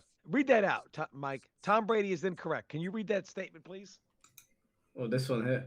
Yes. Tom Brady is incorrect. Capcom did stay. In fact, was a huge success in Japan.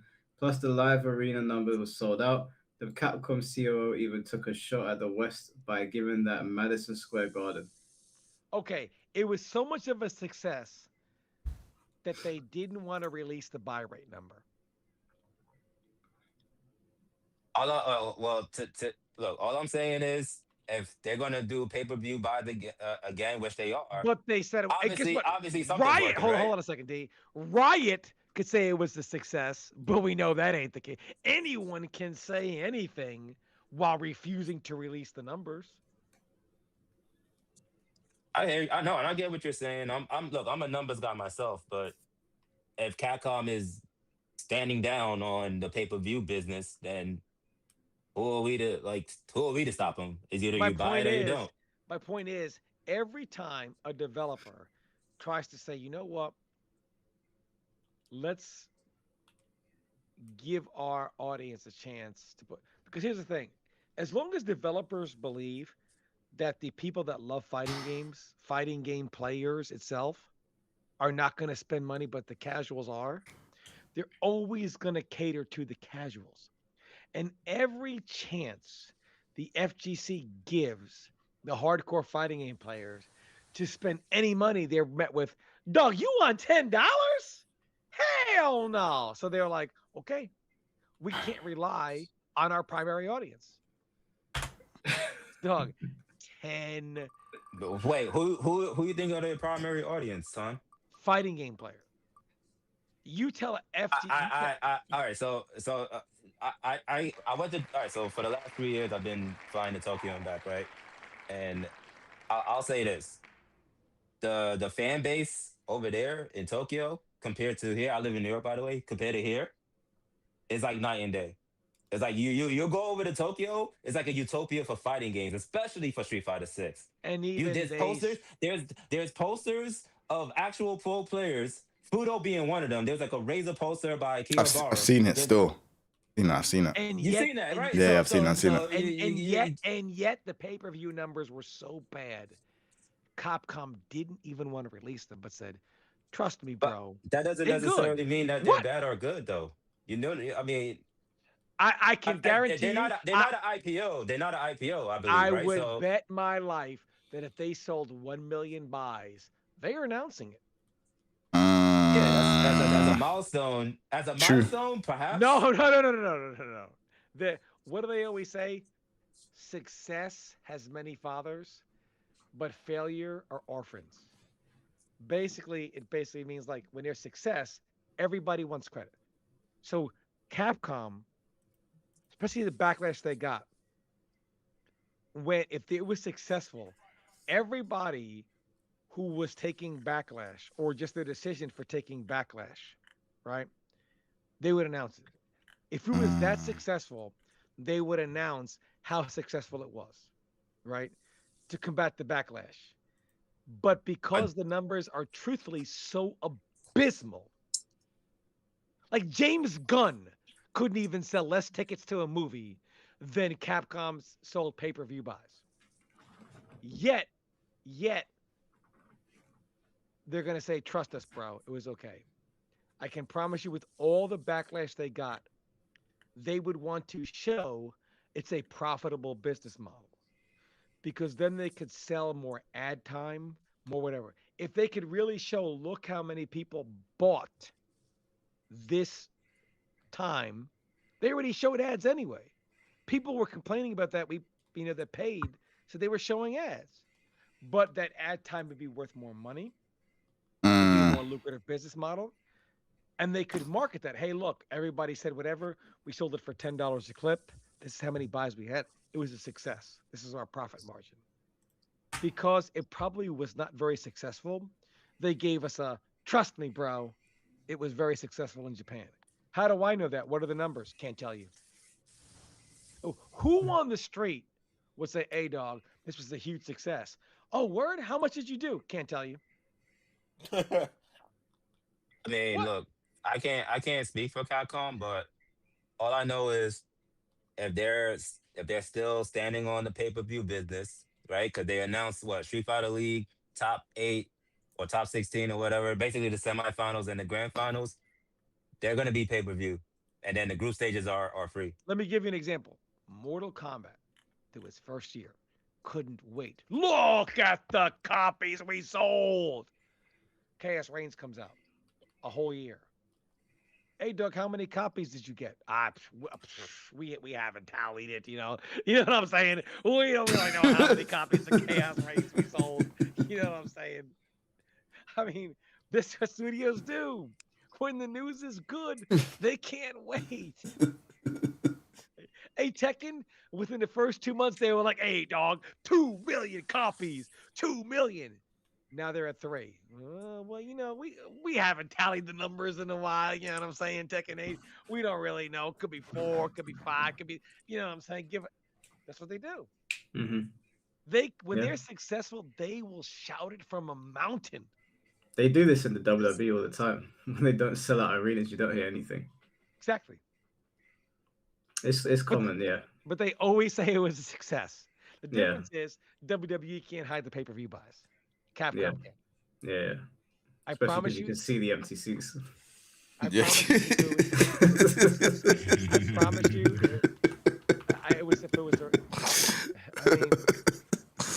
Oh if man. we're up to Mortal Kombat players, the arena would be empty for the Mortal Kombat finals at Eve when it was sold out. Trust us. Okay.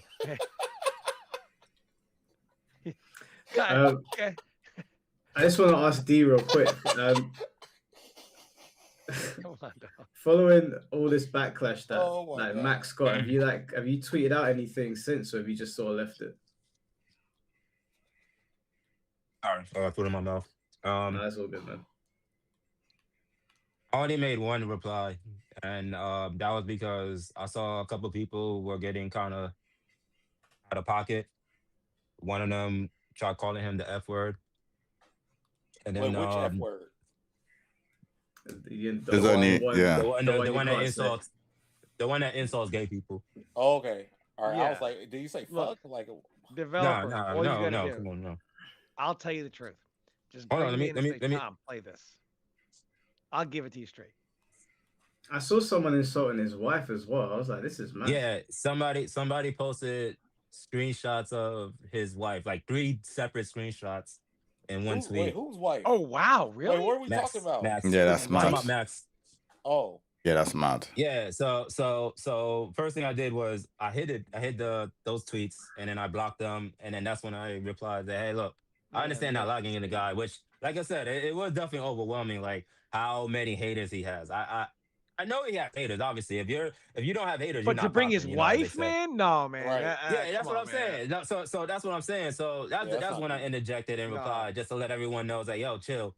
Can we just be a little Hey, bit Mike, I gotta respectful? head out, man. I got kids got back to school and everything. No All right, worries, Tom. bro. Good talking to you, Tom. Thanks, Same, man. y'all. D, I good gotta go talking to too. you. Yeah. Take it easy, All right, man. guys. See you, Swallow. All right, thanks for having Take care, us take on. care, Peace guys. out. Have a good night, y'all. See you in a Take it bit, easy, bro. man. All right, take care. So to finish what I was saying, yeah, so that's when I replied. And that was it really. I mean, of course, people have different opinions and they interpret it differently. Obviously, I was being vague about it, but it was just a simple shit post. I didn't expect to blow up the way it did, honestly. Um, do I regret it? No. I mean, people have the right to feel a way about someone, but for my intention, at the end of the day, it's just like, yo, it's just a cause and effect of what the fuck Riot and the 2SKO dev team, the result of Riot's and 2SKO's dev teams, I guess, lack of effort, if that makes sense, in terms of like making it as marketable as possible and whatever the case may be. So yeah, I mean, look, I'm 39, man. Everything I move in life is all within intention, right? My everyday life is work, gym, meal prep, eat lunch, breakfast, dinner at a timely fashion, and I'm about to do my cardio, and then I gotta start packing up for my trip to Tokyo Wednesday. Like that's my everyday life, and then on top of that, when you're dating someone, right, I have to let her know, is like, look, Monday on weekdays is I'm locked in, right? But Saturdays, yeah, we can go out on Saturdays, right? And she understood that, and things have been going well. So that's how I live, right? I don't take any offense to how people feel about me regarding that. Like I said, I don't subscribe to Max. I don't even watch. I can't remember the last time I watched any of his content beyond the Assist Me series, right? Can I ask Do you I a hate question the guy? then? Of course not. I don't even know the guy, but I'm Let me. at the end of the day, man, you know, it's that was never my intention. And you Wait, know, hold on, and now D. if Max was to say D. something about it, Wait, you hold know, on, hold on. I would definitely apologize to him if he feels away. But he's a grown man. He looks like he's used to taking that type of backlash in the past, basically. So you know, Yeah. it is what it is, man. Wait, hold on. I want to ask you a question. That's how I feel about it. Because I'm confused And the reason about I this. actually Hold on. hold on. Somebody tagged me on Discord, like, yo, you, look at this tweet on Carlos' channel. And then I read it. I mean, not read it, I'm sorry. I watched it. No. And I'm like, all right, well, he's having a take from his point of view, which honestly I respect. So that's the ratio. That's when I was like, all right, cool. Let me just clarify for some things, right? D, can you hear us? And at the end of the day, D, take it as you will. Yapaholic energy is OD. I mean, at the end of the day, I'm still gonna continue to never complain about me yapping again. So, and watch, I'll bet you, like in a week or two, this shit's gonna get forgotten anyway. Wait, like all other dramas in the past. D, can you hear us? D. Hello? By the way, meeting this nigga vlogging in a podcast. I normally would meal prep. I usually eat ground turkey for dinner, but because I'm going away this week. Yo, this nigga vlogging his life in a podcast. Can you not hear us? I can hear y'all. No, he can't hear us. The Can fuck? you hear I can't us? hear you. Yo, Yeah, I he can't was hear you. Shit, my bad. He was just going off. Can I Hello? rejoin? Hold on. He was Hold on. going Let off. me take out my bro. AirPods. My bad. I only have one question. I think it was vlogging in the podcast. I've never seen it in my life. Nigga told us what he eating. Like we I did not can't hear you. care. I'm gonna rejoin. All right. Oh my gosh. What you say, C4? Well, I am crying. My battery died. My bad. I just caught the end of B talking into the void, bro. He was not looking for a It response. was in a domain expansion. Like, Right, it was Roy Akron all over again. D, can you hear us though? Yeah, I can hear you now. My fault, man. I'm sorry, man. I was eating while talking, so I didn't realize you guys were talking. My bad, man. That's fine. I only have one question. Yeah, what's up? Because I've got to get. I think some other people want to come on as well. So you said you don't watch Max's content. You're not really tuned into him like that. So No. did you just take the thumbnail without knowing the context of the video and slap it on Twitter? Absolutely. You don't? Do you think that's fucked up? No, I don't really, because there's no context to it, right? For me, it wasn't any ill intention. And honestly, if someone would ask me like, "Hey, what's this about?" I would tell them. But I see some people understood. All right, so I see people reply about 2XKO, and I see people reply directly about Max, right? So it was definitely ambiguous. That I'm not gonna like deny, of course, but truly, it was more of a cause and effect of the situation. That's all. And I use Max. Funny thing is, those thumbnails was in our a Discord, a private Discord that I'm in, and those thumbnails just came about, and it was more like a cause and effect, and we were just laughing like, damn, man, what the fuck? Like 2SKO was supposed to save the FGC, as they say, and now here we are. So yeah. Did you watch the video of the thumbnail you used? Yeah, I ended up watching it. The first one he was talking about the console release, and also what's it called? Something with Frame, where they try to maybe it's another video, but they were saying something about supporting the prize pool and stuff, which I think is cool. You know, I think it's cool. It's like, I'm not against that, right? But it's more so of him being, basically he had high expectations at that point, and then at the end of the day, he just felt like he was disappointed of how it ended up. That's all. so why you make the tweet then, man? It's a shit post. Look, as I said, I'm like, one thing, right? I don't take Twitter seriously at all. I know you don't, but you're liable at that point, especially with the caption you made. It was like, yeah, it came off like hating. Like, what was the caption? He said I said, what a difference 8 years make. That's literally it. I mean, 8 months. Sorry. But you used 2 Max thumbnails. Yeah, so which is so 8 it months looked apart. like you was just. If you looked at that, if anybody saw that, you'd be like, damn, this nigga ain't no Max. But if you look at the date, how can you get a D for vague posting when the thumbnail was a vague post? Thumbnail wasn't a vague post. It wasn't a vague post. The thumbnail was like, right. What was the first one? Riot had something about Riot has everything right or something like that. No, it's all the right things. I'll bring them up. All the right things, and then the second one was it Riot is dead or 2XKO is dead? Right. See, so this isn't a vague post to me. The reason why it's not is, I think anyone that plays video games knows when you see Jeff Keighley's face, there's only one thing that you think of, and it's an award show. And I think anyone saying otherwise is being disingenuous, or you're just not a gamer. And I think when I saw this thumbnail, I thought, oh, it's probably like Tokyo Game Show, Game Awards, Gamescom, something like that. That's the only time you see Jeff Keighley is award shows. So it seemed pretty obvious to me that Max was going to be talking about 2XKO and something to do with an award show. But he talked about more than that in the video. Yeah, he expanded on it. But what he spoke about in the video was all things to this day that are still very positive. Like there's nothing to really dunk on him for in the video.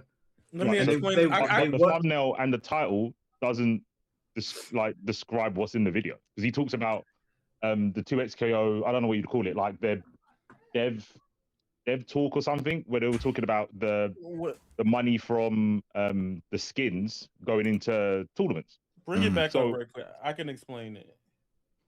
The Jeff Keighley thing, the reason why he used Jeff Keighley on the thumbnail was because the recent trailer at that 8-month mark was the Game Awards trailer talking about the updates for the game.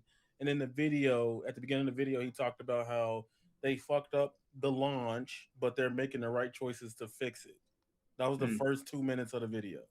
And the Jeff Keighley was also relation to the Game Awards trailer that we got at the Game Awards in December.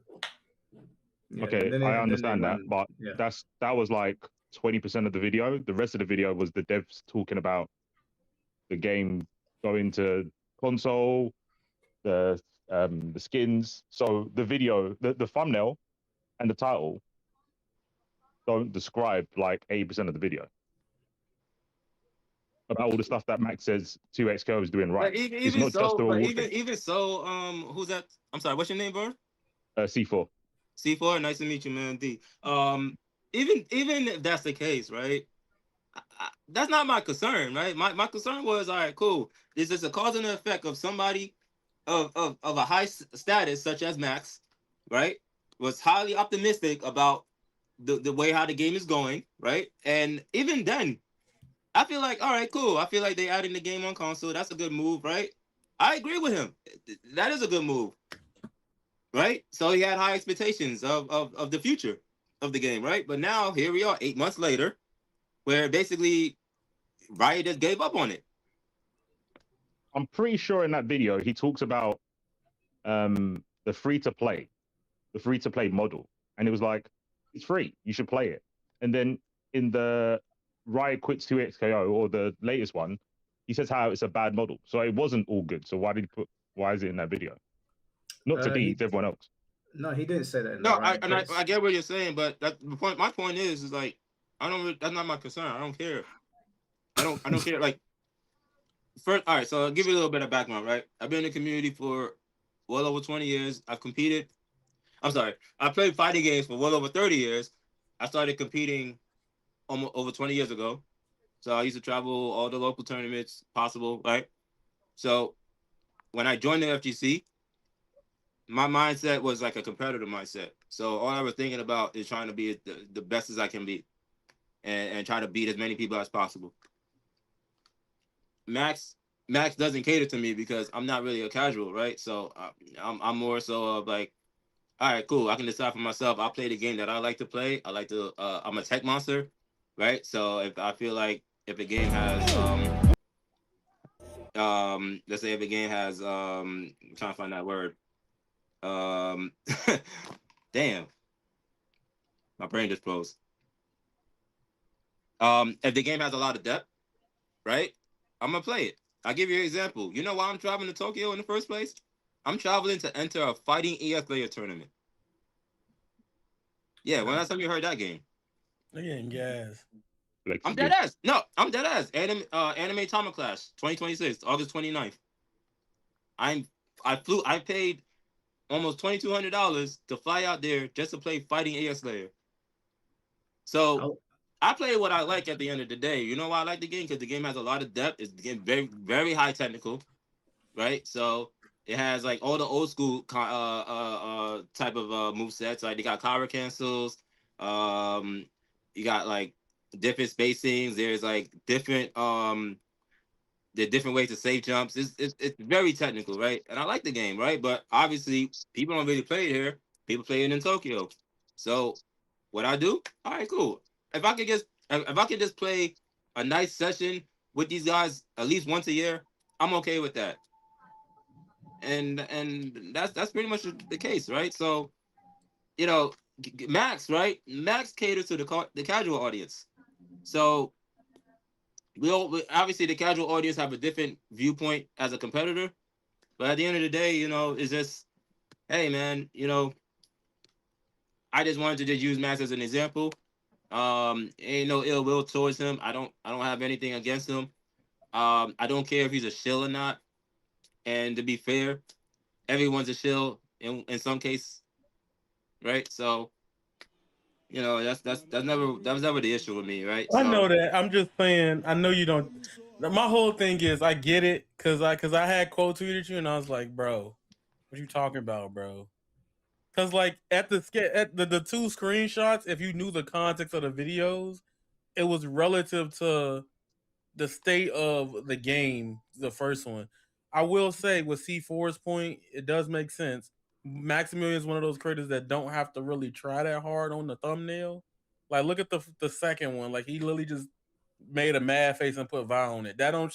He could have just put the Riot Games little thing on there with the letter saying it's shutting down. He ain't got to do that. Audience gonna click on it just by reading the title. So I get that context, not telling you everything you see on the thumbnail. But yo, Alexa, shut up. Like, be quiet. Thanks, Lexus. You can't be bad and be a LARPer. Like, pick a struggle. Ooh.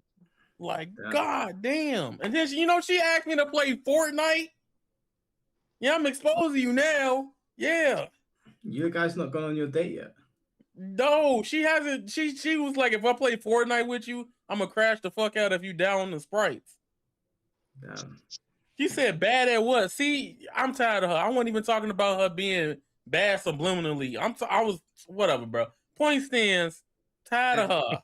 Let me just say, in regards to this situation, I think that this is fucked up. What you did, deep, but everyone's free to do as they please. I don't think I'm not here to police anyone. It's just my opinion.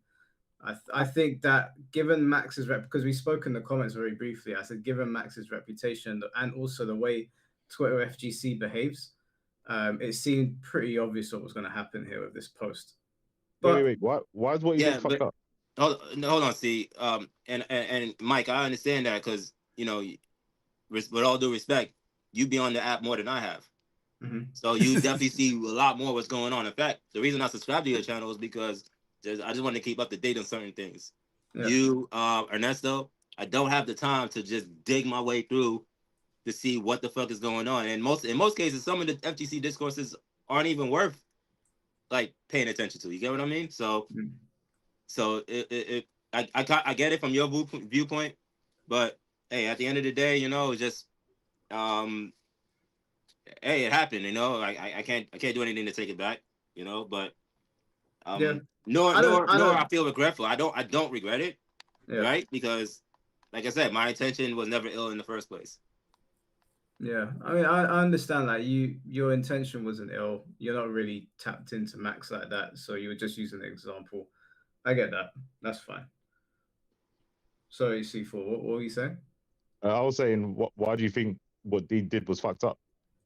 Well, originally when I saw this, I thought it was intentional. There was like malice behind it, because I watched this video and I watched his other video, and with the context of the videos, I was like, yeah, 2XKL was making all the right choices here. Everything in the video, I was like, yeah, I'll probably do the same thing. And then to slap this one on there as well, and then put what a difference 8 months can make. I was looking at it with Twitter goggles, and the way FGC Twitter reacts to Max with anything that is posted, they just tear him to shreds. And I thought that it was done intentionally, and it was to basically just dogpile Max like they do with most people on Twitter. So under that premise, yeah, I thought it was fucked up. But if he genuinely didn't have any intention to do that, and he just wanted to show what a difference 8 months can make, then it is what it is. All right, yeah, and that's fair. And like I said, and that's a fair opinion to have, and that's why I respect you, right? So, even if it had bad intentions, right? Even if I had any bad intention, more than likely I would respond or agree with some of the replies, right? Say, hey, he's a shit. All he does is this and this and this, and then I'll probably agree on top of that. But that was never the case. And for the record, as I said, one, I don't care, but two, is Max a shill? I mean, everyone's a shill. I mean, dude, you're a content creator, right? That comes with it. You know, like I don't know about that. in Max's case, yes, because he's done that before. Well, I'll give you an example. What is a shill? What's a shill? Multiverses, he has a hashtag. I remember somebody posted a screenshot. I don't know if it's true or not. No, I just, like I said, AI and everything. But during that thread, somebody posted a screenshot of him promoting or shilling, as they say, multiverses, and he had a hashtag called ad multiverses or something like that. Mm-hmm. That I consider that as a shill, but that's just getting paid. Like, you're just getting paid. What? You're just getting That's paid. getting paid though. That's like if you sign a contract and then you just do the job. Well, I mean, a shill. I find, all right. So my definition of a shill is just like you're promoting to get paid, rather than promoting for the love of the game. So he's promoting to get paid, but that's how, I mean, he's promoting, he's getting paid for it, but that's fine. I'm not against. I don't care about. Listen, how you make your money is how you make your money. But that's not a shill. That's not the definition of a shill. Your job, I can say you're shilling because you got paid from your job. That's what you just said to me. Right. Yeah, he did say everyone's a shill, so. You're getting paid to promote though. But you're getting paid to promote. Yeah, but that's not what a shill is. A shill is somebody that pretends like they're not being paid. They're basically being paid in secret, but to us, they're making out like they genuinely want to promote this product. That would be a shill. If Max is openly acknowledging the fact that, like, for Killer Instinct, oh, I worked on the game, I want you guys to go and buy the game. He's not shilling. He's contracted under that game. But if Max didn't tell us, if Max didn't was putting Final Fantasy content out there saying this is the greatest game ever, and people were like, "Are you getting paid?" and then he said, "No, I'm not getting paid," that would be a show. You're deceiving people, and to try and get people to go take part in the product or purchase it for your own benefit.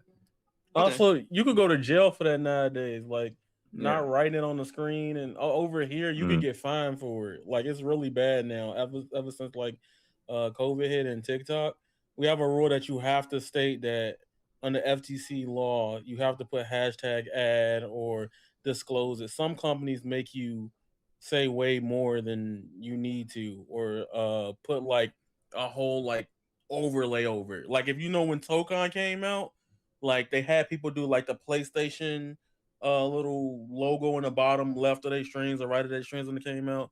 That's just a paid promotion type of thing, right? And when you're doing the stream, right, you're doing it, but after that don't mean that lasts every day unless it's a contract to do it that many times. All right, fair enough. That's all I'm saying. My apologies if I gave the incorrect definition.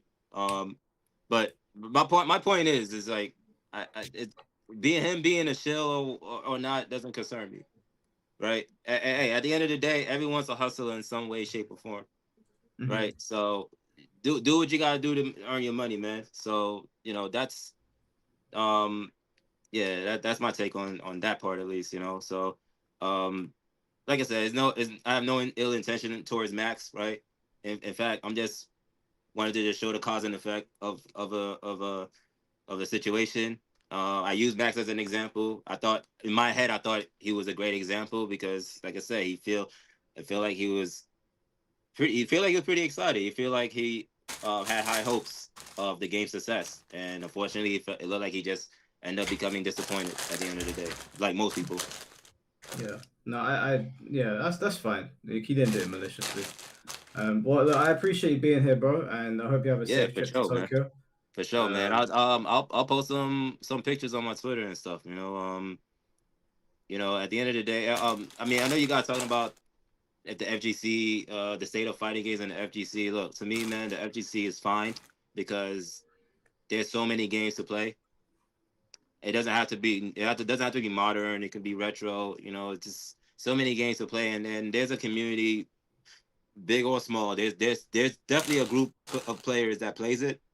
And in my case, for Fighting Year Slayer, we're very welcoming. The game's $1 if you want to learn and stuff. I'd be more than happy to help you guys out.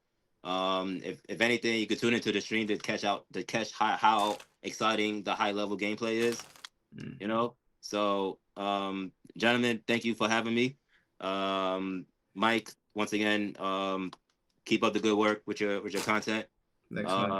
Jay, Beef always say nothing but nice things about you, Jay. So shout out to you, man.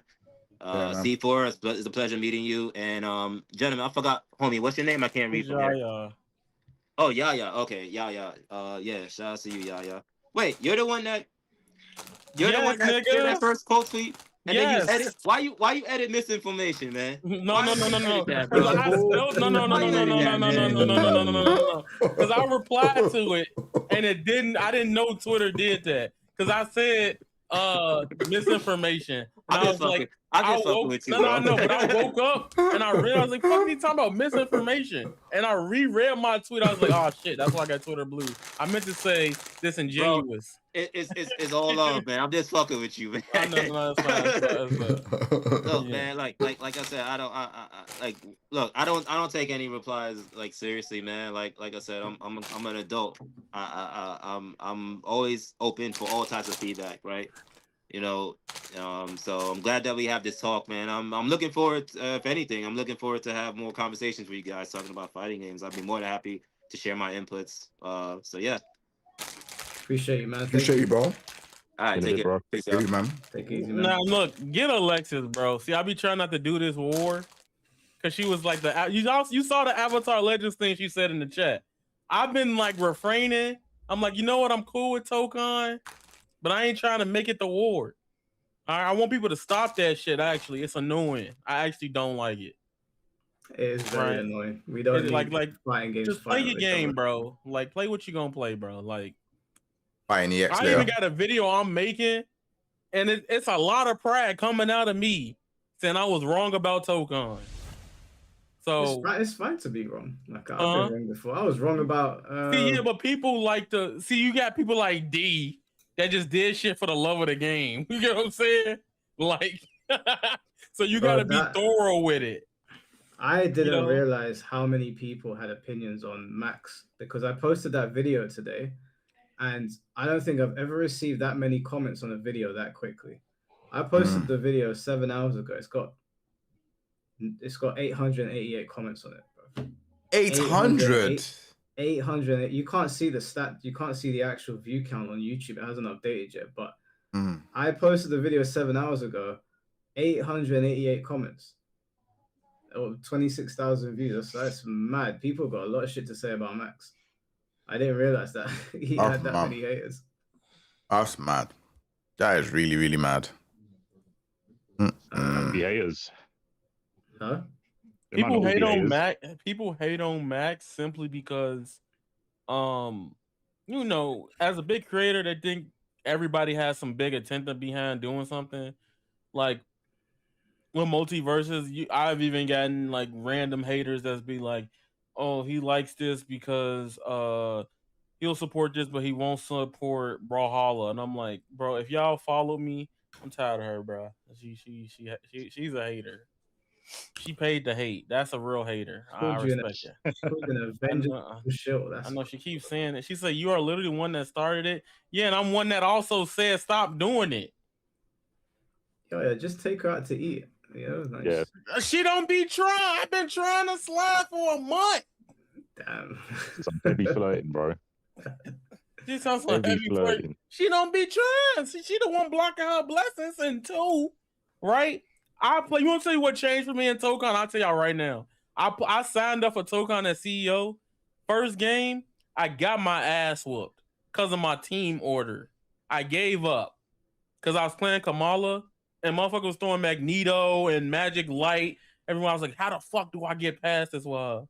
So I gave up, went to Character Select Screen, and I was like, I know I play Spider-Man. And then I literally went better than most of the people that have been playing it every day. Tonton, thank you for the $10, bro. Y'all remember when Street Fighter 5 had 8 frame of input delay? I remember that. That was jarring. And the many Capcom greenlit content creators like Eli Joe just told the FGC to suck it. Content creators like that only care about themselves. I don't remember Eli Joe. I mean, I'm sure people were saying it, but I remember that 8 frames of delay. That shit was painful. Do you guys remember that shit when it was going on? remember with Street Fighter 5 that day when that modder made that rollback patch? That was the most fun I had. We played that shit from sun up to sundown, that patch. And the next day they took that shit off and I didn't play Street Fighter 5 till Champion Edition. I remember that. Isaiah, thank you for the 250 joules. Appreciate you, bro. Tom, thank you for the $10. Why content creators like Max and many others want fighting games mainstream? Because they want a mainstream audience no matter the cost.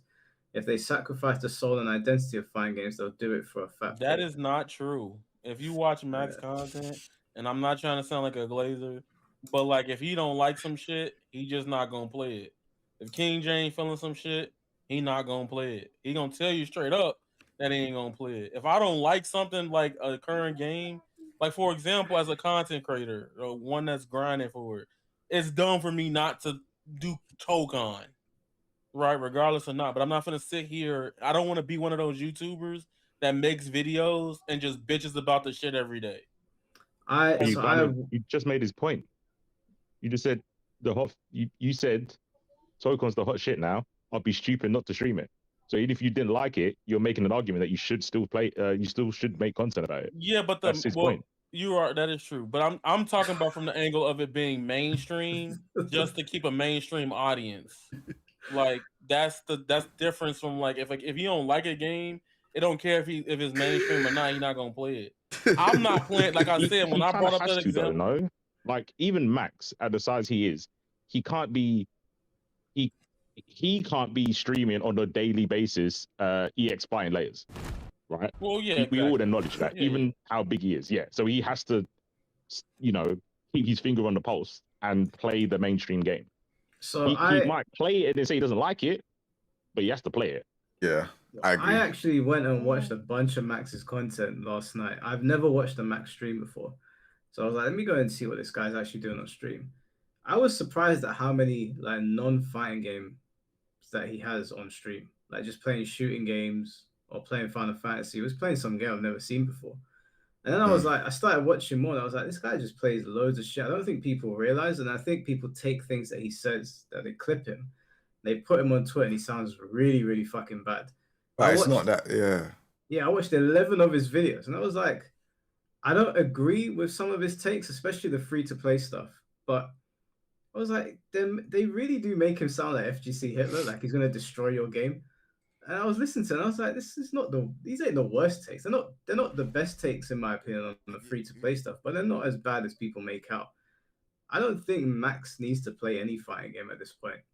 I think he's transcended the fighting game community. And going back and watching his streams yesterday, I was like, he's not even playing fighting games. He's playing random RPGs I've never even heard of. Nah, but you know what though? I agree that he's not like the Hitler of the FGC, but his bad take can change a game because he's got so many people that will echo what he says. If he says something about Tokon, like, oh my God, someone said a take about Kamala should have an air dash the other day. And I'm like, that's just, stop. Just, you don't know what you're talking about. Anyway, if Max said it and he got a bunch of his audience to also echo that might happen. So not to say that he's bad, like he's not Hitler, obviously, but to say that what he says has no like that can have massive ramifications is. Yeah, I think that Max has enough sway where he can. I think a lot of content creators can sway a developer or sway an audience. I think that's true. Not a lot. I think Maximilian can, and there's a couple others that can. But my only pushback to that is that I don't really know what people want Max to do, because then it's kind of like, with his words. Yeah, he could be more careful with his words, but if he genuinely believes something, like he really believes in this free-to-play stuff, I think it's a disaster. I think it's a disaster waiting to happen. But does Max not get to like voice his opinions because of his reach? He might have an opinion about Kamala or Spider-Man that you vehemently disagree with, but he really believes it. But because of his channel size, what does he do to satisfy people? Does he just have to stay quiet, or can he not voice his opinion on how he feels about a character? I think for how long he's been doing it, he should be better at communicating, because there is a video. I don't know if it's the one I just said, but there is definitely a video where he says, well, I can't remember it verbatim, so I'm not going to pretend like I can. But he doesn't say that free to play is bad for fighting games. And then for the 2xKO thing, he says it would never work. So why do you not say that before? I see. You said that, and I watched the video, and I was like, I don't remember him saying that free to play wouldn't work. Does he not say that 2xKO failed because it was free to play? How are they going to make money? No, he mentioned that 2xKO's direction was all over the place in terms of like the way the battle system worked and the control scheme. He was still very much on the free to play bandwagon. I had that video in the video that I did where I was breaking down what he was talking about. He's still very much pushing the free to play thing. He's not jumped off of that. I don't think he cites free to play as being the reason that 2xKO went down. So you're saying he said it was the inputs or like the gameplay mechanics of the game? He said that they catered too much to the FGC, as in they didn't add any extra content to the game. This is where I had an issue with what he said.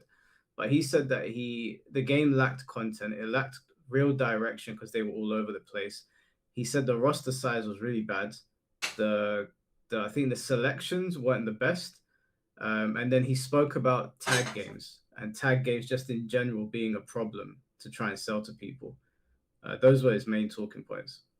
So would it be fair to say him saying 2xKO is making all the right moves is him bullshitting? Because he knew it was a tag game. At the time, he was talking about the problems of the launch. In the thumbnail and the video, like if you take it absolutely literally and you remove the context, then yeah, okay, it's a problem. But no, please don't do that. I didn't take away the context. I read what was told to me by the title. The title says all the right moves, and he knew it was a tag game. Not taking away context. You're adding context. I think that C4 doesn't get how YouTube works. No, so that's where y'all want to agree. Right. You want to agree on it. Say less. I didn't say that, but but I'm saying like his frustration is like that's the best title you would make for that based off of the information we got at the time. That's true, but that doesn't dispute what I said. Because I don't understand clickbait. So I understand what clickbait means. Doesn't mean that what he said wasn't true. He wasn't making all the right moves, or was it? And now he's changed his mind. I see it differently. So when I see a YouTuber make a title or a thumbnail, and maybe it sounds a little bit clickbaity, and then I listen to it, I don't take the title as "but you said this," because the context of the video informs me on what your take is on this. So he said that it was making all the right choices with regards to showcasing it at the Game Awards and what was it that they were doing for the tournament side for the bounties and the duos, and then the launch. She was talking about how bad the launch was and that they're fixing it.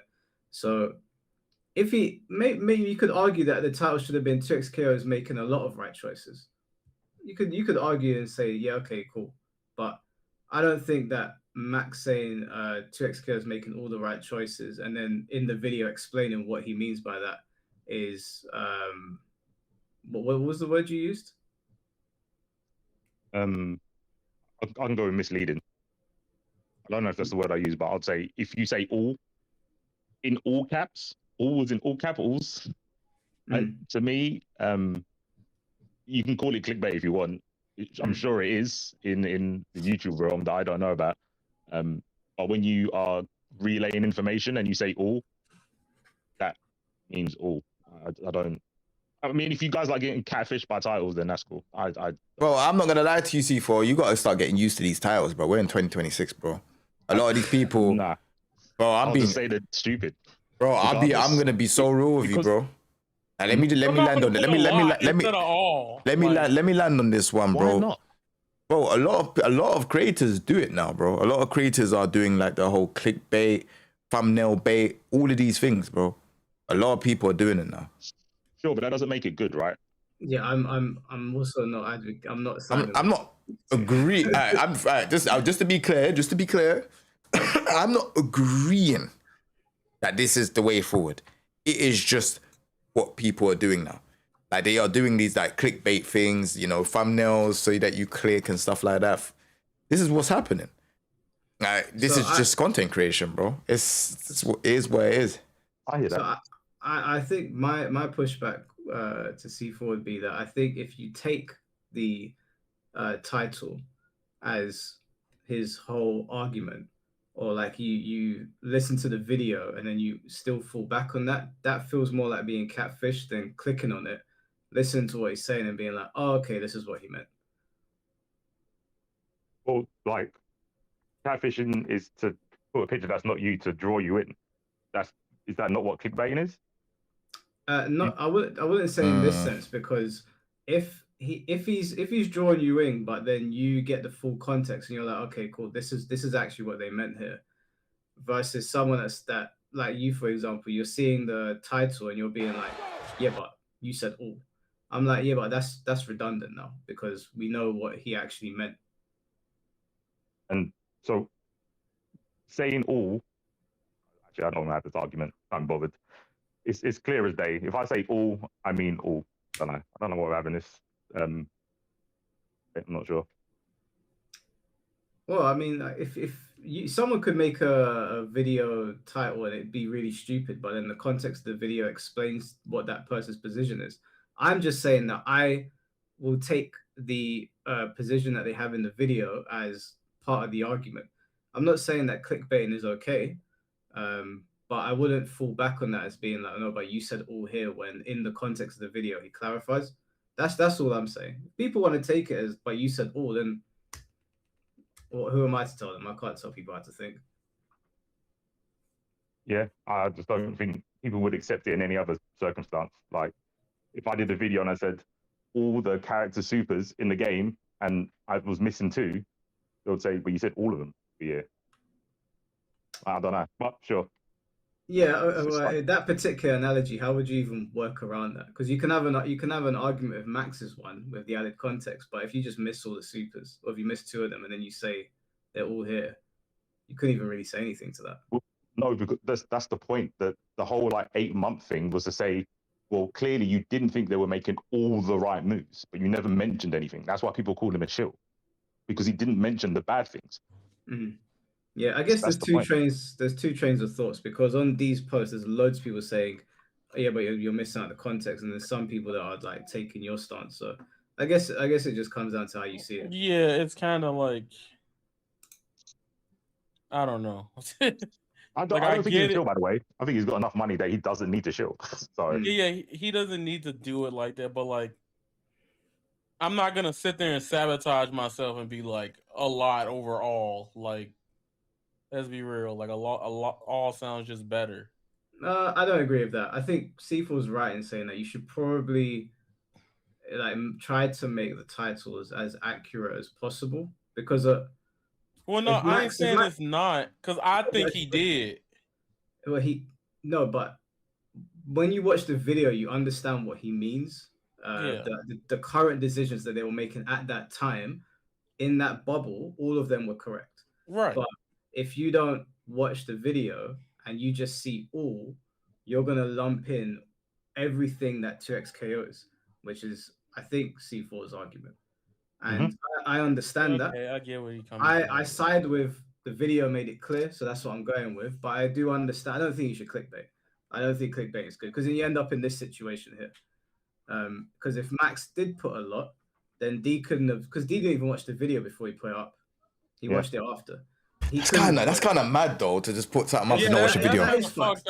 That's fucked. To not watch a video and put something up and be like, what a difference 8 months makes. I'm like, it's also that. I mean, he said it wasn't malicious, but I'm also like, that's a bit of a lame. Man, if it was me, I'd have been on his ass for a whole day. He'd have got that shit off. I'd have got that shit off.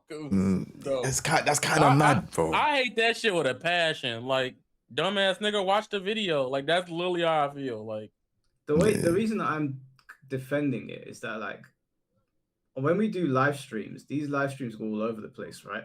And I can't be bothered to title the live stream to match every single thing that happens here, because I won't have enough characters.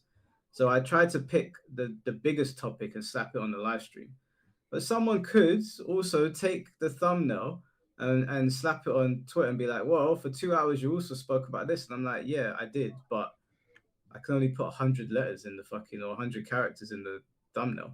So I also don't like that argument. Like, I don't think it justifies him doing that. I know he didn't do it maliciously, but I think the context of the video or the live stream is more important than the title or the thumbnail. It's kind of the.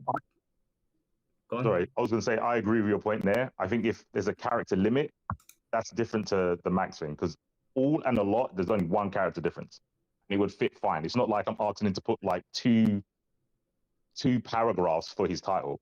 Yeah. Sometimes you can't explain everything in the title or even in the thumbnail. Like, I accept that the guy that was on the thumbnail you were saying is like the awards ceremony guy, right? So that gives you a hint to what he's talking about. But he does talk about what the dev said outside of the award ceremony, right?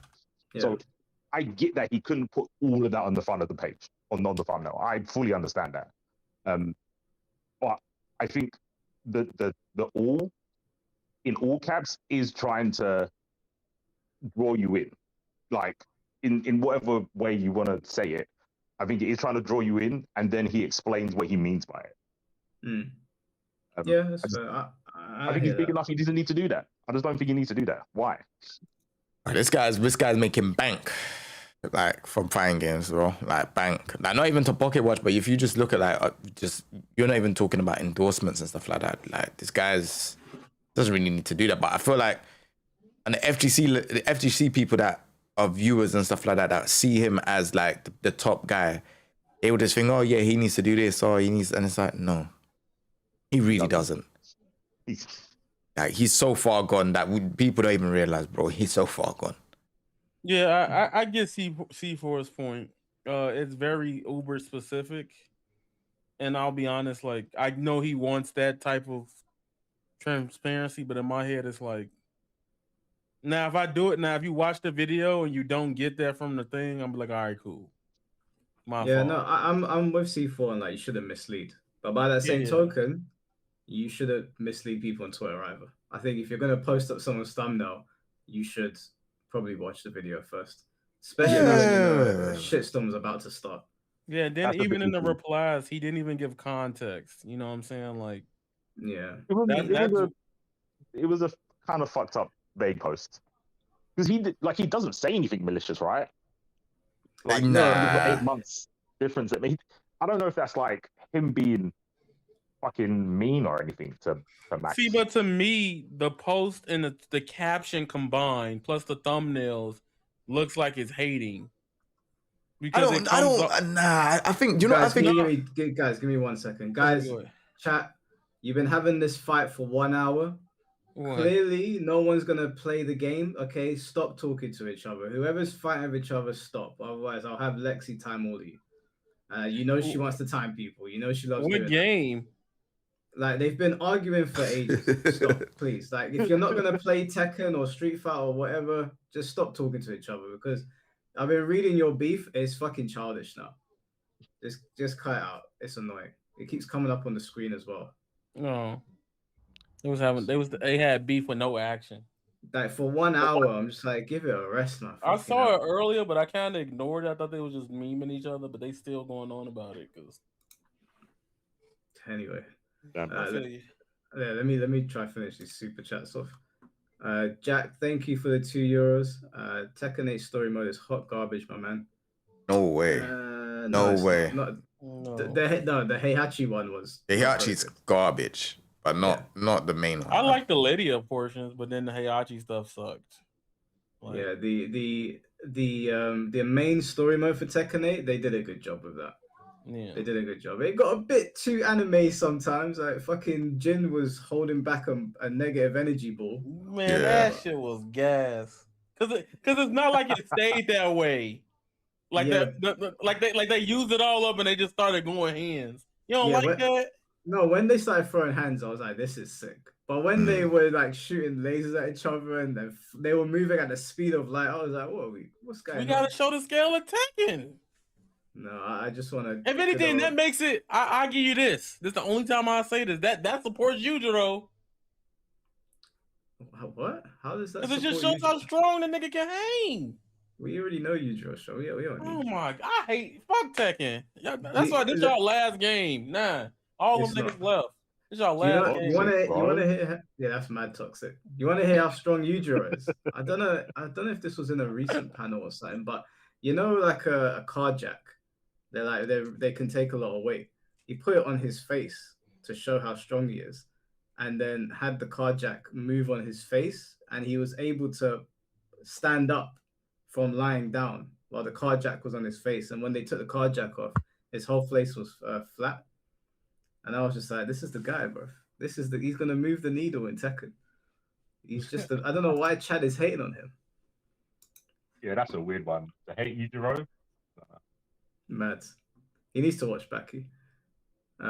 Midnight Green, thank you for becoming a member, bro. I appreciate you. I'm not watching that mid shit, bro. Sure, we don't care about what Tifa fans have to say. Lemon Tea, thank It's you gonna for the... sell more. No, fuck the super chat. Give me a second, Lemon Tea. I've been holding this shit in for 2 months. All right. You always disrespect. I ain't say shit about Tifa. Why you have to bring up Tifa? So do you know what? I shouldn't bring up wifey. My bad, bro. My bad. I hate this nigga, man. Read the super chat, bro. Levity, thank you for the $5. If the FGC crowdfunded the Ultimate Fighting game, it would be the worst product ever released. We deserve our suffering in this community. No, man. Listen, these that were trying to get me in a gotcha with the buying stuff. I don't mind buying stuff. Just don't sell me shit. That's all it is. Yeah, they finna. He say that he finna buy Yujiro DLC. Like Yujiro is going to be peak, and you know it. I don't know how y'all like that shit, man. I just love hearing y'all talk about it because I'm happy y'all enjoy it. You know? Yeah. Do you know what I'm gonna do? Just to piss you off. I uninstalled Tekken 8, but I'm gonna buy the Yujiro DLC and not download Tekken 8. That is so toxic. Yeah. Yep. That is actually ignorant. Bro. No, that's support. That's supporting my guy. Do you know what would be even more toxic? If you buy Yujiro, train with him, and then beat Yaya. I'm not playing Tekken ever again. As long as that nigga's in there, I'm not touching Tekken. That's a lie. They're gonna have to put E from Stellar Blade to make me touch that shit. How about we beef set on Smash Brothers, and after I beat you, you have to play Tekken. I'm not playing you across seas on Smash Ultimate and delay -20. Hell no. That's fine. I mean, I can do it. You say that, and it's gonna be so bad. Lemon Tea, thank you for the $2. We are Sisyphus of the gaming community. Isn't that a Greek? Is he a Greek? It's funny he did beat me in Smash. That's why it's funny. You think it's a joke, bro? This guy Jay, do you remember he laughed like this on Mario Kart? What did I do to That's Mario Kart, nigga. It win. That's Mario Kart. Hold on. Giggling. But Smash Bros, though, I don't Mario know. Kart. That is fucking hilarious, bro. No. C4 was there and Jay was there. Before we did the Mario Kart match, Yaya was laughing at me saying, "You can't touch me on Mario Kart." Now he's doing the same thing on Smash Brothers. That's Mario Kart. You didn't tell me all the extra details of Mario Kart. Is your brother top one in Smash Brothers? He was the best Luigi in the UK for a while. Okay, I'm not scared of Luigi. Wow, that's gonna be funny. I don't play Luigi. You play fucking mid-ass Crom or something like that, don't you? I play Crom. Yeah, what you gonna do? Catch me? What is? I literally win the matchups free with all my characters. So I'm just gonna run away from you the whole time. Okay, so we're gonna play then. Not in no fucking overseas lag. See this fair. I'll wait till you come to CEO. Come to CEO, then we can do it. All right. We make it 50 then. No. We ain't playing for money. When I come to CEO and I beat you, you have to play Yujiro for a whole year. No, I'm not doing no year, nigga. You're crazy. I give you Moss. like oh man. A subathon at best. I ain't giving you no fucking. We'll take the subathon. Mr. Moss, thank you for the $50, bro. I appreciate you, man. Big up Mr. Moss in chat. Big up, man. The goat. Do you know what? I started running again. Well, my missus got me into it, but I remember Mr. Moss telling me like how good it is for you. Today, I don't know if he's still in chat, but I did 28 minutes for a 5K, which is That's now my record. I did it against the wind as well. I was pretty happy with that. Jay, we were supposed to be filming gym content. I'm out here training against the elements. I ain't heard nothing from you. Bro, I've been in the gym. I was in the gym today. So we doing. I was in the gym yesterday. Oh, we could do it, bro. But I'm in the gym a lot, bro. We can do it. I'm waiting on you. All right, come down to my ends on Wednesday. Got my daughter whole week. No. But the week after, we can do it. Sound like Yaya on Smash. Crazy. Oh, I said that we could do next week. He don't know, bro. He just don't know. All right, Duke Canala, thank you for the 1,000 jewels. Appreciate you, bro. He lucky he didn't do this shit when Sora was out, but oh, that'd be so crazy. I want you guys to remember. That would have been I'd have made that bitch a YouTube video. I want you to remember he's done this. I want you to remember this. As a matter of fact, I'm gonna clip all of these and I'm gonna play them after he. Yaya's girlfriend, boyfriend bought him that shirt. What shirt? He was sponsored by Supernova. This one, yeah, when I was on that orange. Wait, isn't Supernova a friend of yours? No. What's her name? You're thinking Romanova. Oh, that's it, yeah. No, you didn't forget Alexa's got problems. I asked Alexa, do you want the number? She just be ignoring me, you know. You ain't gotta be single no more, you feel me? You ain't got a friend called Supernova? No. Who's the girl that you hang out with? Supernova, like in 2X? No, I think it's Romanova. Is it Romanova? Romanova. Yeah. No, it doesn't matter. Mr. Jamie, thank you for the $5. IRL podcast with the boys in Florida. Let's go. Yo. I'll go to CEO. We said CEO, right? Yeah, CEO. Mm-hmm. Let me tell you what Alexis did. So I asked her for the number, right? You know what she gave me? She gave me the number to the local Chinese joint. So disrespectful. She is blocking her blessings. Go ahead, be single. Oh. Did you call it? No, I didn't call it because I knew it wasn't no fucking her phone number. She had that shit on demand, bro. I'm not an idiot. Like, Yaya, Lexi, why won't you date Yaya? What's wrong with you? She be wild, and I'm just saying. I recommend CEO. Thank you for the $5. I recommend CEO though. They mad friendly over there, especially Forever King. Yo, I met Urban Boy at CEO, and he was so clean and dappered up. I was like, "That's Urban Boy," and it made me laugh so hard because his remixes matches the aura. So that shit was so funny seeing him IRL, bro. I saw a picture of him with Shinblade. Oh, swear down. So, yeah, Shinblade sent me a picture of them two together. He was like, oh, Mike, look, I'm with your friend. I was like, who? And he was like, it's Urban Boy. I was like, this motherfucker's been ruining my life for the past 3 years. Type shit. He like typed in the chat type shit. Wait, when's this? So CEO just finished. So we're talking about 2027 CEO, right? Yeah, in September. Yeah, I'm there. 100% I'm there. I've never been. What's the prices together? Wow, fuel's gone up, innit?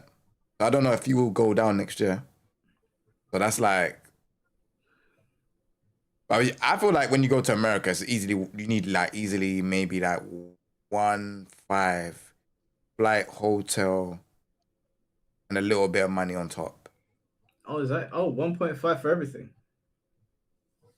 Give or take. Yeah. Plane flights early, maybe. Yeah, give or take. I wouldn't try to book 2 months before. It would literally have to be I think it's easier. 6 months before. Somebody said, why not combo breaker instead? I think it's easier for y'all in the UK to fly to Florida than Chicago. I don't know if it's the same amount, but it's well, I don't know about easier, so I don't know the time, but Chicago's cheaper. Chicago's definitely cheaper. That's like it's like £500-600 for Chicago. No. For Chicago. Okay. You can get, you can get for that. I think if you wait a month month or two, it's going to be about $1,000. But yeah, you can get it for cheap. You can get it for cheap. Okay, I'll chat Orlando, to my that's missus. hard. Orlando's I'll hard chat- to get the cheap because it's where where Disneyland is and shit. Oh, yeah. Yeah, it's where all the theme parks are. Okay. I'll chat to my missus in the morning because I'll bring her with me. See what she's saying. Dell, thank you for the $5. Nobody on the panel talking about fighting games from a developer point of view. Too many modern development problems not being discussed. I was going to invite you on, Dell. We did speak about it though, the season pass thing when Tom Brady was on. We spoke about, like, obviously I was saying that I don't like the way how they do season pass. I think the Tekken 7 model where they keep on releasing characters every year, and now they're bringing it into Tekken 8. I feel like that model is old now. I feel like there needs to be a new model for having a season pass and releasing games. I think the model that they're releasing is dated. They need to update it now. How's things over on Fatal Fury? Because I heard they got Duck King just now. The game is fire, bro. If you see how much money they're putting in. The game. I've seen how much money they've put in, but like, is anyone playing? The thing is, the game has a lot of money being put in, and I really think that it personally, like the defensive and offensive mechanics, the game is firing, but it's just like I feel like the FGC just like when they hear, okay, like, you know, money's been pumped in by Saudi and that, they just kind of do this thing where they're just not on it. They're not on trying to play the game. Yeah, that's what I think. Or something? It's not. It's bro. I feel like you could pick it up within a day, like properly. Combos, this, that, and the other. Understand the mechanics. The mechanics are not like traditional, like, you know, Fatal Fury stuff. Like this, it's got its own mechanics. Like you're basically doing EX moves, canceling into another EX move, canceling to another EX move, and then like you can do moves where you can kind of stop early. So, like, say for example, if I was Ryu and I done Shuriken, I could do it, but then don't go in the air. I can cancel it and stay on the ground. And then, like, you would be floated, and then you could continue on your combos. Like, the game is sick, bro. Like, the game is really sick. Duck King, yeah, I think Duck King is, I'll say he's a unique character. I don't think Duck King will be making sales like that, personally. I think he's a very, like, acquired taste. He looks cool. I think the characters... I think Kim Kaf-Wan, who's the Taekwondo character, I think he is... He will get people involved a bit, but I think Laucorn is the main character where he's like he's the main bad guy for this season pass. So what's sick about Fatal Fury is in the previous season pass, the bad guy for the storyline and that timeline of season pass 2 was Wolfgang Krauser. But like as the season pass goes on, the story kind of develops, and I think that's so sick. Because you don't really have that in fighting games. Like Tekken 8, these characters drop, there's no story. No one cares. It's like, all right, yeah, just play the character, whatever. But in this game, it's like you get a story, you get like, you know, the character, like you get the boss of that season pass. It's sick, bro. The game is really good. That sounds really good. I would 100% advocate for games to do stuff like that. Because like in Tekken 8, they drop a character in, and you're just like, what are you doing here? Like, what? Did you know that Kazuya tried to blow up the planet? Like, you get nothing. Yeah. Bro, I feel like with Tekken, that type of the way how they do their DLC is, bro, it's dead, bro. Like the marketing for it as well. The problem is they drop these characters and then there's no story mode, there's nothing. It's just the character and that is it.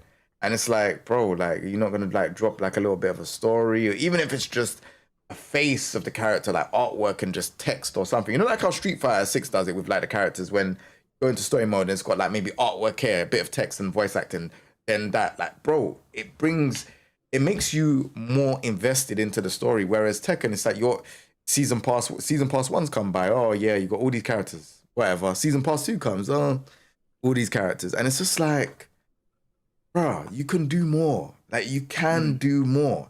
And this is why, like, I'd say the community for Tekken, they just feel like Tekken 8 is like a cash grab. It's like, okay, when they're doing these season passes, it's like, yeah, you're bringing these characters in, but it can come with a bit more love. You get what I'm saying? There could be a bit more stuff. I think it's dumb that y'all don't get a stage with every character. Bro, but I heard that the stages cost money, so I'm not gonna dive into that. Okay, then that's fair. Then. I didn't know that. I don't know too much about the stages, but I do see modders making stages. You for know, free. I don't know. Not even just try to bring it up, but I do feel like spoiled when I was just a Smash person when Ultimate was coming out, because every character had a new stage, new soundtracks from the game's remix made for that character in the game. Then you got the me stuff with it, and all that was $6 a character. So I feel spoiled a little bit because then I see what the fuck is this, and I'm like, bro, they robbing everybody over here low key. But I get development costs because somebody got to pay, you know. Can I talk about Fatal Fury a bit, just real quick? Yeah. I want to hear what you think. This is like, at the moment, they've obviously got they've got the SWC again, the SNK World Tour, right? Standard World Tour thing, right? On the weekend, I had to commentate a 2v2 tournament, and I was just like, whatever, just, you know, tell me what I need to talk about, blah, blah, blah. And then they give you all the stuff, all the information. So this 2v2 tournament it's one game. So if it's me and Jay versus Mike and Yaya, I go first, one game, and then Jay goes one game. That Aliyun and Dai won. They got $1,000 each for about 8 wins. They had was it 8? Maybe even less than that, 6 wins. They got $1,000 for playing online. Right? That's crazy. Before it gets way crazier. So they qualified for Europe, and then there's going to be other regions, blah, blah, blah. The finals is 100,000. First to one, bruv. It's still first to one. That's not the 1v1 World Tour. This is like a side tournament, bruv. We should all be Fatal Fury players. But this is the thing. On top of that, at Evo France, I've never heard of this. You guys might have. I've never heard of this. They've put in a bonus, right? And I thought, okay, that's cool. The rich are going to get richer. The bonus applies up to top 17 from 44. So if you come 44th, you get 150 minimum. 150 quid. Yes, or dollars. So yeah, if you come 44th, and you get a free top, they're giving out free tops. They're paying us to play their game. They're literally trying to pay us to play their game. That's that Saudi money. And I don't know how many entrants there are for Fatal Fury, but I'm like, bro, I wish this was a Marvel IP because I'd be all over it. I'm tell you, man. Virtua Fighter 6 is also being backed by the Saudis, isn't it? I don't know fully. Well, maybe I'm sorry. It's probably be a portion. They won't be like obviously SNK is largely backed by Saudi. Largely backed by Saudi. I don't know. I was about to say, I'm about to play Python next year. You feel me? Hopefully that money can be over in. It'd be nice to see VF players getting paid out. It's not gonna happen, bro. Bro, I don't even know if VF players if they're even a VF player sponsored now, bro. Yeah, but if Saudi's backing the game, because it's in conjunction with Nvidia, right? So if that is the case, then they probably will back it. No, that's one thing we should speak about is sponsorships, bro, in fighting games. I feel like that should. Obviously, I know we're talking about this, and I don't want to dive away too much. But sponsorships in fighting games would be a sick, stream. Because I got so much to say about. I just got off one, so I'm ready for it. Yeah, do you know what? I was meant to do one with Yaya, and then he was like, nah. I was like, the reason why I haven't done it is because I don't want to seem like I'm crashing out again. Nah, Yaya crash outs are the best.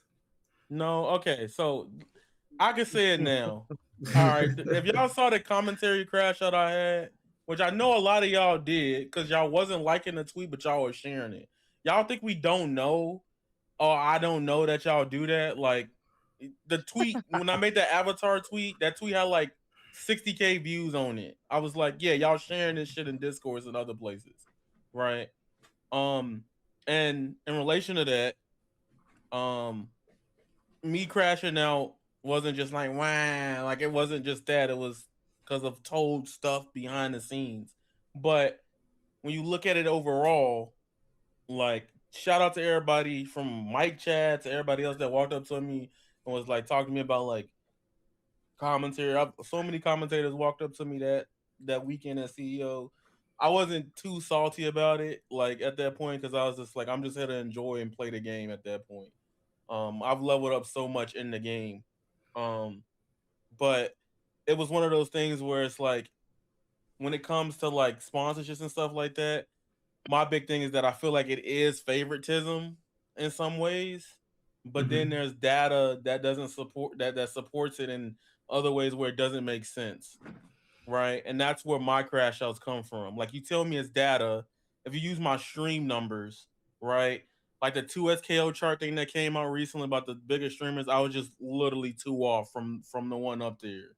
And like recently, like the stream has just been doing well for me on the Twitch side of things statistically.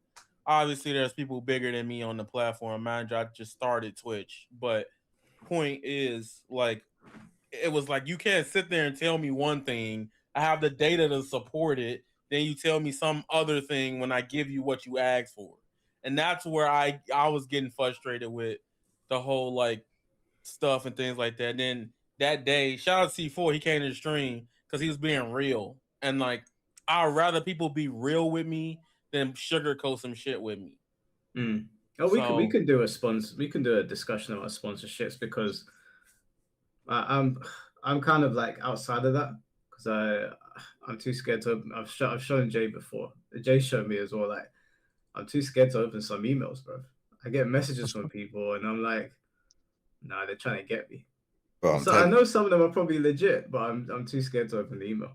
Oh, there's some that I have so many like sponsorship stories and stuff like that, and it's like I be clicking all them shits. Nah, you can't, bro. No, because I have a fake email. I do it on a fake on a dummy PC. Bro, that don't matter. Do you know about the PDF that steals all your data?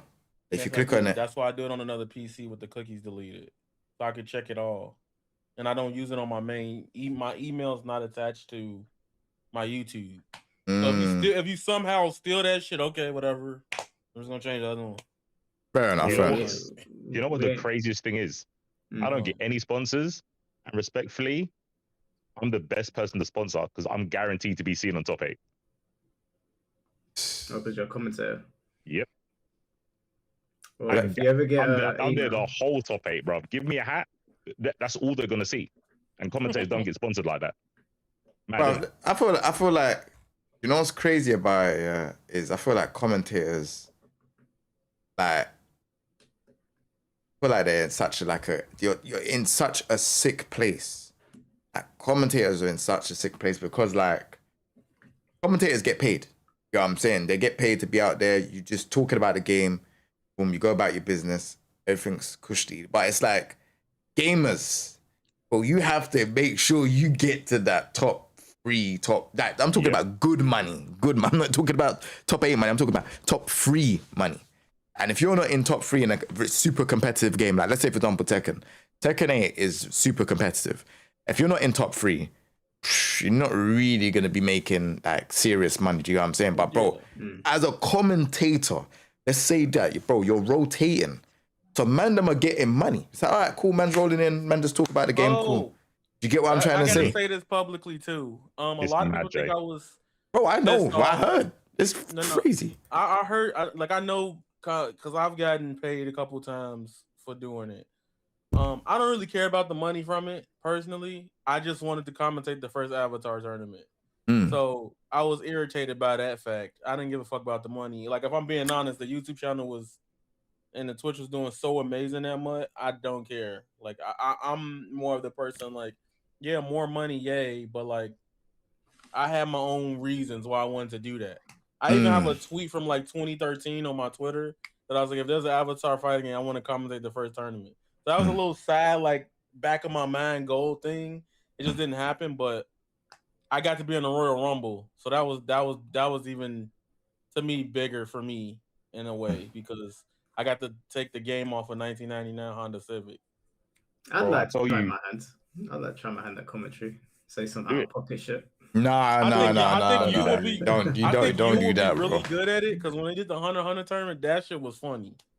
I just Yeah. lost the hard drive. I was gonna turn into a video because the shit you was saying about Karapika had me dying. Like I had to go back and watch the VOD. Like you want to see C4 is amazing. I already knew C4 is to me not to glaze because he here, but he is one of the best. Nah, 100%, 100%.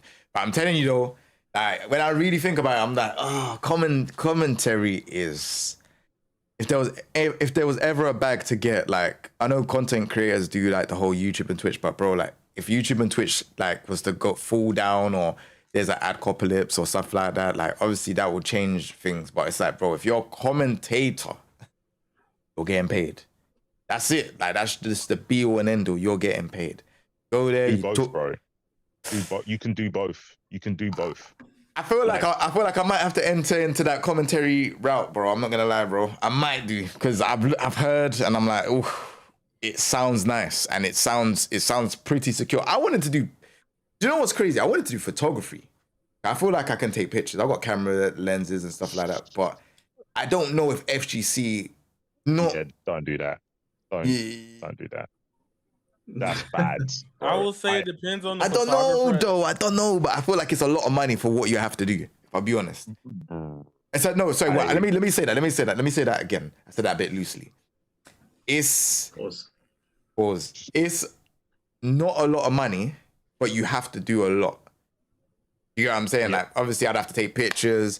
Then I have to take it back. Then I have to edit like at least like 100 or 200 pictures. You know, they have to come out right. Like if some of the pictures don't come out, yeah, you're gonna be doing a lot of revisions and stuff like that. Like it's not the same. But then I was thinking about doing like, you know, an actual video, like, you know, like recap of like events and stuff like that. But no one's done that. So I don't even think there's even a field for that. But then I'm looking at commentary and I'm like, talk about fighting games. Do you know what I'm saying? But then I'm just like, yeah, I don't know. Everyone has the first step of being a commentator. You talk about the thing you like. That's literally it. You all do that. Even people in chat. That's all you got to do. All you do is talk about something you like. And then that's the first bar. There's other things that can like help you get up there like quicker. You find your niche. You kind of need a gimmick. I found if you don't have a gimmick, it's rough. I feel like you can do like, say for example, if there is like quiet or downtime, you could just be like just doing a storytelling segment at that point. Do you get what I'm saying? And it's then wait for the game to come. Bro, I kind of clocked it, bro. I've been studying it like properly. I've been watching loads of different games and that. And I'm thinking some of these commentators, obviously I don't want to start going into names and that what games and all that, but some of these commentators, I feel like they just fill the spot because they're fans of the game. But I feel like there is people that are naturally good at it, that they know how to like fill a spot without it feeling awkward. Do you get what I'm trying to say? Yeah. It's charisma. There we go. Some people, so you say that the storytelling thing, yeah, I hear that, but only a few people have the charisma to do it. Where people are like Tom Brady. Tom Brady can tell you a story and everyone's locked in. Not everyone can do that. People will just say, oh, he's killing time. They're not engaging or listening to the story. I can't tell a personal story. I tried it and I was just like, even I weren't interested. I don't know why I did that. I'll find another way to fill time in. I get what I'm good at, or I understand now a bit better what people listen to me for, and it's not to hear about my life, rather about what I had for breakfast and stuff. And that's fine. When you've got enough charisma, you can talk about anything and people are locked in. Yipes could talk about chalk, bruv, and people lock in. Charisma's just not fair. It makes everyone else look shit. It's long. Yeah, no, that's mad. I might get involved still. I'm strongly thinking about it. I don't know if it'll be for Tekken though. I was thinking more or less like maybe like Fatal Fury or something like that. I feel like that, bruv, please. Lazarus is the only real Fatal Fury commentator. But I can comment he needs another one. Yeah, I'm gonna look in. All right, I'm gonna look into it. Hey, C4 man's gonna shout you, Stalker. I feel like I might. But I need to figure it out, mate. You know what I mean? Yeah, I would like to commentate Mortal Kombat or Soul Calibur. I think that would be fun. Well, if you do it, bro, both of you, let me know when you're serious, and I'll send you to someone. Bro, Poseidon does MK he does like a weekly MK tournament, and 2BCU do weekly Fatal Fury stuff. Yeah, and they'll both want you on immediately, bro. Yeah, I'm down. I need to like at least if it's like online stuff and that, at least I can learn and get into it, and then do you get what I'm saying? But like I definitely want to be able to commentate it, bro. Like I know I can do it for Fatal Fury. Like, I understand the game at a high level. Like, when I see certain things, I'm like, yeah, I know what that is. You know, the Just Defend, all of these type of things, like the rev arts, the hidden gears, ignition gear, the red gear. Like, bro, listen to me, man. Anyways, that's my problem, but I don't want to be a play-by-play commentator. I'd like to be a color commentator. You know, like you just sort of shoot the shit. Like you talk about what's on screen, but like I don't like talking about frame data. That shit's boring. Oh no, I agree. Yeah, I agree. Oh, he did the I don't know the engage. I agree, but do you know what it is? You can do it in a way that it's not too high level. Yeah, I'm trying to say, like I can do both. Like for Fate 3, I can make it be casual, so then I won't be saying like, you know, maybe they won't want me to say super. Maybe they might want me to say, oh, the ignition gear, or they might want me to say hidden gear. Hidden gear is like, you know, when you've got the SPG and you do the ultimate move, right? Like they might want me to say hidden gear instead of me saying, oh, that's his ultimate move or he's super. Do you know what I'm saying? I don't know, but like I said, I'm down. I can commentate that. It does depend. Like SNK, when I did the one on the weekend, I spoke to Laz and I was like, bro, it's been a hot minute. I can't remember the new characters. I don't know which ones they're seeing, which ones the D. Like, big pause in terms of notations. So I didn't say any quarter circles. I didn't do no frame data. I said, bro, Pinchiro spun this man's jaw. That was it. And I let Laz do all the in-depth stuff. I know the mechanics, so I made sure not to say burnout because of Street Fighter. And I said, like, they pay me enough to make sure I do the bare minimum, which is call them the right mechanics by the right mechanics. But move names, Laz did that. So I was like, bro, I don't want to get it wrong. So I will say what I see on some catchphrase shit to make sure I don't get it wrong. But yeah, I didn't do any frame down, no inputs, no special lingo. I might have said Rambo once, but for the most part, I just make jokes. Rambo's the super, no? That's the Mr. Karate super. Yeah. When he dashes up to you. Yeah. Who's other than Wireman, who's the guy that does the commentary for Virtuefire? Oh, there's another guy. I forgot his name. Shit. Is it Panda? Nah. It's oh my gosh, I forgot his name. So Marley J sometimes done it, because I remember doing it for VSF, not this year, but last year. There's another guy that does it, but I forgot his name. I've done commentary before, but I did it at a wrestling show. Where down? Yeah, I did commentary for wrestling. I did it on 3 different shows.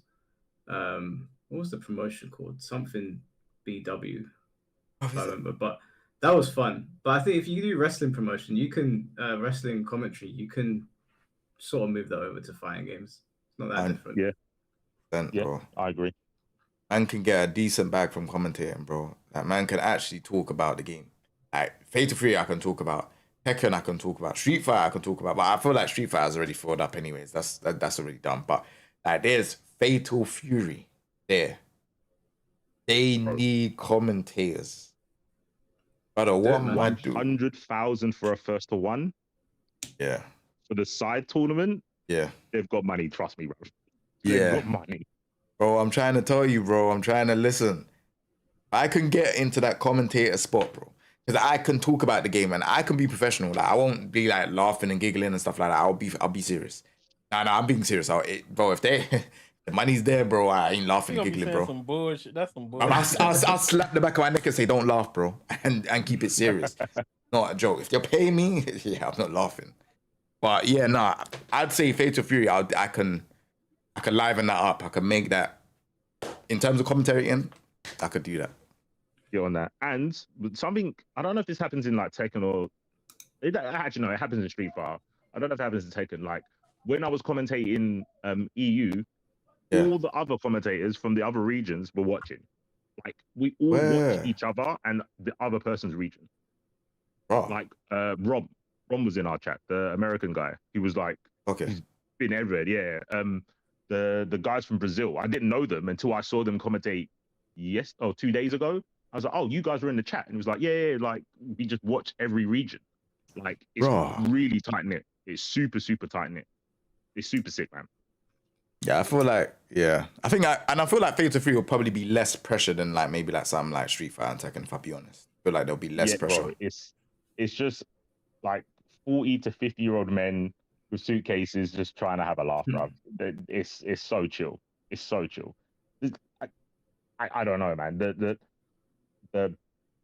people that you commentate to at SNK, I think you feel it would be like Street Fighter, where they want Serious Jammers thing. commentary. They don't want Jammers commentary. They don't need it. They've been playing the games for years. They don't need to hear what the special move is called every single time. They don't care. They want you to say like a new way of presenting that move that they've seen for like the last 20 years. They don't want to hear you say Raging Storm. They want you to say something different to Raging Storm, but still get across that he done Raging Storm. It's super sick. I think it's one of the most challenging ones that I've done, but it's the most fun because you're trying to like redefine like legacy for new players, because Fatal Fury was trying to get a new generation in, and it did it to a degree. There's a lot of like Dai's pretty young.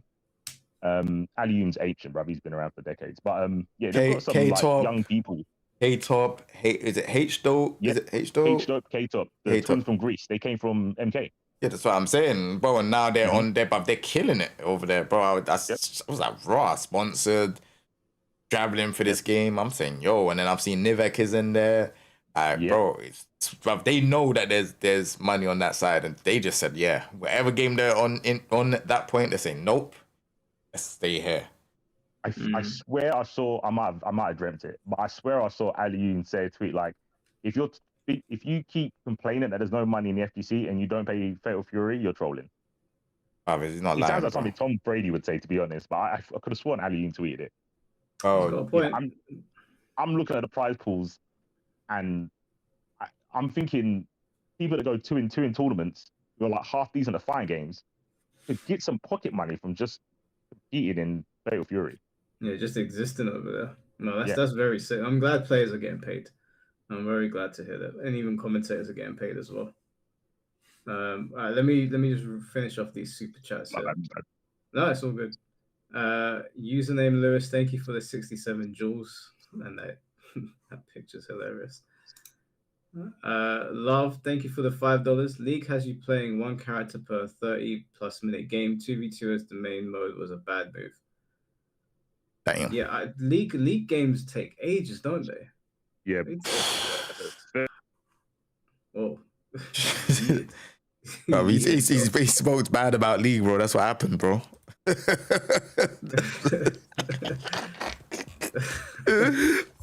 That was crazy. Why'd you eat yourself, bro? I swiped the wrong way on my phone, bro. My bad.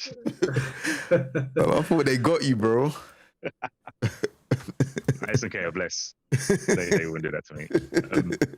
Yeah, I was saying league matches, 30 minutes seems like a quick game, bro. Like league, most MOBAs, unless it's like Pokemon Unite, if you play 5 games, that's basically your day done. You have done nothing productive.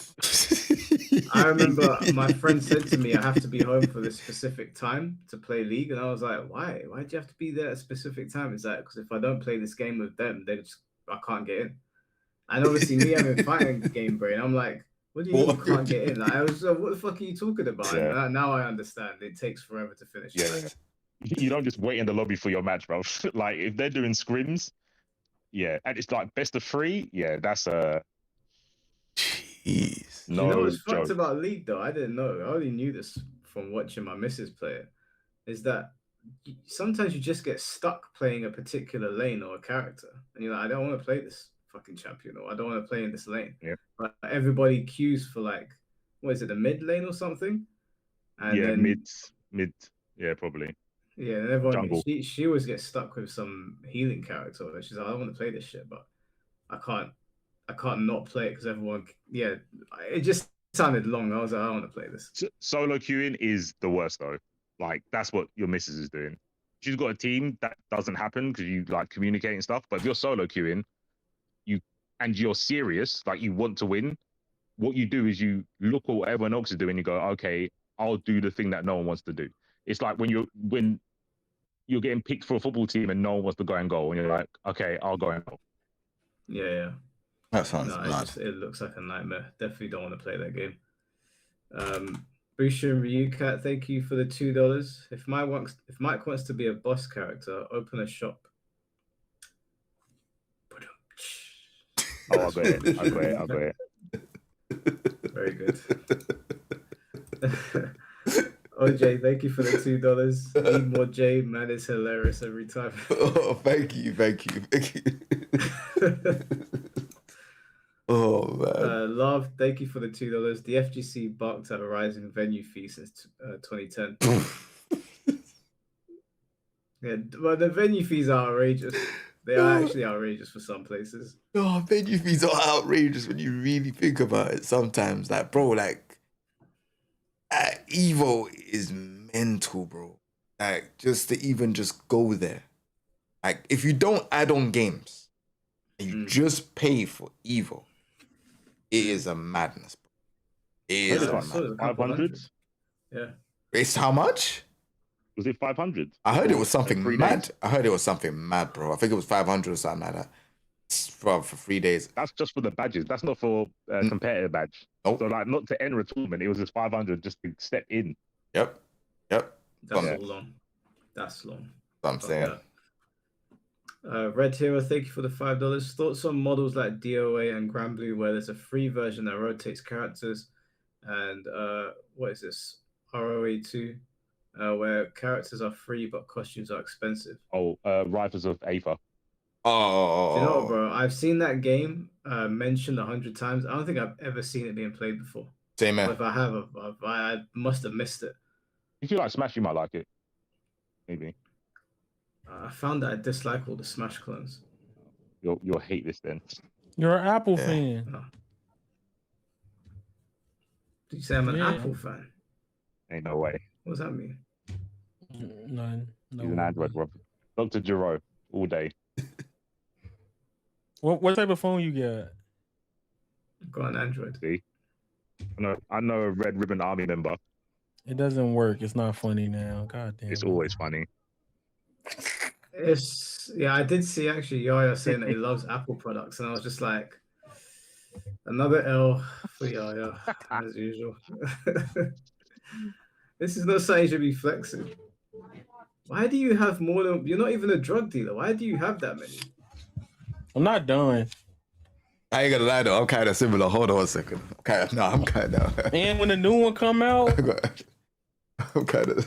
Yeah, see. This is silly, bro. These guys think they're Top Boy or something. Why have you got burner phones for? Why have you got so many phones? I got a Huawei too, but let's not talk about that, bro. Oh yeah, that's worse than Saudi. Don't talk about that. No, let's not talk about Huawei, bro. We have to have a Huawei for certain things, bro. It's cool, man. But we don't talk about that. Where's that phone made? Wait, Huawei, China. Oh, so you got it. Chinese girl. Oh, listen, we don't talk about all of that, bro. We don't talk about all of that, man. You know what I'm saying? Why, yo? I don't understand. Are you guys hiding from something? You know what I'm saying, bro? Like, and then they're gonna have a fold next month. Ooh. I'm C4. Help me here, bro. I don't know. I've got a phone, like another phone. It's not got a SIM on it. It's literally just for the camera. It's for the camera. Bro, what you mean, bro? I got one phone. One phone? I don't imagine having one phone, bro. These phones are... No, these are because when I get upgrades, they just let me keep the other one. So I don't have to have I'm holding them like the fucking Pokemon. Look, all three of Jay's phones are new, bruv. Oh, you know what I'm saying, bro? This Come is on, 11. bro. This is 6. This is 16. 15 Pro. 17 comes to Thursday. 15 Pro Max, 14 Pro Max, S26. Okay. Okay, wait, you guys are not answering my question. Why do you have so many phones? This one's for recording, like shit. Like I use this as CEO. This is my main phone. Do you got games on your phone? Yeah, that mine's a bit different. So mine is main phone, social media phone. This is like for like YouTube and all of that stuff. So I don't want to look at like anyways, doesn't matter. But anyways, then I've got this for like if I want to do IRL streaming and stuff like that, and this is like family and friends. But my main one is this is like work and everything else in it. But yeah, this is like family You and friends. are watching something diabolical on there. No. One of your phones has got a disgusting search history. This No, one it does. no, it don't. Oh, he does. I mean, I'm not Bare gonna pictures. lie, but like He's got a Bare different phone. pictures of Jacko, bro. Bare pictures of Jacko. I know he got Jacko images. Me. You searched that up on one of them phones that day. The social media phone. I definitely looked at it for sure. Bro, I had to look, bro. I'm not gonna lie, bro. I had to see it once. Okay, he said the truth. Yeah. I got lie for Craig. Bro, I said I was gonna look at the Jacko compilation, bro. When we done the stream, bro, I was being honest. Wait, Urban Boy here. I gotta relax. You know what I'm saying? Because what I was about to say was crazy. Bro, listen, when they release another Guilty Gear Strive 2 and Jacko's a DLC character, bro, listen, the search will be that again, bro. It's good, you know what I'm saying? No, Arx's dad put that shit in the trailer. But to answer the question, what do I think of DOA and Grand Blue where there's a free version? I don't know anything about Grand Blue. I need to play Grand Blue. Apparently, it kind of worked for DOA. Like people did game. My thing with free to play, I said it in the video. I'll say it here. You guys can correct me if you think I'm wrong, but I don't understand how Maximilian was saying that fighting games need more content, so more story mode stuff, bigger rosters, more things to do offline, so that you can onboard casuals, but then also push for free to play. How can those two things exist at the same time? I don't really know, That's a good question. I don't even have the answer for that. That you want all this extra expensive content on stuff on top of the pre-existing content and bigger rosters, but all of it is free to play. I ain't gonna lie though, bro. Don't you remember Rival Schools when it had the 2 discs and one of the discs had bare content? Like, bro, these games used to have bare content, bro. Like back in the day, Bloody Raw, bare content. All these games had bare content, bro. So how was it that, bro, them games from back in the day, the 90s, late 90s, had all of this content? Hey, we've gone 20 years later and the game is like shrunk with content and everything. It doesn't make any sense. I think it's because development costs have gone up. Okay. I think that the teams are inflated, and I feel like they hyper focus on things that are not super important. Like I feel like graphics are a big reason why we're suffering like this. Like they keep so they'll like really talk about how they go into detail with like little leaves and whatever, like water dropping off the leaf, and that costs a lot of money. And I'm just like, do you really need that in the game?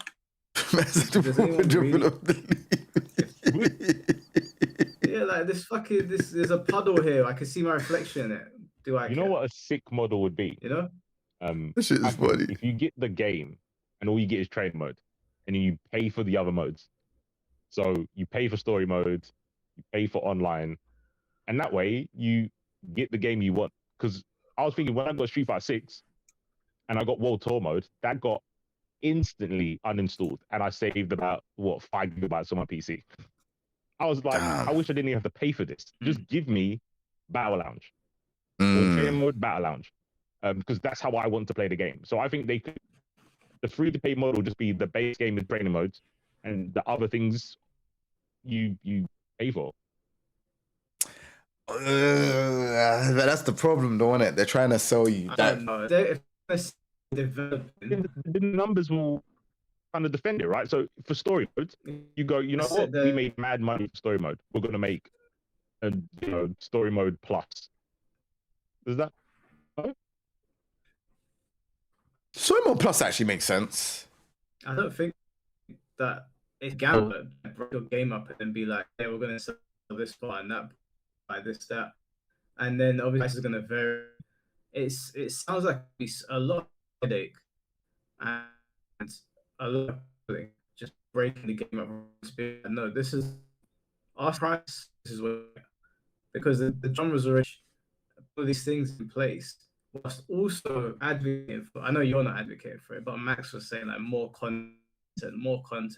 Like, bro, like, you can't do free play and breaking shit up in this niche genre where they already are finding it so expensive to make, and then be like, yeah, let's go. Like, What was fair? They'll come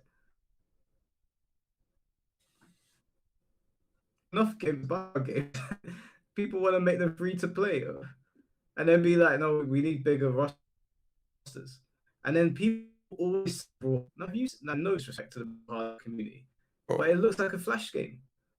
It looks like something that was on Newgrounds back in the early 2000s. I get people like it, but hold on 1 second. when Brawlhalla came out, you looking at Brawlhalla or Jacko?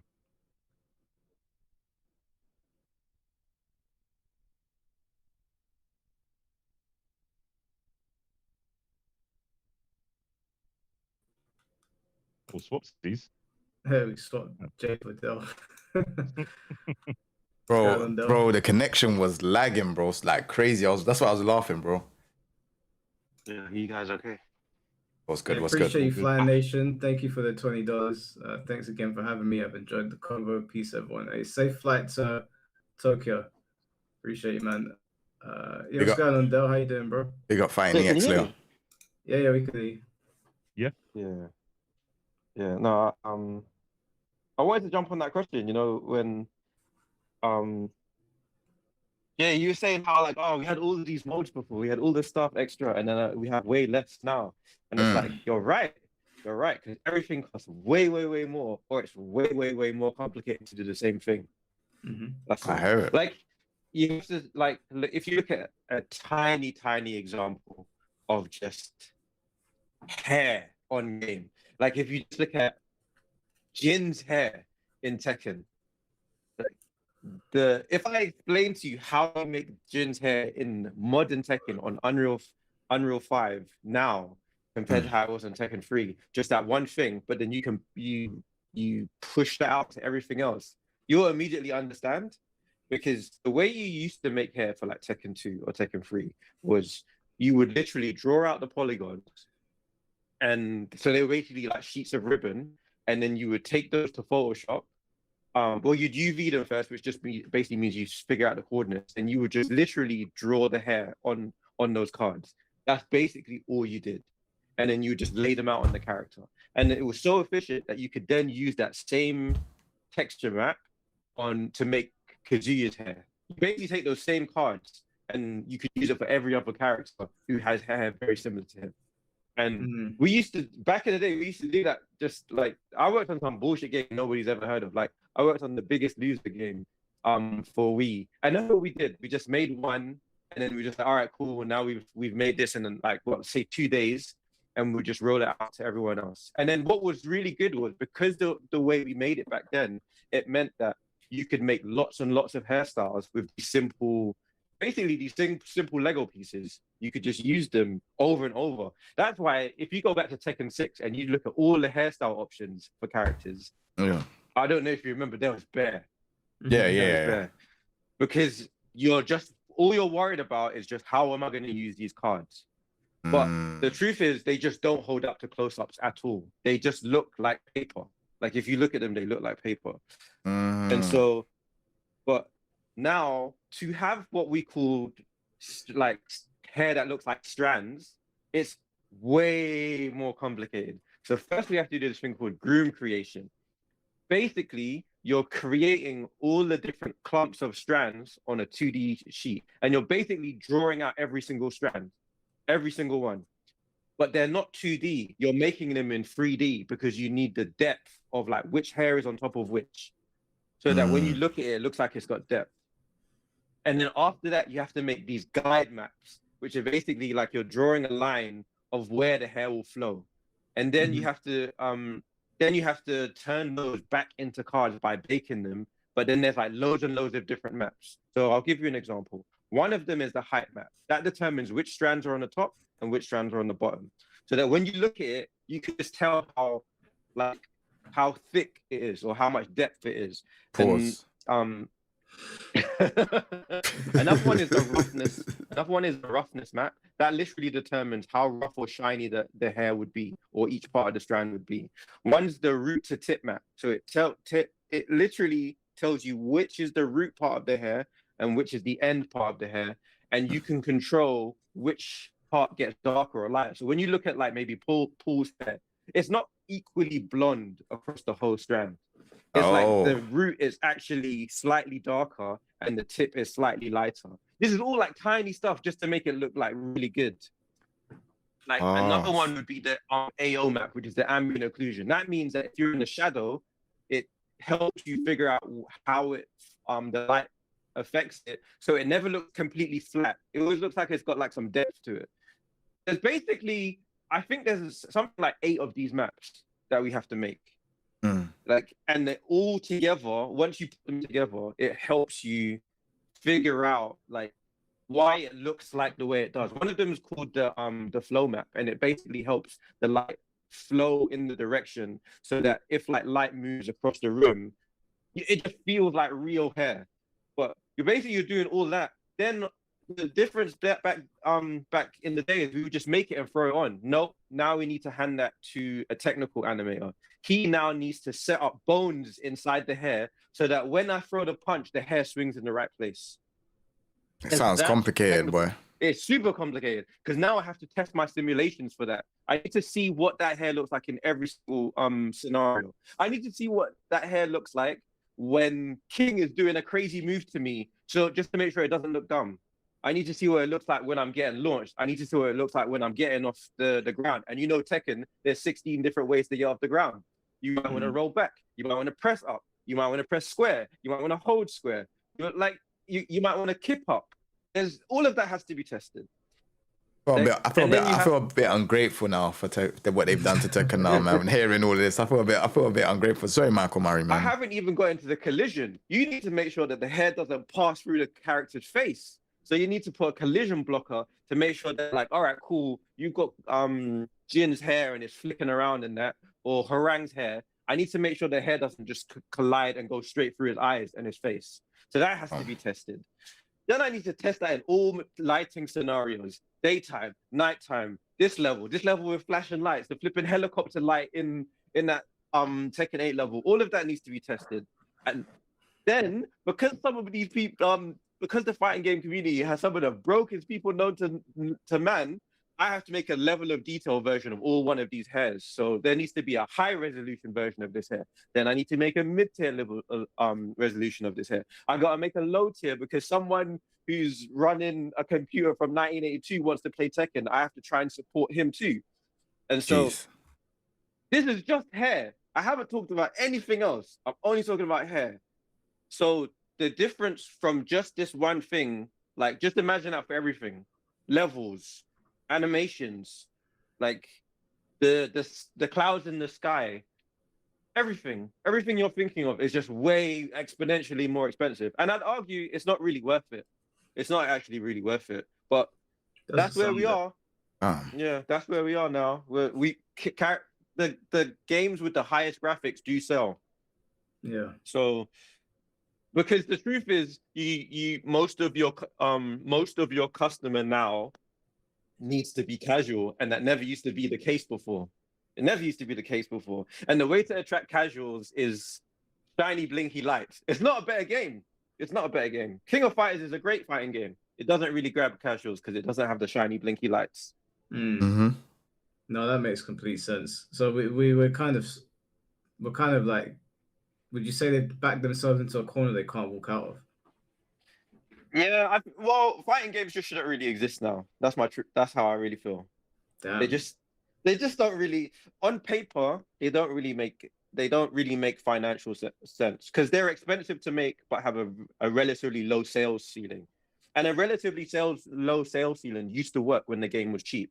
So I said in my first YouTube video, that's what it was all about. I was just talking about how expensive things are. But just to quickly summarize, when you made Devil May Cry 1 in, what was that, 2004? Whenever it was, 2005.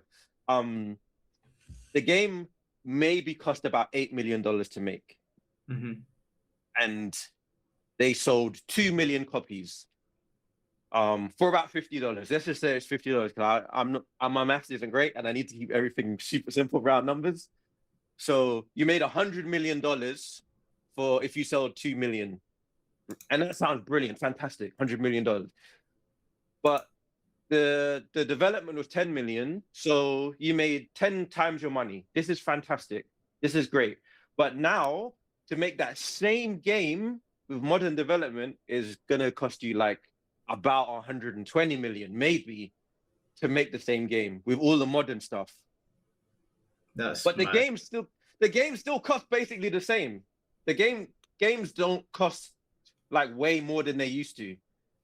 So let's say for whatever reason you can get it to up to $70. If you manage to sell the same 2 million, you're in the red. You broke. The game failed. Everyone loses a job. The studio shuts down. So like, we're basically in this weird situation where fighting games used to thrive and used to have all this extra stuff. Oh, fantastic! Let's extra modes, blah blah, because they knew they was going to make 10 times their money. But now, because of the cost of the game, it's like, oh, we hope we just get like break even. That's the hope, isn't it? Oh, maybe if we can just break even, maybe we can make a few more pennies by selling them Hihachi stage in the store for $5. Like that's where we're at now, because it's so expensive. But what is more... I want to know your opinion on I'm very perplexed at Max saying that fighting games should go free to play, whilst also saying that fighting games need more need more content. As a video game developer, is this possible? Like, because he doesn't know what he's talking about. He doesn't know what he's talking about. He doesn't know what he's talking about. You can't have both. You can't have both. That doesn't make any sense. Because you have to think in fighting games, every character is basically a miniature game development project. Like that's not like any other game. There's no other game like fighting games where each character is a new skin, and you need concept design, you need to model it, you need hair, you need the clothing to be simulated so it flaps in the wind when he throws the right swing. And then there's usually hundreds more animations in a single fighting game character than there are in a main character in a action RPG game. Do you know how few moves you actually have in Elden Ring, or animations you actually have, compared to just, I don't know, Claudio? Just Claudio alone in Tekken is like 10 times more moves than most third-person action games. So it gets like crazy expensive. All those audio, voice lines, all that frame data, all that hitbox stuff that needs to be tested. It's so expensive. It's so expensive. It doesn't make sense that we have fighting games. That's honestly how I feel. It doesn't make sense that we have fighting. They're just too expensive. That's crazy. I mean, this is what I was saying. I don't know if you watched the video, but I was saying the entire time Max was talking, I kind of hate him for it the way people do, but I just think it was such a bizarre thing to sit there and co-sign what Brian F is saying, where Brian F is saying that we need the content and we need to get people in through content and have bigger rosters and then funnel people into the hardcore side. And then in the next sentence saying it should be free to play. And I was thinking to myself, how? Yeah, that doesn't make sense. That doesn't make sense. It really, it's nonsensical. Think about it like this. If you had a Sonic game, just a regular Sonic game, and you wanted all the previous Sonic characters, you was like, I'm gonna get all 50 Sonics. You need to test all of those characters. You need to test them on all the stages, right? You need to make sure that all of their animations work, which seems like a lot. Say there's 50. That sounds like a lot of work. Fantastic. Every time you get a new one, you're like, oh, Tails' brother we never heard of. We add him. We got to test the whole thing again. But it's linear. With a fighting game, that's not how it works. A 30 character roster isn't simply 30 things to test. It's hundreds of matchups multiplied by stages, multiplied by mechanics, multiplied by states, and then platforms. Then you got to multiply it by the network conditions. I got to check this is going to work with lag to make sure nothing crazy happens for all of these characters. And then I got to test it for all these different patches. So you saying I'm going to add Yujiro. I'm going to add Yujiro to the game. All right, cool. Now you need to test him against 36 other characters. Say you haven't finished. He's completely finished. You have to test everything he does against every 36 other characters in every scenario. Yeah. That doesn't even make sense. Do you think that's part of the reason why they don't go beyond 4 characters a season pass? That would make sense, actually. I think that's the main reason you can't go beyond 4 characters past the season pass in a 3D game. I don't think the same is true for 2D games because you don't have to test as much matchups and situational things. Like side hitting stuff and that. Things in Tekken. Like getting hit by the side, getting hit at the back, getting like trades. Exactly. Yeah, that's a lot. It's a lot. Every trade has to get checked. Yeah. Every single trade has to get. Do you know how long that would be if someone said, I need you to film every single trade against this character? Yeah, it's a lot still. That's tedious as well. It's super tedious. It's not fun work. It's not fun work. It's not fun work. And we're assuming it's going to work. You might get to like 60 trades and then you're like, oh, you know what? We kind of realize that this really weird thing happens. Let's go and write a bug and let's fix it. Cool. Now I need you to start from 0 again. You're like, why? Well, when we fixed it, we changed the frame data a little bit. So you have to start from the beginning again. All right, then cool. Like, people don't understand how sometimes making stuff for fighting games is just like the most boring shit ever. It's why I wouldn't work on one. I would never work on one. The only people I've ever talked to who've worked on fighting games, it just sounded like hell. It sounds like it would age you. Yeah, it sounds mad. It sounds like if you worked on a fighting game, you would hate it. Like you would grow to hate it because you're just doing all the most tedious shit because of all the scenarios. But this was the point I was making in the video. And I haven't read through all the comments because there's a lot on there, but there was like a few people saying something like, "Oh, we're just making excuses. There's no reason why fighting games can't go free to play." And I kept on saying, really? Well, if you're okay having 4 characters in one stage, maybe Tekken could be free to play, but it seems like an impossible undertaking to make Tekken free to play and profitable. It would be stupid. It would be stupid. You don't want to make Tekken free to play. You want to keep it as a premium product because you can't undo it. If I told you could get, I don't know, Gucci belts at Tesco, you'll forever see it as a thing you would never pay money for again. You can't ruin your brand by going free to play and ever going backwards again because you can't undo that once you give it out.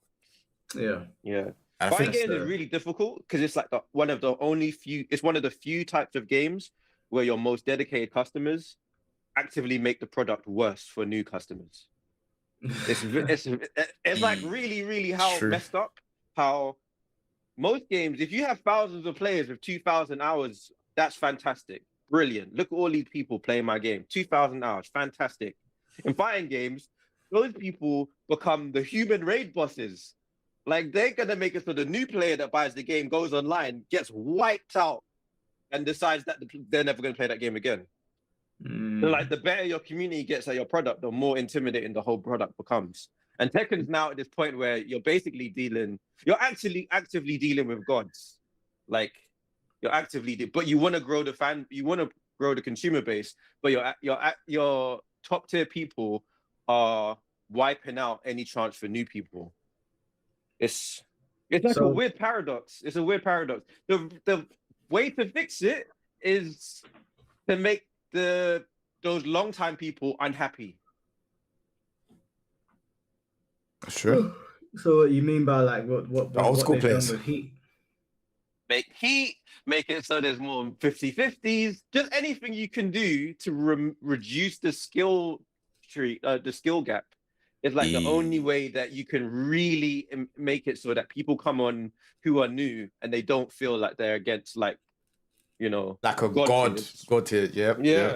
But then you run the risk of alienating your core base. Nah, they'll play it. I mean, they've clearly alienated a lot of people because this doesn't seem like it's going to reach the heights of Tekken 7. I don't even think it'll do half. Every fighting game will have this problem. You have an impossible audience split with this, because the casual players want the spectacle and the story and the characters and the accessibility and all that blah blah blah blah. They want to be able to pick up, and the hardcore players want all the like competitive stuff and the frame. They fundamentally want two different things. You're trying to cater to two wives that want different things. I don't know how you can fix this. It's just that Tekken is so complicated and so complex that you can't really simplify the game without hurting people. Street Fighter can, because it's a simpler game. I've got a super chat here for you, Del, from Pathfinder. It's curious how something like Phantom Blade Zero has 1/6 the budget of Wolverine and arguably looks better. It's also bloated team sizes / salary. I've got a whole video on this called the California Dev Problem. It's an entire 25-minute video if you ever have time for it. But it's like a bunch of things. It's a bunch of things, but you have to remember where these games are being made. The California, in the same way that London is a broken area, especially like Los Angeles. Los Angeles is a broken city, which is where this game is made. Wolverine's made there. It's a broken city in that the economy is completely broken. House prices have gone stupid. And so because the economy has become broken, it means that if you want to hire talent in those regions, you have to pay them a living salary. And a living salary there is like 7-8 times more the salary than than Hunan in China. So just your salaries alone, just to support the teams, that's where most of your money is going. Most of your money is getting blown on these salaries that allow these people to live in these places. There's like a bunch of other reasons, but that's the main reason. What do you think of the Wolverine game? I'm not playing it. That's the correct answer. I'm not playing it. I didn't see anything in it that was like, I'm into this. It's just not for me. It's not for me. I can't say that publicly because I know people that work on it. Like I can't like tweet it out and be like, I'm not playing it. But if someone asks me directly, like here, I'll just be like, it's just not for me. No thanks. Yeah, it's definitely not for me. I know Yaya's glazing it, but I think the game looks. It looks I don't get the hate though. It looks so undercooked. Like somebody posted the fucking X-Men. Somebody posted the X-Men Origins gameplay comparison versus the Wolverine one. If you played that one back then, that shit was ass. I literally just played that because I'm literally working on a video about it. I'm like, that shit's cheeks. What are y'all talking about? Like, did y'all remember that shit back in 2009 or whatever? Well, that was never a good game. I think those people are just like engagement farming. That was never a good mate. Here's the thing about Insomniac. Are we talking about the same game? You're talking about the movie game. I'm talking about the movie game, the 360 one. I think the game's cool. I'm talking about that boss fight, the Sentinel one. That ain't nothing special either in 2009. You literally just hitting the thing till it put his face in the ground. It's the same shit. Yeah, but that's faithful how you do it. That's not. That's actually an argument against the current Wolverine game because if you haven't moved on in 20 years, then we got a big problem. Okay, you could say that, but it's like in some ways with the game, the big problem with that game, one I will say is they told people what it was gonna be, and a lot of this hate for Insomniac game design, you can even see there's a timeline like in real time. How people were glazing like Marvel Spider-Man 2, then it didn't win not a single piece of awards, and then everybody's like, this shit's actually ass. Right?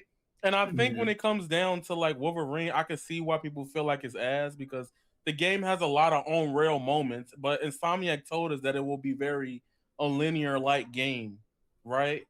And I think in that way, if you don't find Wolverine's been out the limelight for a long period of time. If you don't find that kind of interesting and stuff like that, I can see it being boring, especially if you think Insomniac game design is just very stale to you. But I do think that like when you get deeper into those games, not even like a super in depth or like I ain't talking about like cancels and stuff like that. But when you unlock the skill tree and stuff down the road in those games, they're pretty fun, right? I think the only thing you probably lose out comparing between Insomniac Spider-Man series, Wolverine, is probably traversal, but we don't know all of that just yet. You know, so I'm I'm here to try it. I'm gonna play it. Obviously, there's other action games that's coming out that could be looked as better. That's my other thing outside of fighting games. Like Onimusha's coming, Phantom Blade looks great, but Stranger Than Heaven. that ain't coming out in September, bro. Why? Oh, when's it out? Don't that come out next year? January, February? Oh, it might do actually. I thought it was coming out this year. Yeah, I thought it was this year. Stranger Than Heaven is this year. I thought we were right around the corner from its release. What I'm saying? No fucking way. But Stranger Than Heaven. January. Gonna be January 15, 2027, based on what I looked at. Nice. Okay, we got 3 months. That is gonna be the single player game. That and Onimusha, those are the 2 main ones. I cannot wait for Stranger Than Heaven. Wait, that's what I'm going to be playing. I'll be busy playing that. When everyone's playing Wolverine and GTA, I'm playing that. Wait, have you guys played the other Yakuza games? I've only played 2 of the Yakuza games. I played Yakuza 0 and what's the one after that? Kiwami. Kiwami. Yeah, and I played Kiwami. Yeah. I stopped. I've only He played knows 2. I stopped at 5, so it's weird. Like I played I played 0, played Kiwami 1.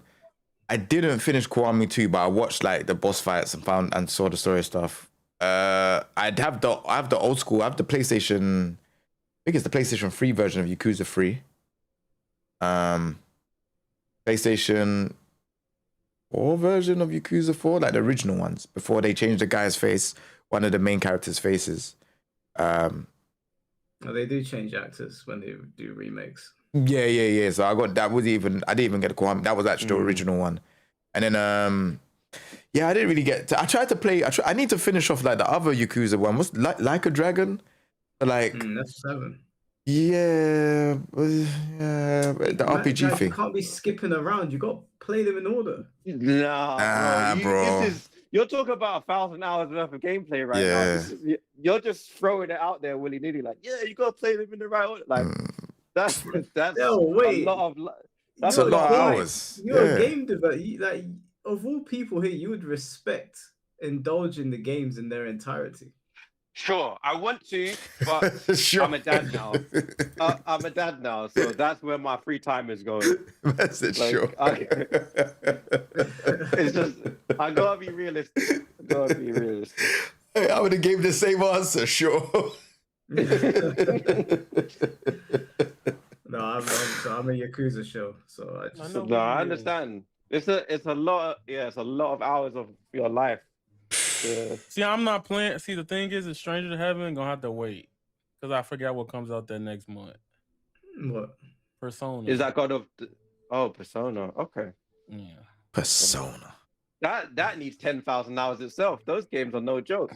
No, they're not that hard. Niggas is just ass. Nah, you need hours. I'm not saying you are. I'm saying it just takes a lot of time. It takes a lot of time. Yeah, I mean, I've played 4 million times in my life, so like, if let's see what they do to it. Mr. Jamie, thank you for the $5. I could be wrong, but supposedly the top 50 most expensive games ever made, aside from 3, were all Western developed, and 1 isn't even out yet. Well, that's going to be GTA, right? I don't even think that number's right. I think it's probably the top 150 most expensive games. I think you have to go way down the list before you start. Before you start seeing like non-Western games, the expense is just crazy. Actually, Del, I had a question for you. Have you seen what has been happening on Twitter with the GTA 6 situation? Yeah, the leak stuff. Yep. Is what people saying? Is what everyone's saying true about it? Like, are Rockstar really hunting this guy? I mean, there is a guy in the UK now who was responsible for the first Grand Theft Auto leak, the 1st GTA 6 leak, because yeah, I don't know if you remember that. We just heard rumors of a GTA 6, but we never saw nothing. Then a leak happened. What was that, like 2 years ago? Did you know that guy is permanently set up in a mental institute forever now? He has like a indefinite stay at a mental health facility. What, like, as in Rockstar checked him in? Well, I don't know how they did it, but that leaker is like vanquished. He can never come out. He can never come out. So I they don't got know him. what power they have. I don't know how they did this. I don't know what power Rockstar have. I just know that they found out who he was, and you're never going to see him roam the streets of UK ever again. Yeah, I That's heard, mental. bro. I heard that Rockstar basically the mafia in the video game world. Like, if you fuck with them, it's gonna be a long year for you. I would Swear never, ever, down. ever go against them, personally. I would never, ever go against them. Just based on track records, I wouldn't. I wouldn't. You That's know who else something. I heard this? I heard this about Sega as well. Swear down. Yeah, I That heard probably, that. Yeah, I that heard probably makes sense. don't fuck with people in Sega because they might just rip off the top and you might see a dragon tattoo on the back of it. That makes sense because Sega went Sega basically became a bankrupt company. They went completely defunct.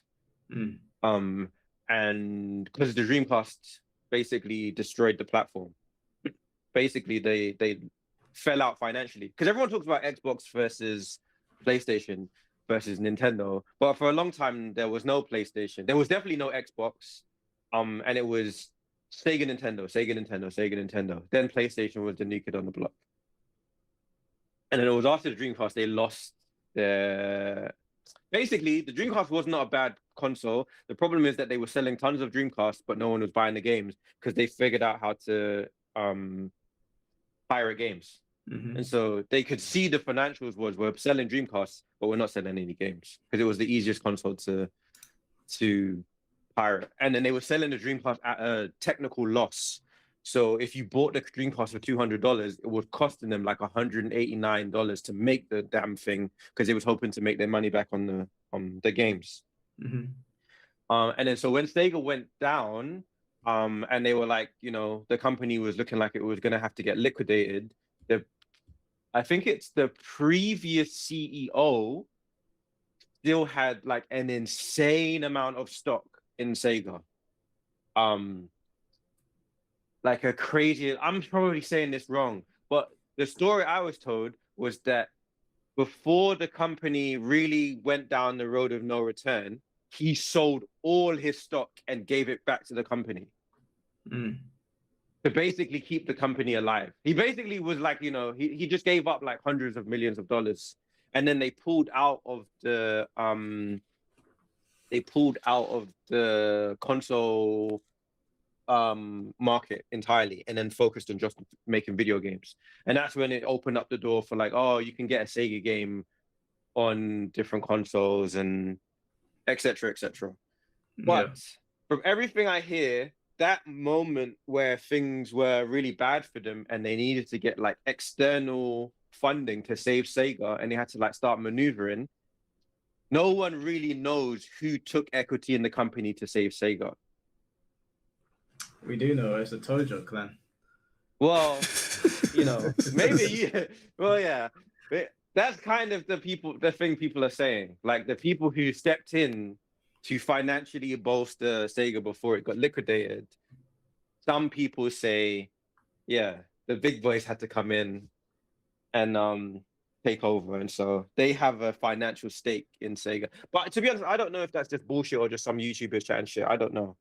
When I worked at Sega, I never heard nothing like that. Like my time at Sega was just finding out why Shadow had a gun, and weird stuff like that. Like they would just tell. I just find out weird stuff about like the history of Sega from working there. It's not weird, it's aura. Hey. Yeah, they just told me all the things that I found out when I worked at Sega was just like mad shit like that. Like, yeah, why does Shadow have a gun? And then they was just like, oh well, Sega Japan noticed that a lot of Western gamers liked Call of Duty and Gears of War, so they decided to give their character a gun because they thought that's what Westerners liked. They So damn like, right. That was the best decision of all time. Thank you for giving me that info. I'm You gonna use sound- that for the rest of my life. You sound so Hey. American. I'm a balling gun gamer. Y'all didn't see me in Call of Duty next, bro. I was cooking. They thought I could only do Hadouken. No. No, I also I heard some crazy stories about Sega from a different era, but the guy told me, and I was just to save my own neck, I won't say it, but he said to me, never repeat those stories on YouTube. And I was like, when he said it to me, after the story he told me, and he said, don't repeat on YouTube, I was like, I wanted to make a joke, but I was like, I might get shanked if I say something. So it might go sideways. So I never brought it up. But what you were saying with maybe the big boys had to come in, I'd heard stories like that before. Yeah, I mean, it's not. It's like it's conjecture that I've heard, but I have never seen anything like that before. I just know you don't really know who came in to finance Sega at their worst time and who has a stake in it now. I have no idea. Yeah, no, I never spoke like because I was like, I don't know if I'm just being lied to because maybe they know I like the Yakuza games and all that stuff, but yeah, I think those stories have been going around for a while. Yeah, I don't know. It sounds fun. It's a fun story. Yeah, fun bit of lore. But yeah, I have no idea. That's how we ended up getting the series. Maybe it was. Yeah, who knows? Reality. Who knows? Who knows? I know that the Yakuza in general had to clean up their acts in Japan, though. They don't have the presence they once did. Yeah. I heard they don't have the presence they once did, but they still got the power. They're not as out there. There's not as much shit. Yeah, it could be a visibility thing. That's true. Because I watched this thing about the guy that basically runs Akihabara, and it was filmed in like 2025, and I was like, oh, they're still kind of in control. They're just oh wow, that makes sense. Yeah, they're just not out here making noise or anything. Yeah, that makes sense. But you see their presence in like other things. People think of them as just all villains, but like when the tsunami hit, a lot of the Yakuza were the ones who were helping people get people out, get food to them, water to them, like helping their community. It's not just like guys just going out breaking necks and you know. Yeah, I mean that's not really how they're depicted. They are depicted as like being somewhat savior types as well, at least for other people. I heard that it was thanks to them in a large way that after the World War, Japan was able to get back on its feet. I don't know how true it is. Yeah, I don't know how true that is, but I've heard the same thing that a lot of them banded together to sort some shit out. But I have no idea. I wasn't there. I don't know whose propaganda is pushing what. So yeah. Duke and Nylon, thank you for the $5. He was just doing the meme how it started and how it ended. I think he was talking about Tom Brady. So I don't know if you heard Tom Brady's pop off earlier, Del. It was fantastic. He was just like, cause the FGC are broke. They don't spend money. That was a WWE like, that was just classic. That was just classic. So funny, bro. Even when he was calling out Ed Boon, he's like, Ed Boon, you know what you need? That was just Stone Cold talking about Vince McMahon. Vince McMahon, you know I'm the guy. Like it was a classic WWE. Nah, I might have to clip that. It was fantastic. 1 hour of Tom Brady going scorched earth. Lexi, thank you for the $2. Mike, you have a potential beef set in chat. Well, that's been squashed now. Apparently nobody wants to play. I'll never understand fighting game players in 2026. Smoky Voyage, thank you for the 10 jewels. Appreciate you. Dante, thank you for the 67 jewels. What is all this 6-7 stuff going on? 6-7. Mr. Jamie, thank you for the $2. Mike, have you seen my intro clip suggestion on Discord? No, I haven't. Sorry, I haven't replied to all my Discord messages yet. I was trying to get through them today. So I apologize to anyone that I didn't get back to in time. It was a bit hefty in there. Whoops. Oh, Dante again with a 6-7. Appreciate, bro. Oh, he's not stopping. He's not stopping. Kingsley, thank you for the £5. Mike, I think you and Tom are wrong about the free-to-play.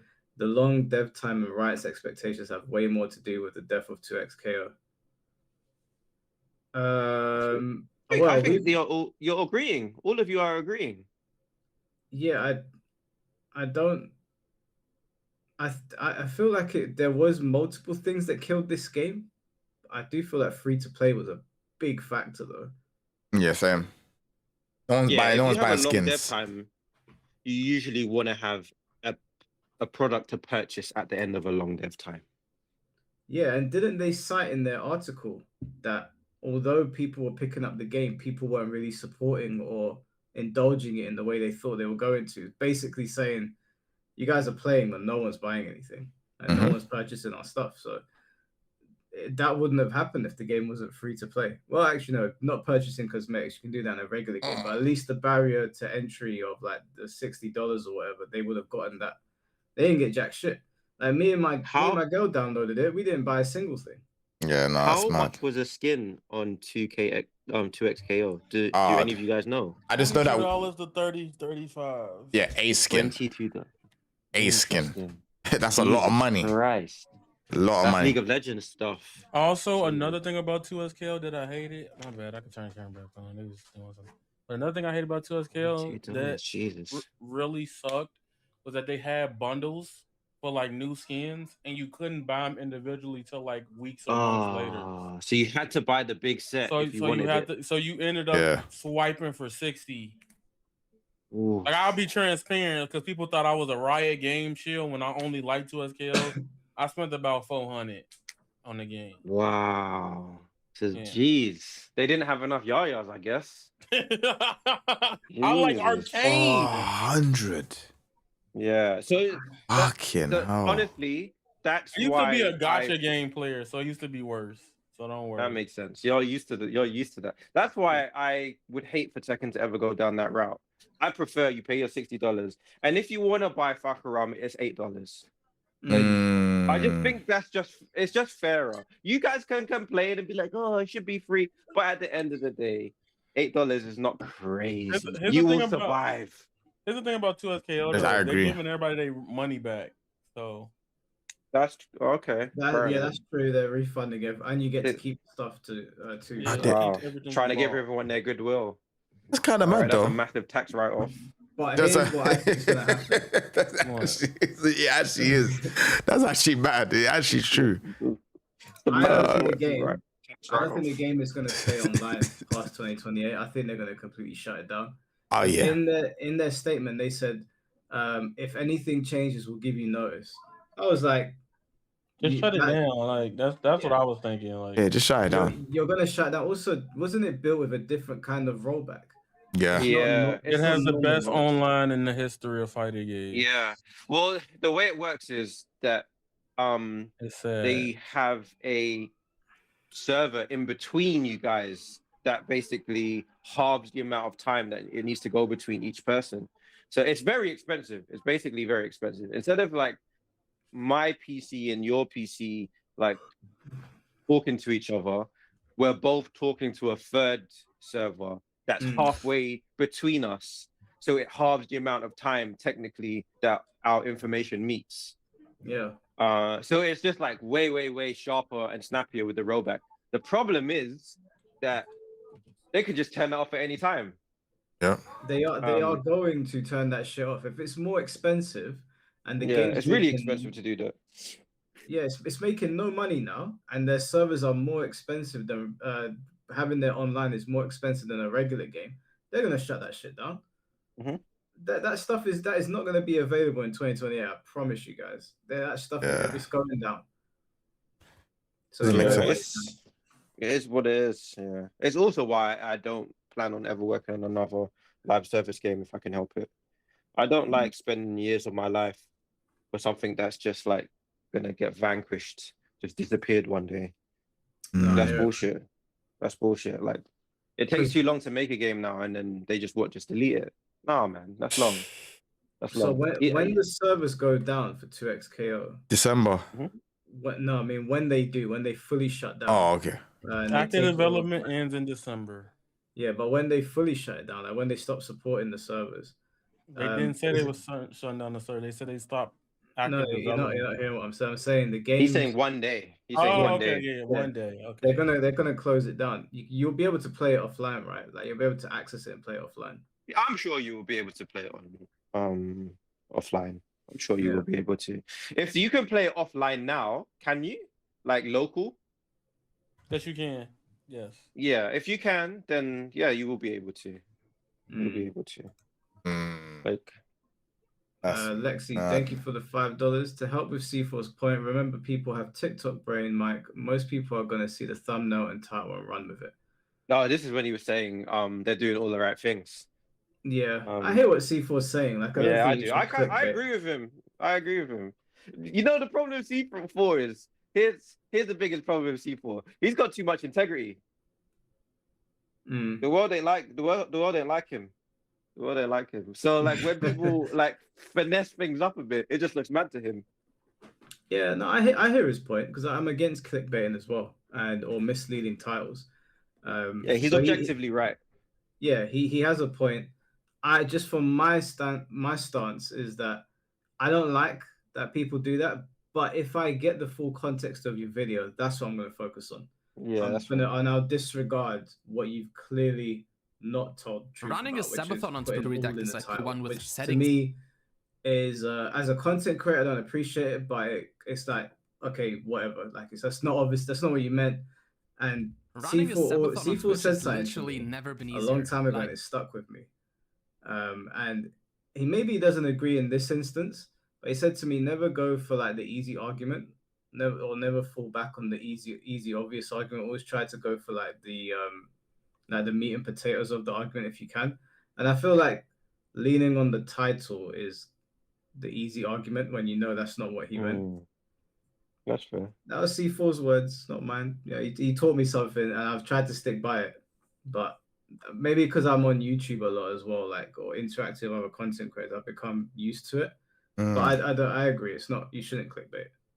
Yeah, I think making content also makes you really careful over time.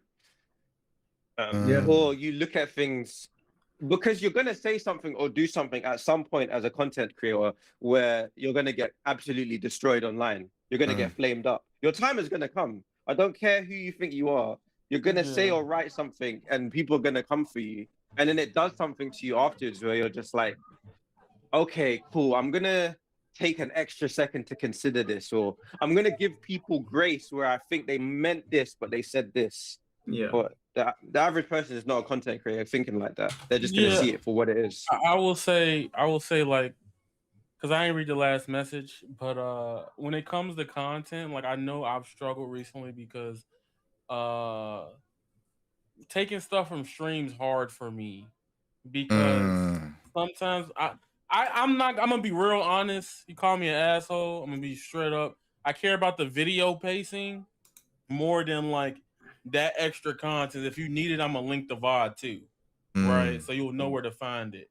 But like sometimes like I'll talk about a point and I'll mix match it here and there, and I have to. Sometimes I'll like when I edit it myself, I'm going to make it more cohesive as possible from stream because I care about the video pacing and people hearing me and understanding me than just saying all that extra stuff and feeling like it's ramble, right? Like if I feel like our point's too long, I cut it, right? And I know with C4, for example, C4 is the type of person that he really desires that extra needed context, right? So I have to be like very careful when I think about said things. But I know when it comes to taking something from content, like for example, the whole Avatar thing. And I give an example with me per se, like you just brought up, it happened to me. And it was like when Avatar dropped like the Xbox and stuff like that, and everybody think I was saying like it's okay for them to drop a game like that. No, that's dumb. Like I didn't say that. But in the video, like I also clearly said it like, hey man, this is not okay. If y'all don't like what this looks like for y'all, go buy Tokon. People nitpick when they see videos like the way whatchamacallit deal with me, even if it wasn't no ill intent. it just comes off like that, in a lot of disingenuously. But I literally told people, it's like, hey, if this ain't what you like, how the state of things is going for this game right now, Tokon is right there. But I also know what I value when I make content and when I'm like video games, right? Like my experience is mine. I'm talking about for me, but I understand for the general populace what that can also mean as well. Like I'll be like, your avatar is missing shit, but like I'm like, yeah, it fucking sucks, but like I'm not bitching it. The game was $30 for me. It ain't like I paid $70 for a game that don't that should have everything. You know what I'm saying? So that's why I realized I was like, let me slow down with that a little bit and reevaluate. Do you know what cracks me up that C4 does?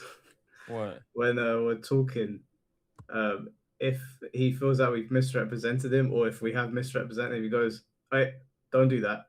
Don't do that. I'm like, yeah. I know someone's about to get cooked once he starts doing that.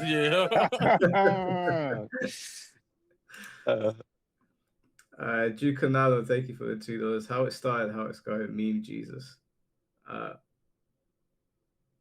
don't know what that means. He's saying it like how it started and how it's going. I was talking about the thing earlier. He's talking about the Maximilian thing. Yeah. Sorry, it's 3:30 in the morning. My bad. Brain's fried. Yeah, I get the meme. I just think he said that he didn't do it maliciously, so it's fine. We won't go back on it. Lexi, thank you for the $2. Ice Cube's son retweeted the Yujiro thing. Oh, the carjack. That shit is so funny, man. That shit is so hilarious. I don't know how they're gonna deal with him in Tekken if they do him law accurate. Guy's literally a monster. Roxas, thank you for the $5. Do you guys think that with Harada will make the new game be something like Tekken 8 with VS Studio in a few years? I don't know about you, Del, but I think they're just gonna take everything they know about Tekken, get their bigger budget, and make their new game. So I think it will resemble Tekken in some way. I don't know, man. I don't. Oh man, I've been working on this video for so long, and I'm not sure it's gonna work. But I just don't think you can remake a game like Tekken from scratch. It's too hard. It's too hard. I think they have to be very careful because you have to think. Okay, so how much Tekken? There's like say there's 30 Tekken 8 characters. I don't remember how much there was at launch, but there was a lot. How much of those moves were from previous Tekken games over 25 years? How many of those, just moveless animations, like mix-ups, matchups? Think about it. How much was there? There was I mean, they do that in every Tekken game. So there's a lot of legacy there. There's only one new character in Tekken that's from scratch right now. Oh, is it two? Vincent and what's her name? Mary Sue. Yeah, I get. Would you not count Reina? Okay, and Reina. That's true. 3. So there's 3 new characters in the game. Everyone else was built off. Oh yeah, okay, all right, cool. All right, we can give you. Does Azuzena, does she reuse some moves, or is she's brand new as well? Okay, so it's all right. It's less than 6. It's less than 6. It's less than 6. But yeah, just my point is that they basically made 6 new characters for the game, but for launch there was two, right, or 3. Who's it? Reina, Vincent, and as you said, who's Vincent? What's his name? Victor. Yeah. Victor. I was like, who the fuck is? I thought that was his full name. I got confused. I got confused. But yeah, there's 3 new characters at launch, and everyone else was built on something that happened before, and the game still took forever to come out. So making a 3D game from new, I don't know if you can do it, because not even VF is doing that. I don't know how expensive that would be or how long it would take. I don't know if I would ever make a fighting game. If it was me, I would make a game like Streets of Rage or something. If I was Harada. Don't say that. No, I'm just saying what I would do. Like that would be my first game. I'd be like, I'm gonna make a Tekken Force type game. We're not getting a game from Harada for like at least another 3 to 5 years, in my opinion. Yeah, I know. And what is he like 60 or whatever? He needs to, bro. Time's running out. No, I mean, look, if Harada looks after himself, 60 is not super old anymore. But Harada likes to drink, though. He likes to drink. So I'm just saying, he's not gonna get too many sequels in before he needs to retire. Before he needs to retire and like spend time with his family. Yeah, that's true. I mean, we're probably not going to see Harada's game on this generation of consoles. It'll probably be no way. Next. Yeah, next. I want how is it going to make money then? Because obviously for those years, like 3 years. Saudi funded it like 2x KO. Yeah. Well, yeah. It's I hear it. I don't think the idea is for it to make money. I don't think the idea of it is to make money.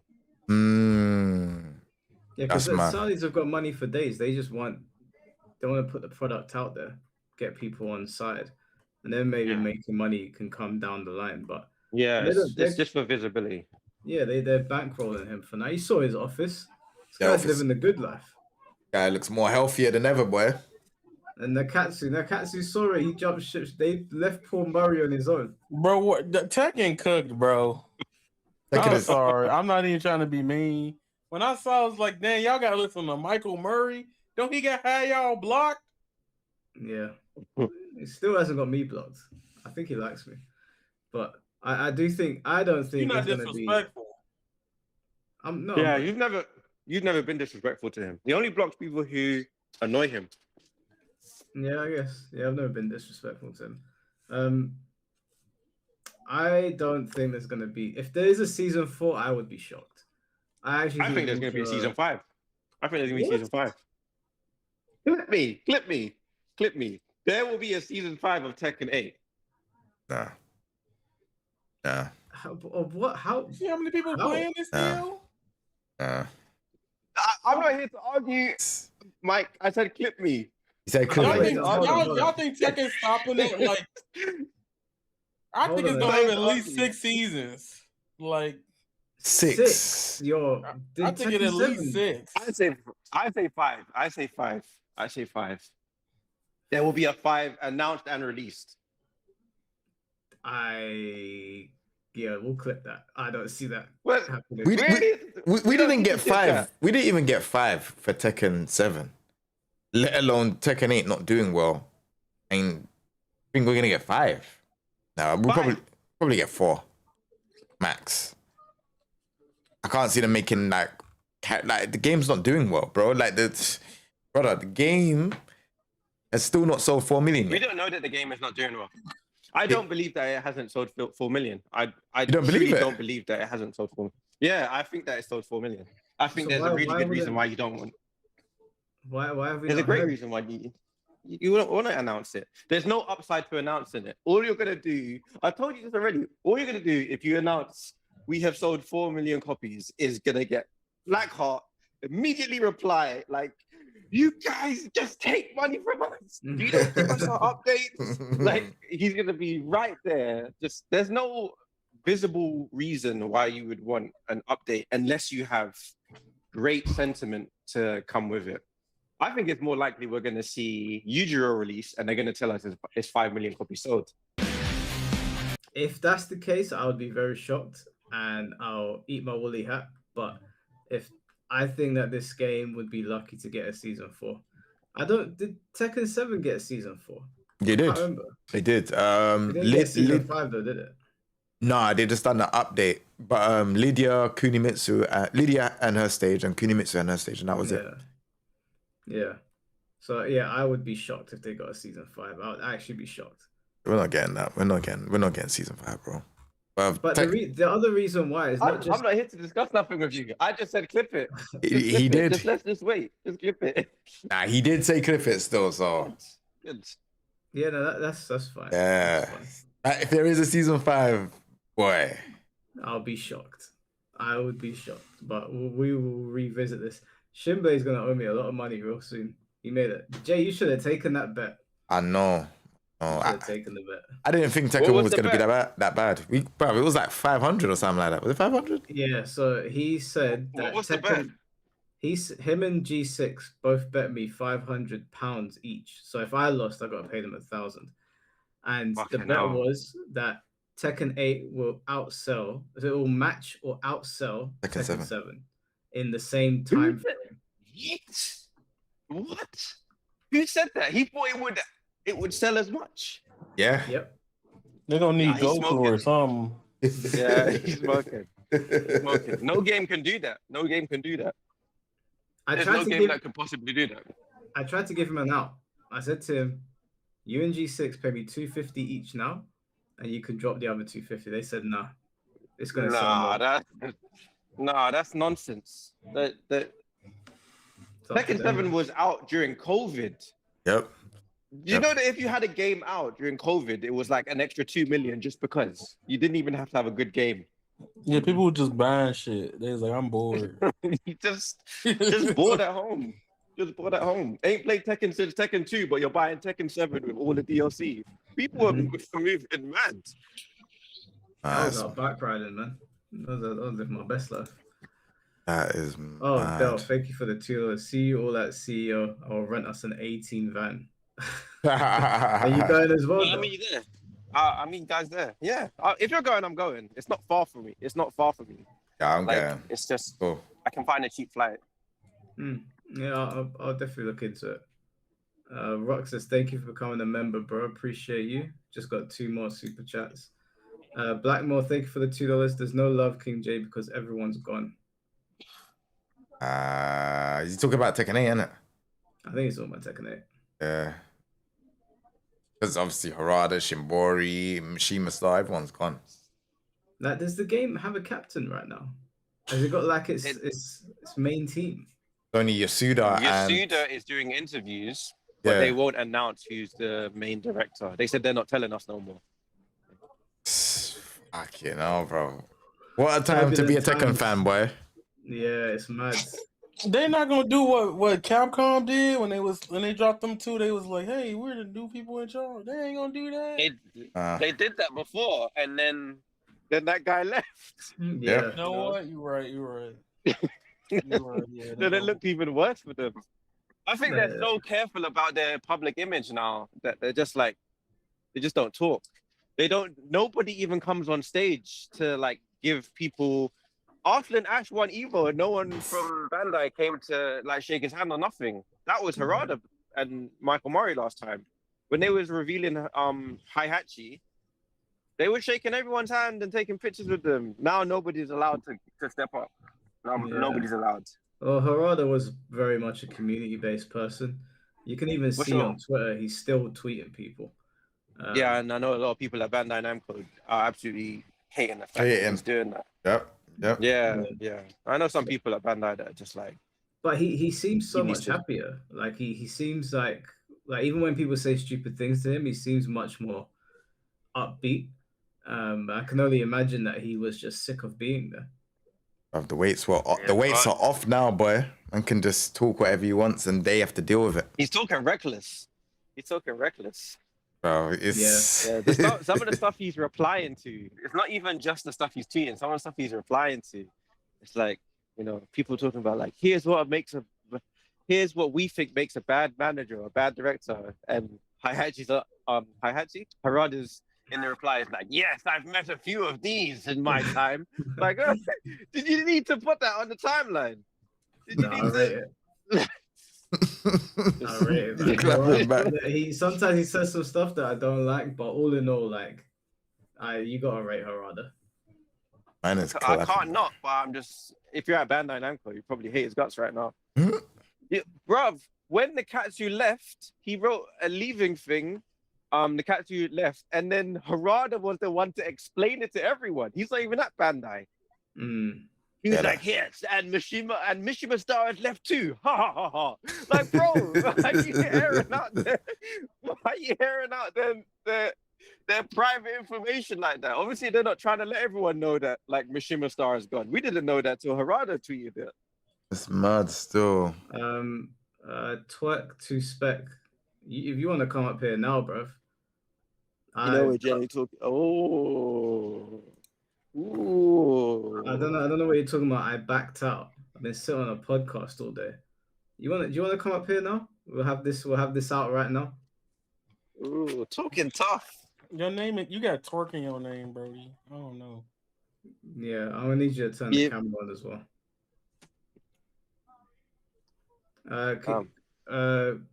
Guys, just give him my Discord and I'll add him to the call. It's 3 a.m., bro. Why do you want to smoke at 3 a.m., bro? Nah, he said I was backing off. I don't know. Must have me confused with someone else. Mr. Jamie, thank you for the $5. I can see Nvidia sponsoring Virtufier. I remember that Sega saved them from total bankruptcy, and to this day they have very strong business relationship. I'm pretty sure they were seen at that recent show together, right? With the laptops, yeah. That's how it showed the laptop of them just having out of stance. That's why the laptop was showing the game. Yeah.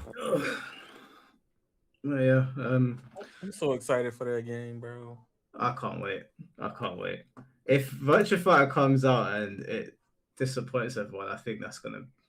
Yeah, I think I'm going to 14. I think I'm just gonna play Final Fantasy. It might be time to start branching out now, lads. I'll be honest, man. It's looking like the dark ages of fine games. Saw what they did to my Melty Blood, bro? I ain't even seen Melty Blood. What happened? Why they put Drive Impact in Melty Blood, bro? Like we They didn't did? need that. Yeah. Because they watch Street Fighter. It might not be that bad, but come on, man. But they watch Street Fighter, and that's what they wanna add in, bro. Makes sense. I like Street Fighter 6, but everything ain't gotta be Street Fighter 6. Oh. But I know they probably like that's what's popular, so let's just fucking do it. Oh, yeah. I wanted to say, yeah, King Jae, I think it's actually really smart if you try to do commentating for King of Fighters. I was gonna say, I really think you should do that. To be honest, I think everyone should try and affiliate themselves with Saudi backed money if they can. To be honest, I don't think that's a bad choice to play the long game. You know, there's a family to feed, man. I'm not even gonna lie to you, mate. Family to feed. You know what I'm saying? Take the Harada choice. People were tweeting Harada like, "Why are you going to Saudi Arabia? Why are you visiting them?" And then he came out with the full Sheikh outfit. And so mad. I didn't even see that. I didn't even see it. I didn't even see it. That's mad. Hey, Harada's cool, man. He's so funny. Harada hilarious. He was like, "Hey, I gotta move around from Bandai. See y'all later. Going to Saudi. They gonna pay me." It's mad that because we spoke about this before with Harada probably went around telling people that he worked with, I'm gonna be moving over, blah blah blah, don't say anything. And then one by one, like fucking flies, they just fell from Bandai Namco. Seeing that picture of Nakatsu, I was like, man, yeah. I know they probably lined things up before they all left, but it does make you feel like Tekken could be cooked. Just the direction. Tekken 8 won't be, but 9 probably will have troubles. Yeah. Yeah, because the groundwork's already been laid for 8, but 9. Tekken 8 is Tekken 8. Yeah, Tekken 8 is Tekken 8. You can it's not it is what it is. You can fix it a bit with patches here and there, but the game is what it is, right? But 9 is leaderless. You know? What do you anticipate happening? Like, what do you think is going to happen with it?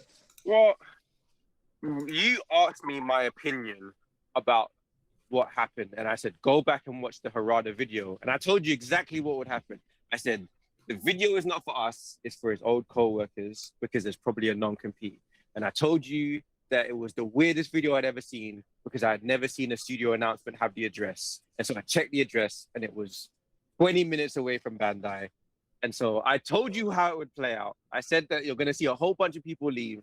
And I think that there would be that's mad. A cascade of directors leaving, but they can't leave at the same time, because there's lots of things in place when you work in a video game studio at a high level where you have to give 1 year's notice. If you're at a very, very high level, it's just part of your contract. You can get out of it, but in Japan, they respect the rules a bit more. And there would be a cadence of, okay, you guys cannot leave at the same time. You are going to leave, and then the other director has to leave after 6 months, and then the other. If you look at the timeline, go back and look at the timeline. Someone do the maths and look at when Harada left, and when Nakatsu left, and when I can't remember his name left, and they're all about 6 months apart. Mm. They're actually all 6 months apart, and that's usually the deal. If one director leaves, the other director cannot leave without, outside of 6 months, or they can leave, but they cannot tell anyone that they've left. Do you think Michael Murray's gonna follow?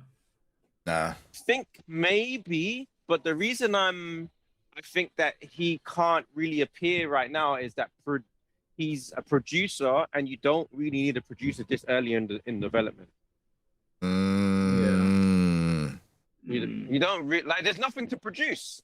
There's probably just some concept art in the kitchen, and there's nothing to organize. Producers basically their job is to organize and to help plan everything out. For the most part, they do more than that, but for the most part, that's what they're doing. But you don't need a producer this early into development. So there is that, and I also suspect that he was demoted. Oh, really? Yeah. Yeah, I suspect it, but I can't. If you look at what his title was on Tekken 7 and what his title was on Tekken 8, it's a different title, and it's objectively a demotion. So I don't think he's in love with Bandai. What about someone said in chat Shimbori? He's gone. Yeah, but does anyone know where he went, or he just packed up? Packed up. He left first, I think. Yeah. Yeah, he left first. He left he left before Harada did. He left, and it was, I think it was he left, then Harada left, then Mishima Star left, then Nakatsu left. Yes. I've never seen that happen in a fighting game space ever. This is like the first time it's ever happened like that. Yeah, not in the fighting game space. But to be honest, we would never know, because this is a very unique situation where hardcore gamers and people in the FGC know the names of the people in development. You know. True. We don't know. Well, it could have been this happened on Street Fighter Alpha 3. We didn't know. We was too busy going to the arcades, and you just didn't have this kind of freely available information. People tweeting their updates, and you know. That's real life. Like you don't see the effects till afterwards. I kind of mentioned it to you when we had that YouTube podcast, and we were talking about it. And I said no one knew the names of the people who left Codemasters when they set up Playground. All they knew is that they left Colin McRae Rally, started a new studio, and they was working on something. 4 years later, Forza Horizon got released. Like they didn't know, like, that's Jim from blah blah. Yeah, it's me. I'm the guy. Can you guys hear me? Yeah, we can hear you. Can you guys hear me? Yeah. Yeah, we can hear you. Can you hear us? Yes. By the way, I need to bounce anyway, guys. I'll let you have the floor. Not AI. Look, my hands are moving. I could put a shoe on my head. Whatever you need. Take it easy, guys. Take it easy, bro. Peace out. Okay, so, hold on. I'm retarded. Give me 1 second. Okay, I got that open back up.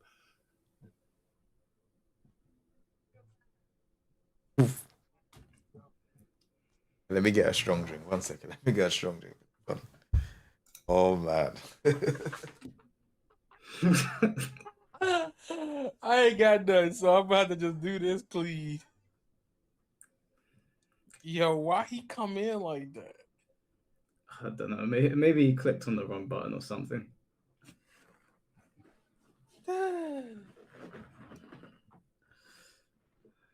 He said it crashed. I think he clicked off that bitch.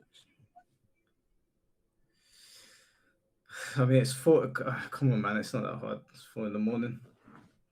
Let's come back. Hold on. Let me add him back.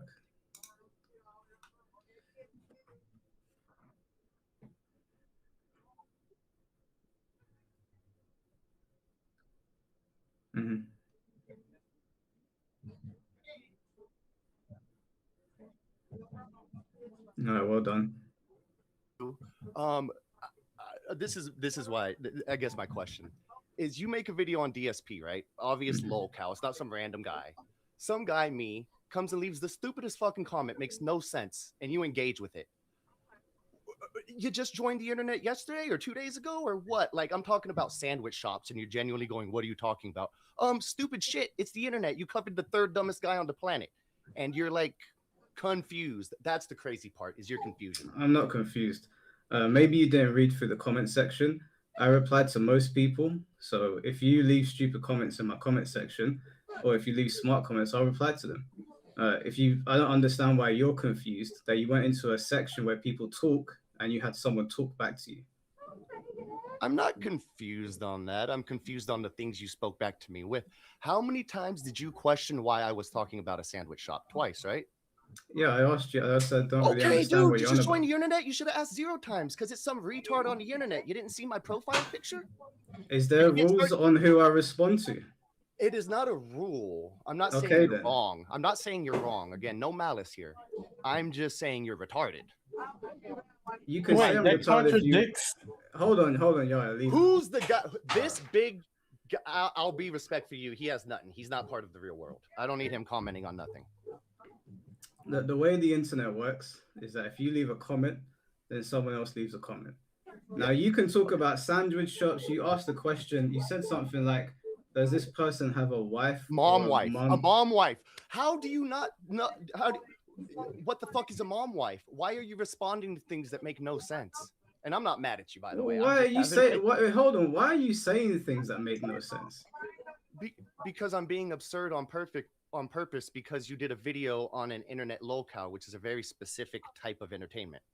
So wait, I didn't go into a comedy store with a construction worker and talk to you about nails. You're at the comedy store. So you came to my comment section just to chat shit. Like you weren't making any sense. Oh, there we go. I mean, my goodness, was that going over your head? Really, I genuinely thought that you came to the comment section because you said you offer no value. So I said, cool. No. I said your value. I said you have less value than him, which is it could be taken normally, but I'm kidding. But when you start responding and I come with paragraphs about a sandwich shop, you might want to go, this guy's a fucking idiot. Yeah, I don't need advice on how to respond to people. It seems like you said that I was backing away. Talking to me. It's not wasting 6 days. I was sitting here on a podcast. You're telling me that I'm running away. Well, I like that. Hold on. When one of us is speaking, the other one stays quiet. Okay, I'll let you speak. Now I'm speaking. You left a comment in my comment section. I responded to you. If you think that's tedious, why are you even here? I didn't think it was tedious. I'm more playing on what you might think is a waste of time. I don't think it's a waste of time. Obviously, I'm here. I don't got the show like you. I do this all the time. That's all I do. So it's not tedious to me. I'm kind of joking here. I'm not questioning you arguing with me. I'm questioning how you didn't at any point in time go, what the fuck is going on? Maybe this guy isn't being serious. But you're talking to me about wasting my time. If I'm responding if I'm responding to you, I don't need advice on how to use my time. Okay, I said the comment you wasted your time flippantly like 3 points ago, and I went ahead and dismissed it. So you can stop saying I'm accusing you of wasting your time. Okay, let's stop with the jokes. Let's stop with the pretend comments. Let's be serious for a second. You came to my comment section. You left a comment. I responded. Okay, now you started talking about wife, son, whatever. Apparently that means something that I was unaware of. So you came to my comment section saying stupid shit. You expected me to pick up on it. I didn't pick up on it. And then you came here saying, oh, wasting your time. Why are you talking to this guy that's on the internet saying this, that, and the other? So do you have anything that you want to talk about here, or are we just shooting the shit? No, the backing down came from the backing down is that you kept replying and then you didn't reply when you said, oh, you don't get on camera. And I was like, oh, wait, hold on. I'm a normal guy. Yes, I do. We could do it whenever. I didn't get a response. That should be a crime. That's equivalent to theft. What time did you post that comment? I don't know. Within the last 24 hours that you've been responding, it's within your cycle. I have it written down. I have an algebraic equation. You respond anywhere from 18 to 36 hours. Okay, well, I work a full-time job, and this podcast has been going I'm kidding, for 7 man. hours. Come on, keep up, dude. Come on. I'm kidding a bit. Just a bit, my mate. Okay, well, we're not friends, so I'm not kidding. I know. Trust me.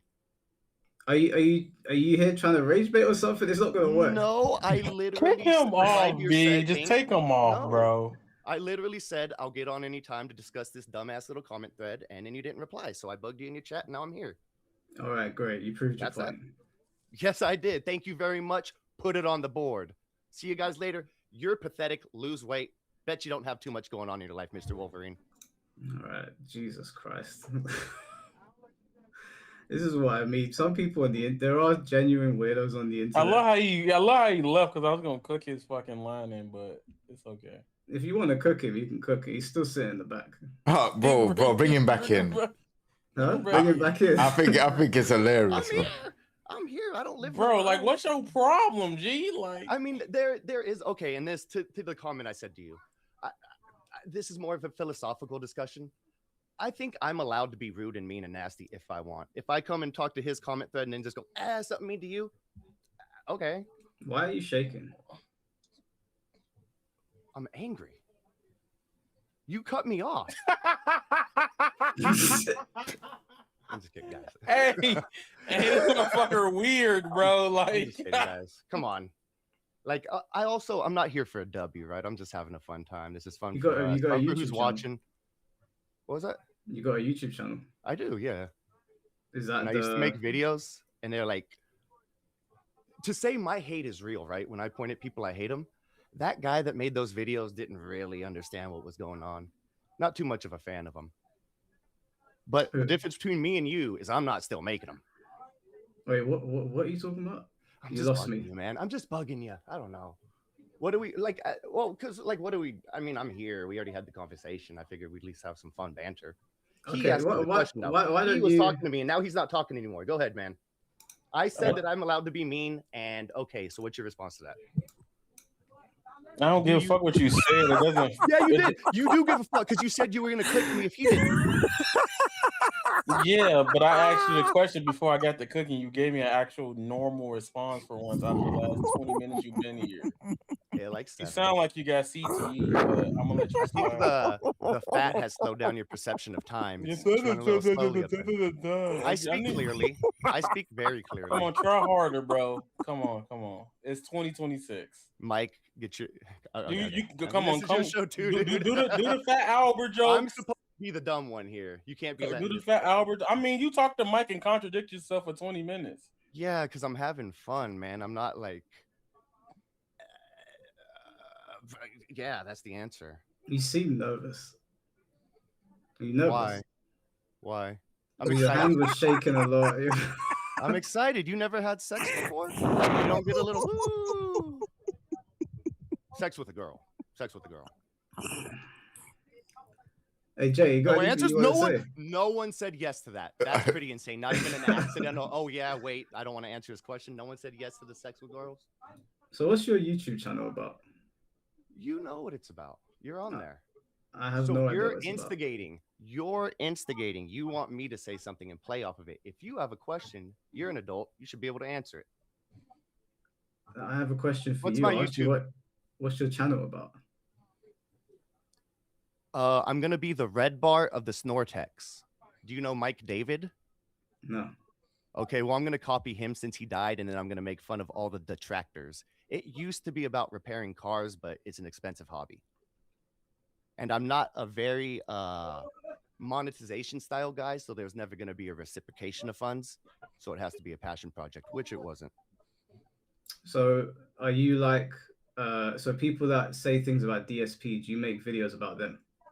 I want to, but you talk about wasting time. Like, this is fun, right? Like, you're a real person. I mean, when you make fun of someone for being low, they're just pretty stupid. So you just kind of, what do I want to post it? I want other idiots laughing. Like, oh, I like what he says. I don't want fucking idiots on YouTube liking me. This is all for me, baby. Okay. All right. Guys, you ever seen like the internet troll? He's not fat and in a basement. He's thin and in a chair. You know, we're normal too, guys. It's a choice.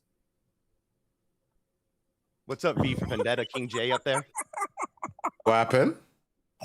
You look like someone took the anonymous, mask, the V for Vendetta, and ran it through like a black face swap. Like hey, listen, I'm just chilling. I'm not the one. You could have fun with Mike and that. See, again, I'm not the one. You're cool. Back. Like, I don't know, guys. I wouldn't do any of that. I'm just chilling, bro. I'm not the one. I just want to know why you came at me like that. I have a question for you then. What's your level of chilling? You are here, you're on camera, but you're not interacting. That's Me? a very specific wall you built. Like, no, I stop here. Well, you're here. I can hear your voice. You're here. Who's But that you're just directed at? chilling? That mate? Is that Because directed at me? Yes, King Jae. I'm pointing at the person I'm speaking You're not. to. You're pointing at Mike. You're pointing at Mike. Where you? Oh shit! I'm backwards. Damn. Yeah. Okay. I mean, I'm just chilling. I'm just sitting back. You know, I'm a guest. I'm not really. You know what I'm saying? I'm Me just too. cute. But I'm talking. That's cool. Guest gotta be. You know, you don't come in someone's house and just sit in the fucking corner. I mean, I I can. mean, you do, but you get called a weirdo and you don't get invited back. I mean, I got invited back many times there, so I know, dude. Like fucking. I must be doing. Can't banter. This is really interesting. I'm laughing at you, bro. I'm not mad. I know, me neither. I don't dislike any of you guys here. What I've noticed is he'll say something that kind of doesn't go anywhere, and then when we all show confusion, he says, "Oh no, I'm joking." It's like a very unusual line of dialogue. It's irreverency. There's a word for it. It's irreverency. I'm throwing out what I want to throw out, whatever comes to my mind. Okay, if you guys don't pick up on it, I'm not mad. That's an opportunity for you to take what I have and throw it away and replace it with your own thing. But stupid joke. I don't know. You say something funny then. I know this isn't a comedy show. I didn't come up with the expectation that you guys are supposed to be killing it. But if you're gonna let me sit on here this long, at least meet me in the middle, not in the middle, but somewhere. I think it's interesting that you say it's a joke, or we should come because up with it is a joke. Funny. Because the feelings idea are of real, a but the joke presentation. is for something to be funny. The idea of a joke is for no, something to be funny. that is a simple-minded take, and I will not accept it. Jokes can have depth; they are a piece of art. That's gay to say, but my goodness, to say it has to be funny, which is subjective, by the way, and funny to everyone else. Let's look up what a joke is together. Oh my fucking god! Let's as a group. Oh my god! I have to go, guys. I'm sorry. We can't. You the ones that they had deaf. I know, but I'm trying to be entertaining. We can't be googling definitions to actually prove someone right. That is a waste of my time. I know what the word means. I'm just trying to run with y'all. You invited me here. This isn't my show. I mean, fuck. I'm a toy for you guys right now. I'm just trying to present what I got. I'm just some guy. But if you could be like, not funny, then why am I here? I don't know. I think he added you here because of bullshit, not to be funny. Yeah, and then I already made this point a few times. We talked about that, and then you brought me back on because you said, "Oh, I was gonna click them off, bring them back," and then now I'm back. What do you want, by the way? Nothing. This is not. I'm just genuinely asking. Like, what I is it answered that you that want? question to Mike Hollow to respond to his two little things in his reply. Basically, though, he came to my YouTube video. He left a bunch of comments on there, which apparently were all a joke.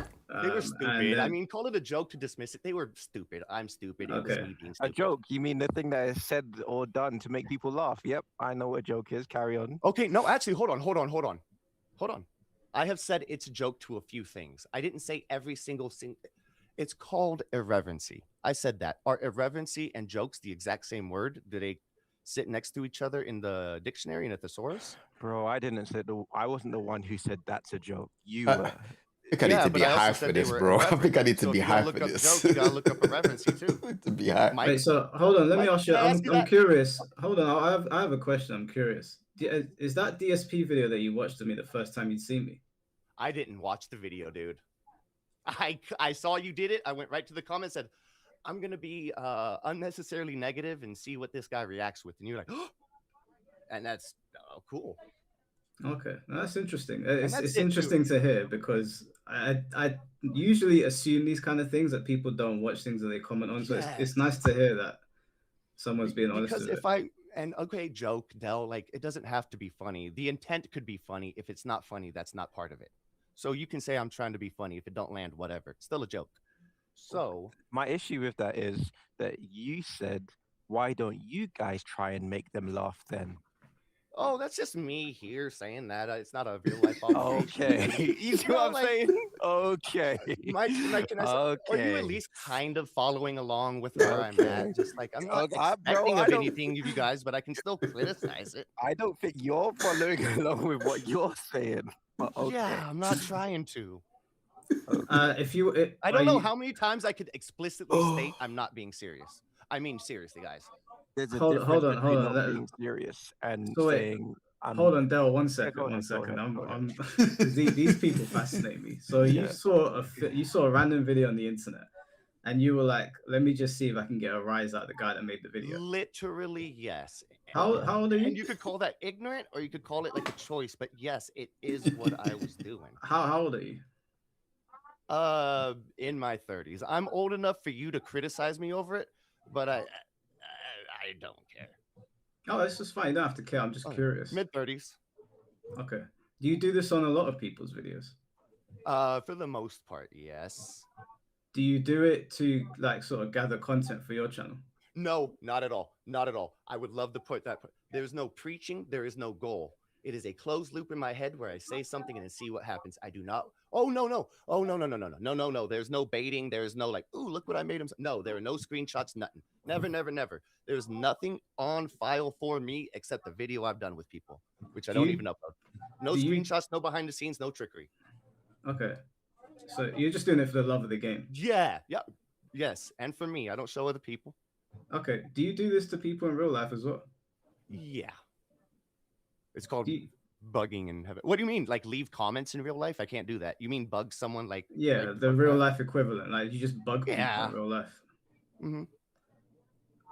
I also don't respect people too much. Do you have friends? No. Okay. I have you guys. Interesting. It's a joke. Not me. You have to be funny. See, like you guys can't like. No, no. I think what's happening is you keep saying it's a joke to things that are fundamentally not funny. So it doesn't don't really care work. if it's funny to you. I'm just describing that it was a joke when you guys look at me in shock that I just called you friends. Yes, it and was a joke is something said or done to provoke laughter. So I'm explaining that it doesn't. There you work. go, and that's to provoke laughter, not to ensure it. To provoke it. Just because it doesn't come doesn't change the definition you just read. Mike, come on, you're the host. Can you pick a side? Sure. You have a loophole for everything you say. That's not a loophole. I just like Mike. Please, I'm asking you.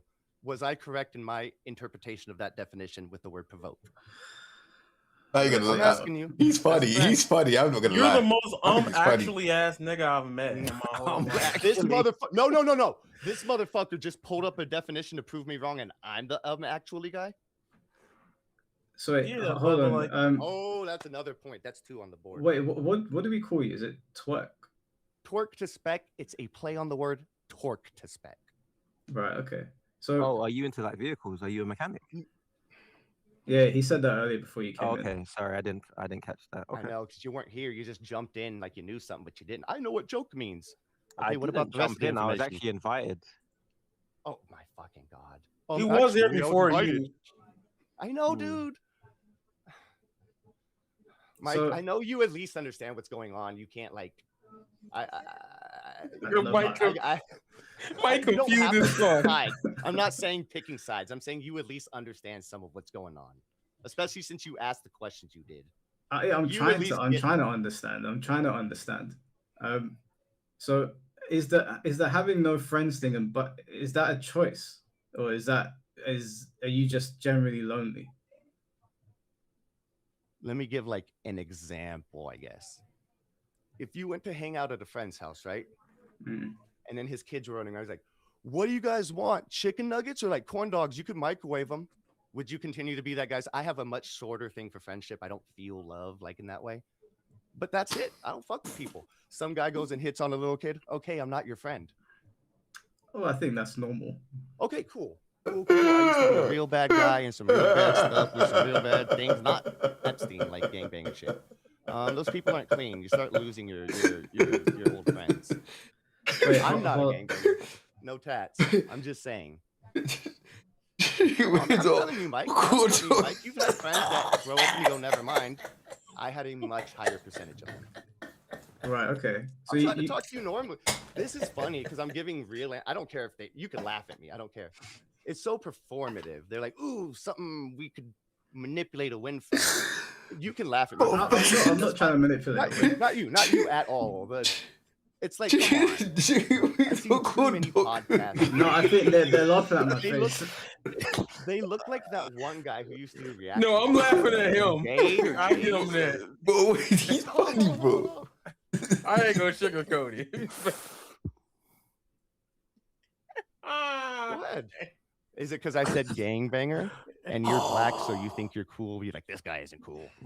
Nah, Trolling doesn't work on us, by the way. That doesn't work. I think it's when he said the chicken. I'm asking you. Then erase the trolling. What's your criticism of what I said?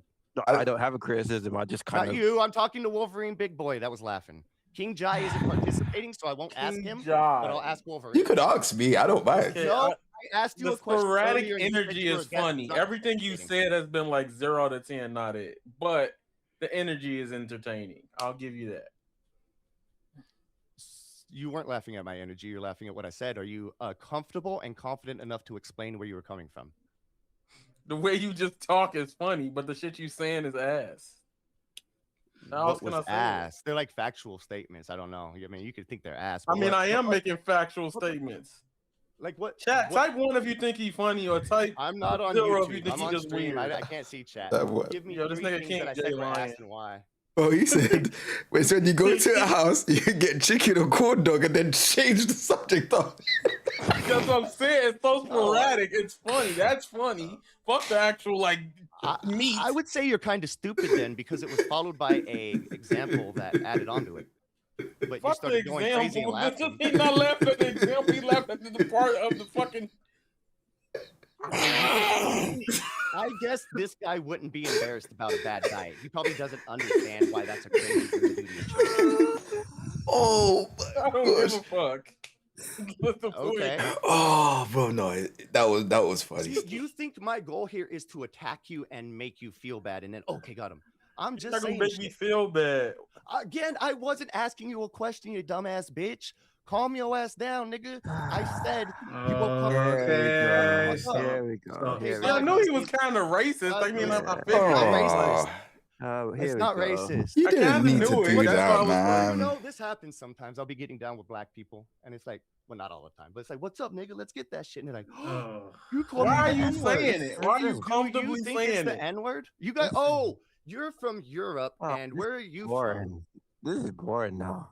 Wakanda. Nah.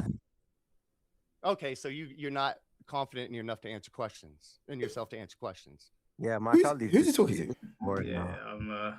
I talked to I don't Spectre. It know. was nice having I you on, mean- dude. Like, you kind of ruined it with that. I We're don't gonna- we're gonna care. let you This go is now. your show. I don't Yeah, care. but you don't. You're come on gonna- But I'm you gotta- engaging with you normally, and Can you you can't kick him engage off? normally. You're not. You're not. Can you You're not. kick You're not. Timo You're not. Eminem off the You're show, not bro? Get him out of engaging. here, bro. You're not engaging normally, and you know that you're. Yes, I am because I'm asking him I'm asking him questions. Why did you say that? What do you mean? How do you feel? And he's like, Wah. answer the. And look, he's all mad. I don't think anyone's mad here. No, one's No, mad because he there. closed his eyes and he's being quiet like a girl. I know This is girls don't get mad the boring same way now. boys do, but This he's is gonna Man, you think might be the boring now. worst guest of all time on this podcast. damn, you got some big ass titties, bro. This is like porn. Oh, he's got donuts. Holy shit. I gotta go. Bye bye. See, that's all I need to do. It's quite interesting that he tapped out. Is what? Do you know what? Yeah, he was fascinating because I think those are the kinds of people that you see in comment sections or you see on Twitter, and they say batshit crazy things, and you're like, who is this person behind the computer? That was it. He was actually, bro, he was making me laugh until when he did that. It's just like, bro, why, man? No need. I don't think. Let me not dwell on it. Too I kind of thought it was gonna go that way when he said it's when you go to someone's house you ask for chicken or corn dog. I was like, oh, it's getting to that stage. But I think because none of us was laughing, like, well, I was laughing. He was trying so hard, but I knew he was kind of like He was trying. He was racist. really trying, really hard. Yeah. I don't really care if he was or not. No, because when he first said he was like Wolverine big, he paused and changed from boy, and I knew he was gonna say the N word. Yeah, the N word was loaded. The N word was loading from the chicken and corn dog. I said, yeah, it's loading, and I think it's because he wasn't getting anywhere. It was gonna slip. The reactions He thought he was gonna be like, "Haha, you're amazing." Like, get the fuck Yeah. off of here, bro. like, I asked him all those questions, and I kept him here because I wanted the chat to observe. That is who you're arguing with on Twitter. That's who you're arguing with. That's who's on Reddit that is like dragging your name through the mud. That's why I left him here for so long to say what he was saying, because he came to my video. He just admitted he didn't even watch the video. He left a comment on the video saying They never do, worse Mike, than though. him. They never He do. left a comment saying you're worse than him value-wise. And then I thought he was just having a conversation. I thought he made an analogy that I didn't understand in the comment section. Apparently he was just talking shit. But I wanted him to stay there because I wanted you guys to see what these people actually are on the internet. Which is I don't really I will never understand people doing that. I don't get it. I feel sad for him, bro, because like he didn't even need to do that. I feel really sorry for him. Yeah, he didn't I need felt to do really, that. Like, I feel really, really sorry for him. Like, damn, like, because it wasn't. First of the, I came back to laugh, but just because of Mike's face. Your face is just like, what am I dealing with? But I think what got me was everything he was saying was trying to lead to a reaction. So I started to feel sorry because it was like watching a comedian bomb. Yeah. Where it's like, oh, I'm just watching you just like flap around basically. And you're saying I don't mind, I don't care, I don't mind. But you saying I don't mind, I don't care 400 miles a minute is kind of telling me a different story. Bro. That was bizarre. But yeah, I feel sorry for him. There's a part of me that feels sorry for him. Okay, the funniest part, I'm not gonna lie, it was kind of mean. I gotta get this off my chest. Was when Mike asked how old he was. He was like, there was a panic in there. mid-30s. And I was like, oh, that nigga. I wanted to say that nigga lonely, but I didn't want to make him spiral. So yeah, listen, twerker space. Twerk to spec. Whatever you're going through in your life, I hope you sort it out, man. That I don't wish loneliness on anyone. For the love of it. He's the 0.0001% that will actually come in the stream. So I can't say I hate him completely. Because he actually pulled up for once instead of just yapping. Yeah. And he turned his camera on. But you're not funny. I think he's like legit. I think he's legit. He's legit a mechanic though. I don't doubt that he's a mechanic. Just because from his name, when he said like, because talk to spec is like a very specific thing you need to do with a not like a bolt where you tighten it to like match the torque of. It's like a very specific thing you're only going to do if you're a mechanic, which tells me he probably does have some sort of a job or whatever. It's just maybe this is his outlet because he doesn't have people to hang out with. I don't know what it is. Don't want to. Yeah, I feel like I'm evaluating like a David Attenborough. No, you sound like you're going through like a documentary and a psychiatry report. Like like it's just interesting. Just like when you asked him, the one part when you asked him. And he tried to ask us where we was from. He's like, you was from the UK. And he pointed. And I was like, he pointed at Jay specifically and thought he was from like some hood-ass place like Chirac or like Ford or something. And then think he was from the UK. And then he tried to point to me. And I was like, that's why I said Wakanda. But he was like, no, not him. He's like, Jay too shy to talk. I was like, yeah. Bro, I didn't know who he was pointing at, bro. That nigga was racist, bro. He was wilding. Bro, like, I'm just thinking, bro, when he was like trying to start me, I'm saying, bro, I'm not the one, bro. I just told him straight, bro. I'm not the one. Like, I'm just chilling. I'm not the one, bro. I don't want no part of this. I'm not the one, bro. Do your thing, innit? Like, yeah, the guys, he was actually just, I don't know what was going on. I was so confused. He just hasn't found his hook yet. That's all. He hasn't found his hook. Like NBA is a version of him who found a hook. Bro, it's I saw a lot of pain. I saw a lot of pain in his eyes. I don't mean that like some therapist, but he just seemed he seemed angry, but he was trying to not lay it on. Like it seemed like there was actual anger in him. And he was shaking, shaking as well, bro. Yeah, he was shaking at the beginning. He was shaking as well. I don't know, maybe he was nervous to be on stream, but it's not normal to go to people's comment sections and leave comments insulting them, and you haven't even watched their video. Like, it's not a big deal. I'm not going to lose sleep over it, but it's not normal to do that. It's a weird thing to do. There's something has gone wrong. Something has gone wrong, and I know, like, he might be listening, thinking, "No, nothing's gone wrong. I did it for shits and giggles." But you do. That is a bizarre thing to do. It's weird, and it's weird to bug people in real life, like just bugging people, just bothering people. That's a bizarre thing to do. But he said he has no friends, so maybe he went through some shit. I don't know. I don't When know. he said no, one thing that threw me off was that when you asked him about his YouTube channel, he was like, "Yeah, I can't make money from being like, I guess mechanic stuff." I'm like, bro, that's a big ass niche. You just ain't doing shit Yeah, right. you, Like, you could lock that down. You could lock that Yeah. down. There's a million people making gaming related stuff. There's no mechanics out there. Like, yeah, that's a big niche. bro. Literally, on average, you probably see a lot of videos how to change a tire. Like, Yeah, of course. you know, I don't know. I just felt like, Yeah. and I almost said I wanted to help him at first, and then he said the N word.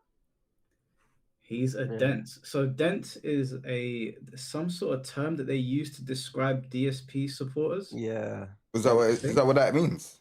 Yeah, I mean, you're kind of the DSP group. He's cut. He's come back. Bro, bring him back in, bro. This is entertainment. Come on. It's entertainment, bro. It's not. It's not. Bro, he said, all right, cool. He said the N word. He might be coming back to just a minute. I'm not here because I don't like the idea of rewarding people that say the N word. I hear it. I hear it. That's like I actually don't really care about this stuff. It's just obviously it's not my podcast. You can do what you want, Mike. I just think I feel like he's gonna say so. He might say sorry though. He might be like, oh yeah, sorry. It's not even that. I think that he might have something going on. And if he is like not all there, then we're just basically enabling. We're taking the piss out of someone. I'm not not. all there. I wouldn't take it. Yeah. No, but like if I bring him on, because only I can admit him onto the call. Okay, but like, just ask him what does he want to say, and then kind of just keep it moving from there. No, I mean, look, I'm not looking for an apology. From him. Jae want chaos. Yeah. I don't. I'm not looking for an apology from him. Like I'm not offended by what he said. I'm gonna go to bed good tonight, bro. This is the best entertainment, bro, in a long while, bro. I swear down. I've been laughing the whole time. It's good, bro. Yeah. Like I'm upset that he said what he said. He didn't. I am same here, bro. I'm so upset. But like, why is he like that? Like, I kind of want to ask him, "Are you good?" Nah, man. You guys are asking too many logical questions, and you know that there's no real answer behind it. Anytime you ask him a serious or a question that could have like a basic answer, he would give you just nonsense, and then when we would look confused or go quiet, we're like, "I'm just joking." Like, yeah, and then in the side chat, he's like, "It's not racism." I mean, it doesn't matter if it is. I don't care. I actually don't care. Yeah, it's just you're not supposed to say that. Yeah, I just. It's unfortunate. I don't like the idea of rewarding that kind of. Usually, even when you bring on like mad people, mad people, there is a dialogue. Even Perfection, who can't even hold down a sentence without losing track of what he just said, there is a path to a conversation somewhere underneath the nonsense. Like, this was just like nonsense. This was like he was just randomly selecting sentences. Well, I don't even know what he was getting on with, but it's all right. I hear you lot still. Yeah, I don't want to. Type in paragraphs. Oh my god, chat, bro! Twerk to spec. Listen, bro. Let's listen. No harm, no foul. You're all good. None of us have said nothing bad about him at all, even. Yeah, it's all blessed. It's all blessed. Don't worry about it. No one's gonna lose any sleep over it. Like, you know, he keeps saying, "Bring me back." I backtrack fear / come on, bro. You know there's no fear here. Let's not be silly now. It's just trying to bait me. Why do I wake up to the craziest shit? I don't know. Well, you know what this podcast is like. Chaos, bro. I feel bad for Jay. Bro, it's chaos. Every time he comes on, it's like, ain't coming back, bro. Yo, Jay like the content code because every time they're here, they just want to do dumb shit. Like, every time I'm here, bro. There's always. But when he brings on random guests, they always do something mad, bro. Every time, bro. Like, why do you say that? Like, every time, bro. Bro is acting like people want to be his friend. I think he might have gone through. He might have gone through something. It might be. Yeah, the stuff he's writing in the private chat is like. You can't be saying that, bro. Yeah, he just said because I'm a real nigga. It's how we speak. No. Yeah, right, don't even repeat what he's saying now because this is his power. I mean, I'm black. That's why I said it. No, of course. I just mean, I think he really wants the reaction. That's a Jay. You got Jay, bro. Really wants the reaction. And because the thing that was upsetting him was when we went silent. Like anytime you went silent, he would say stuff to you, yeah, and then you would just not say anything, and then it was almost like he asked you out and you didn't say nothing in reply. Yeah, I was like, you think you gonna make me crack? Like, I come from the Naruto community. I've dealt with racist comments my whole life. You think what you're saying is it? Like, yeah, I think a lot of the, like when I get comments on YouTube videos, and because I respond, if you go into my comment section, I try to respond to many people as possible. I think people like, because they write messages in an angry voice, I think they imagine me writing things in an angry voice. Yeah. But when I'm responding to people, this is how I'm responding. I don't think I've ever read a comment online that has made me angry, like where I've visibly gotten angry and then it's translated to the comment. Yeah, that hasn't happened to me for decades now. It's been a long time. you just won't be able to make it as a content creator if everything's pissing you off anyway. Yeah. Let me see what's Tom, thank you for the $5. Is this a whitewashed Tope with a better diet plan? Tope has lyrics though. He chats shit, but he's got lyrics. Yeah, one thing I'll give Tope, he don't get nervous. He don't crack under pressure. He says things I find Tope, even though I don't agree with his opinions, I find him at least funny. Yeah, like that's what I mean. Some of his bars are like, yeah, he's ready to jump on the mic. He's ready to jump on the mic.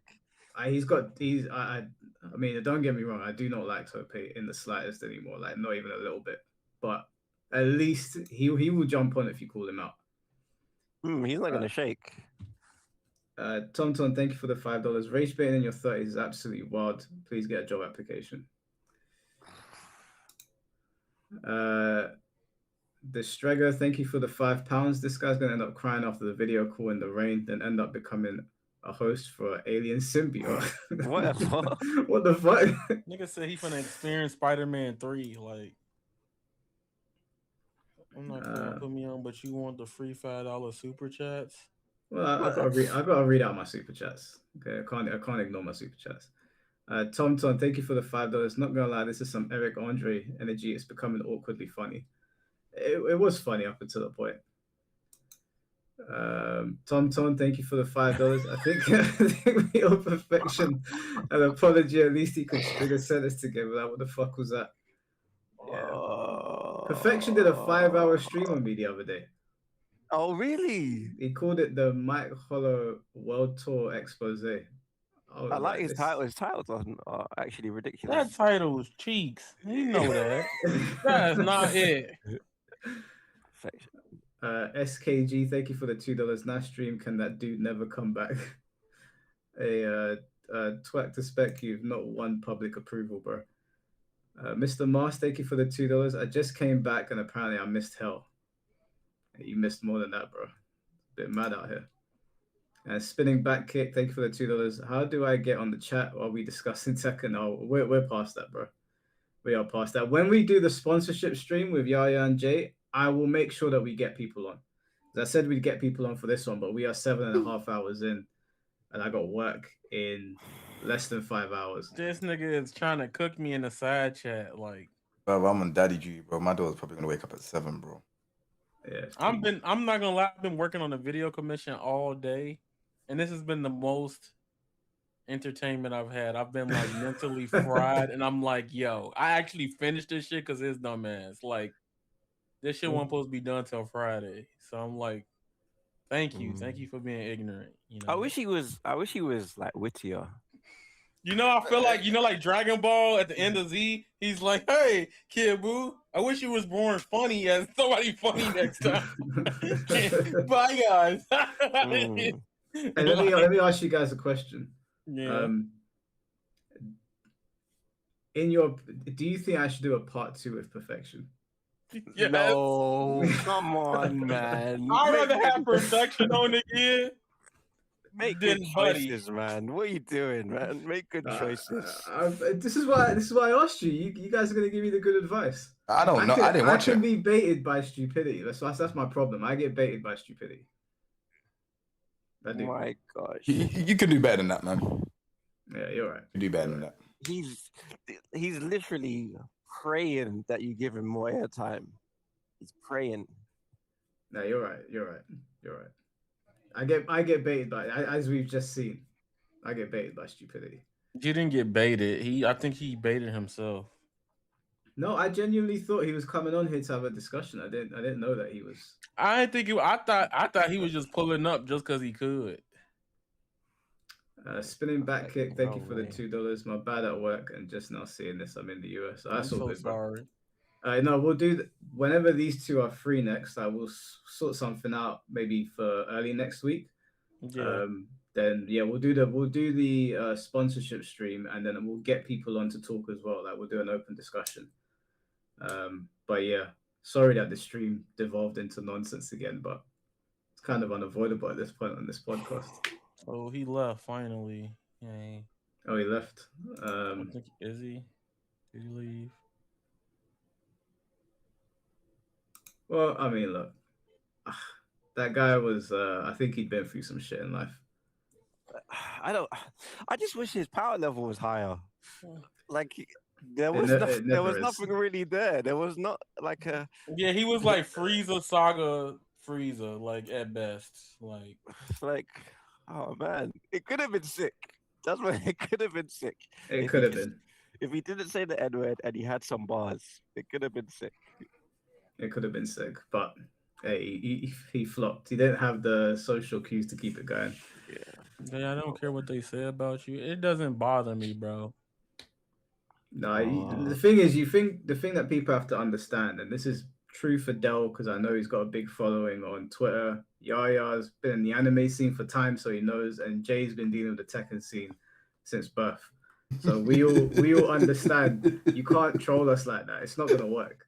It's just not gonna work. You've got to come with some Omega troll to. I mean, you can bait me into a conversation, but you can't get me to like lose my temper or rage over dumb comments. It's just not. That's poor kung fu. That's just like very low level kung fu that he was doing. The last time I probably literally crashed out at somebody was probably like Janumba 8000. That wasn't even it wasn't even a proper crash out. I mean, I know. That's how I'm saying it's not really like. Yeah, but do you know what? He's right. He will be immortalized. If he never uploads another video again, he will be immortalized on this stream as one of the most odd additions to a fighting game stream ever. I live in Florida, and these guys are everywhere. What do you mean by that? Why these guys trying to get me to come to Florida? This is what I'm going to walk into. No, bro, you're gonna be in the hotel. People like this don't talk like that in real life. Oh, man, I'll have the spinner on them, bro. Man, will have the actual blocks over there, bro. But it won't be in the venue. You ain't gonna have to deal with that, bro. Bro, I'm in the venue, bro. Gonna have this. Man's gonna have the Tina Turners on them, bro. Man's just gonna have to just be in the venue, bro. Yeah, it's gonna have to be like that. I'm telling you, bro. All right, well, I think that's a good place to wrap it up, unless anyone's got anything they want to add. Yeah, don't bring perversion back on, please. It's not a good choice. I won't. Good choice. I wanted to hear what you guys had to say because I know you guys are not fans. It's not even good content. For who? Who? The Perfection guy. Yeah. I don't know. I ain't watched it. I don't know. I don't know who he is. He's making good choices, Jay. Making good choices. The stream was 10 hours long, and to this day, I get messages about it. To this day, I get messages. Go and look at the stream. It's my second most watched stream, to my surprise. And I'm still getting comments saying, we need you to cook him over this. We need you to cook him over that. And I'm like, I don't think this is a good idea. Yeah, okay. I'm changing my mind now. What I think is, if you're gonna bring him on, there needs to be more ground rules, because, or like an adjudicator. So there needs to be something, because it's like it's just nonsense. It's just nonsense. I said it's Yeah, it's a jungle. Not just the premise of his recent live stream was that he reacted to, you know, when I had you on stream, C4.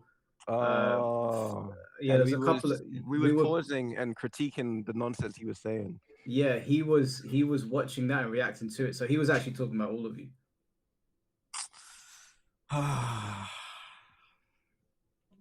But you know what? It's not worth it, because I watched some of it and he didn't know what he was talking about. So all I'm going to be doing is explaining to him like basic game development, that like wisdom that you and other people have imparted on me, and it seems like a waste of time. He doesn't listen though. He doesn't, like, every time you spoke to him when he was on, he was waiting for you to finish your sentence. Then his reply was in no way related to what you said. It's like he was incapable of actually like listening to you. He did this thing that drove me mad. In my mind, I was like burning. I was like, oh my God. He kept, every time we'd say something, he'd go, no. And I was like, I can't. Yeah, it was a lot. No, I'm getting PTSD. I'm getting flashbacks here. I don't think it's a good idea, man. Yeah, you're right. That's mad. Farming perversion for some views, man. You're bigger than that. Yeah, you're right. All right, boys. Well, I appreciate you being on. It's been a fun podcast. We'll do that sponsorship stream next week, I guess. Yeah, let's do it, man. I'm there, man. And yeah, bro, thanks for having me. Stream chat. Thanks for having me as well. Appreciate it. Yo, Del. Good to see you lot again. I appreciate you guys, of course. Yeah, man. Good fun. I'll catch you guys in a bit. All right, take it easy, man. In a bit. Take care, everyone. Peace. All right, guys. Well, before I end the stream, just to let you know, tomorrow I will be streaming Gamescom. Gamescom? Is it con or com? I think it's com. I'll be streaming Gamescom at 6:15. All right, chat. I need to do this giveaway again. I done a giveaway for the leverless controller, but the person was from America, so I have to do it again. We're gonna do it as a short stream. We do this real quick and then come off stream. All right, cool.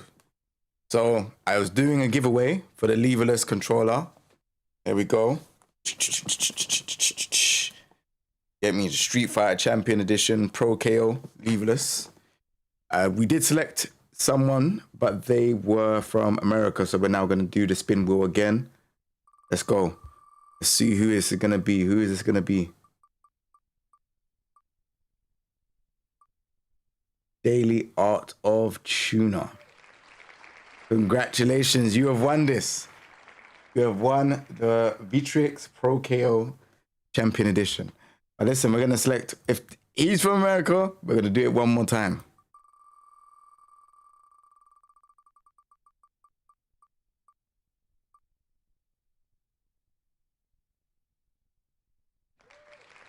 That's if Daily Tuna don't respond. So I've done him as second.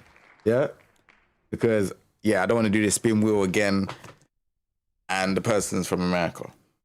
You have to be from the UK. You need to send it over. And yeah, other than that, I hope you enjoy that, man. Bow, bow, bow, bow, bow. Anyways, chat, I'm gone, man. I'm going to post this up. What am I doing? All right, I think I'm done. But yeah, thank you lot very much for tuning in. Go check out the YouTube stuff. Go check out the socials. You lot know what's going on already. New stuff has been posted every day, daily. You know where it is. All right, cool. I'm gone. Take it easy. Peace.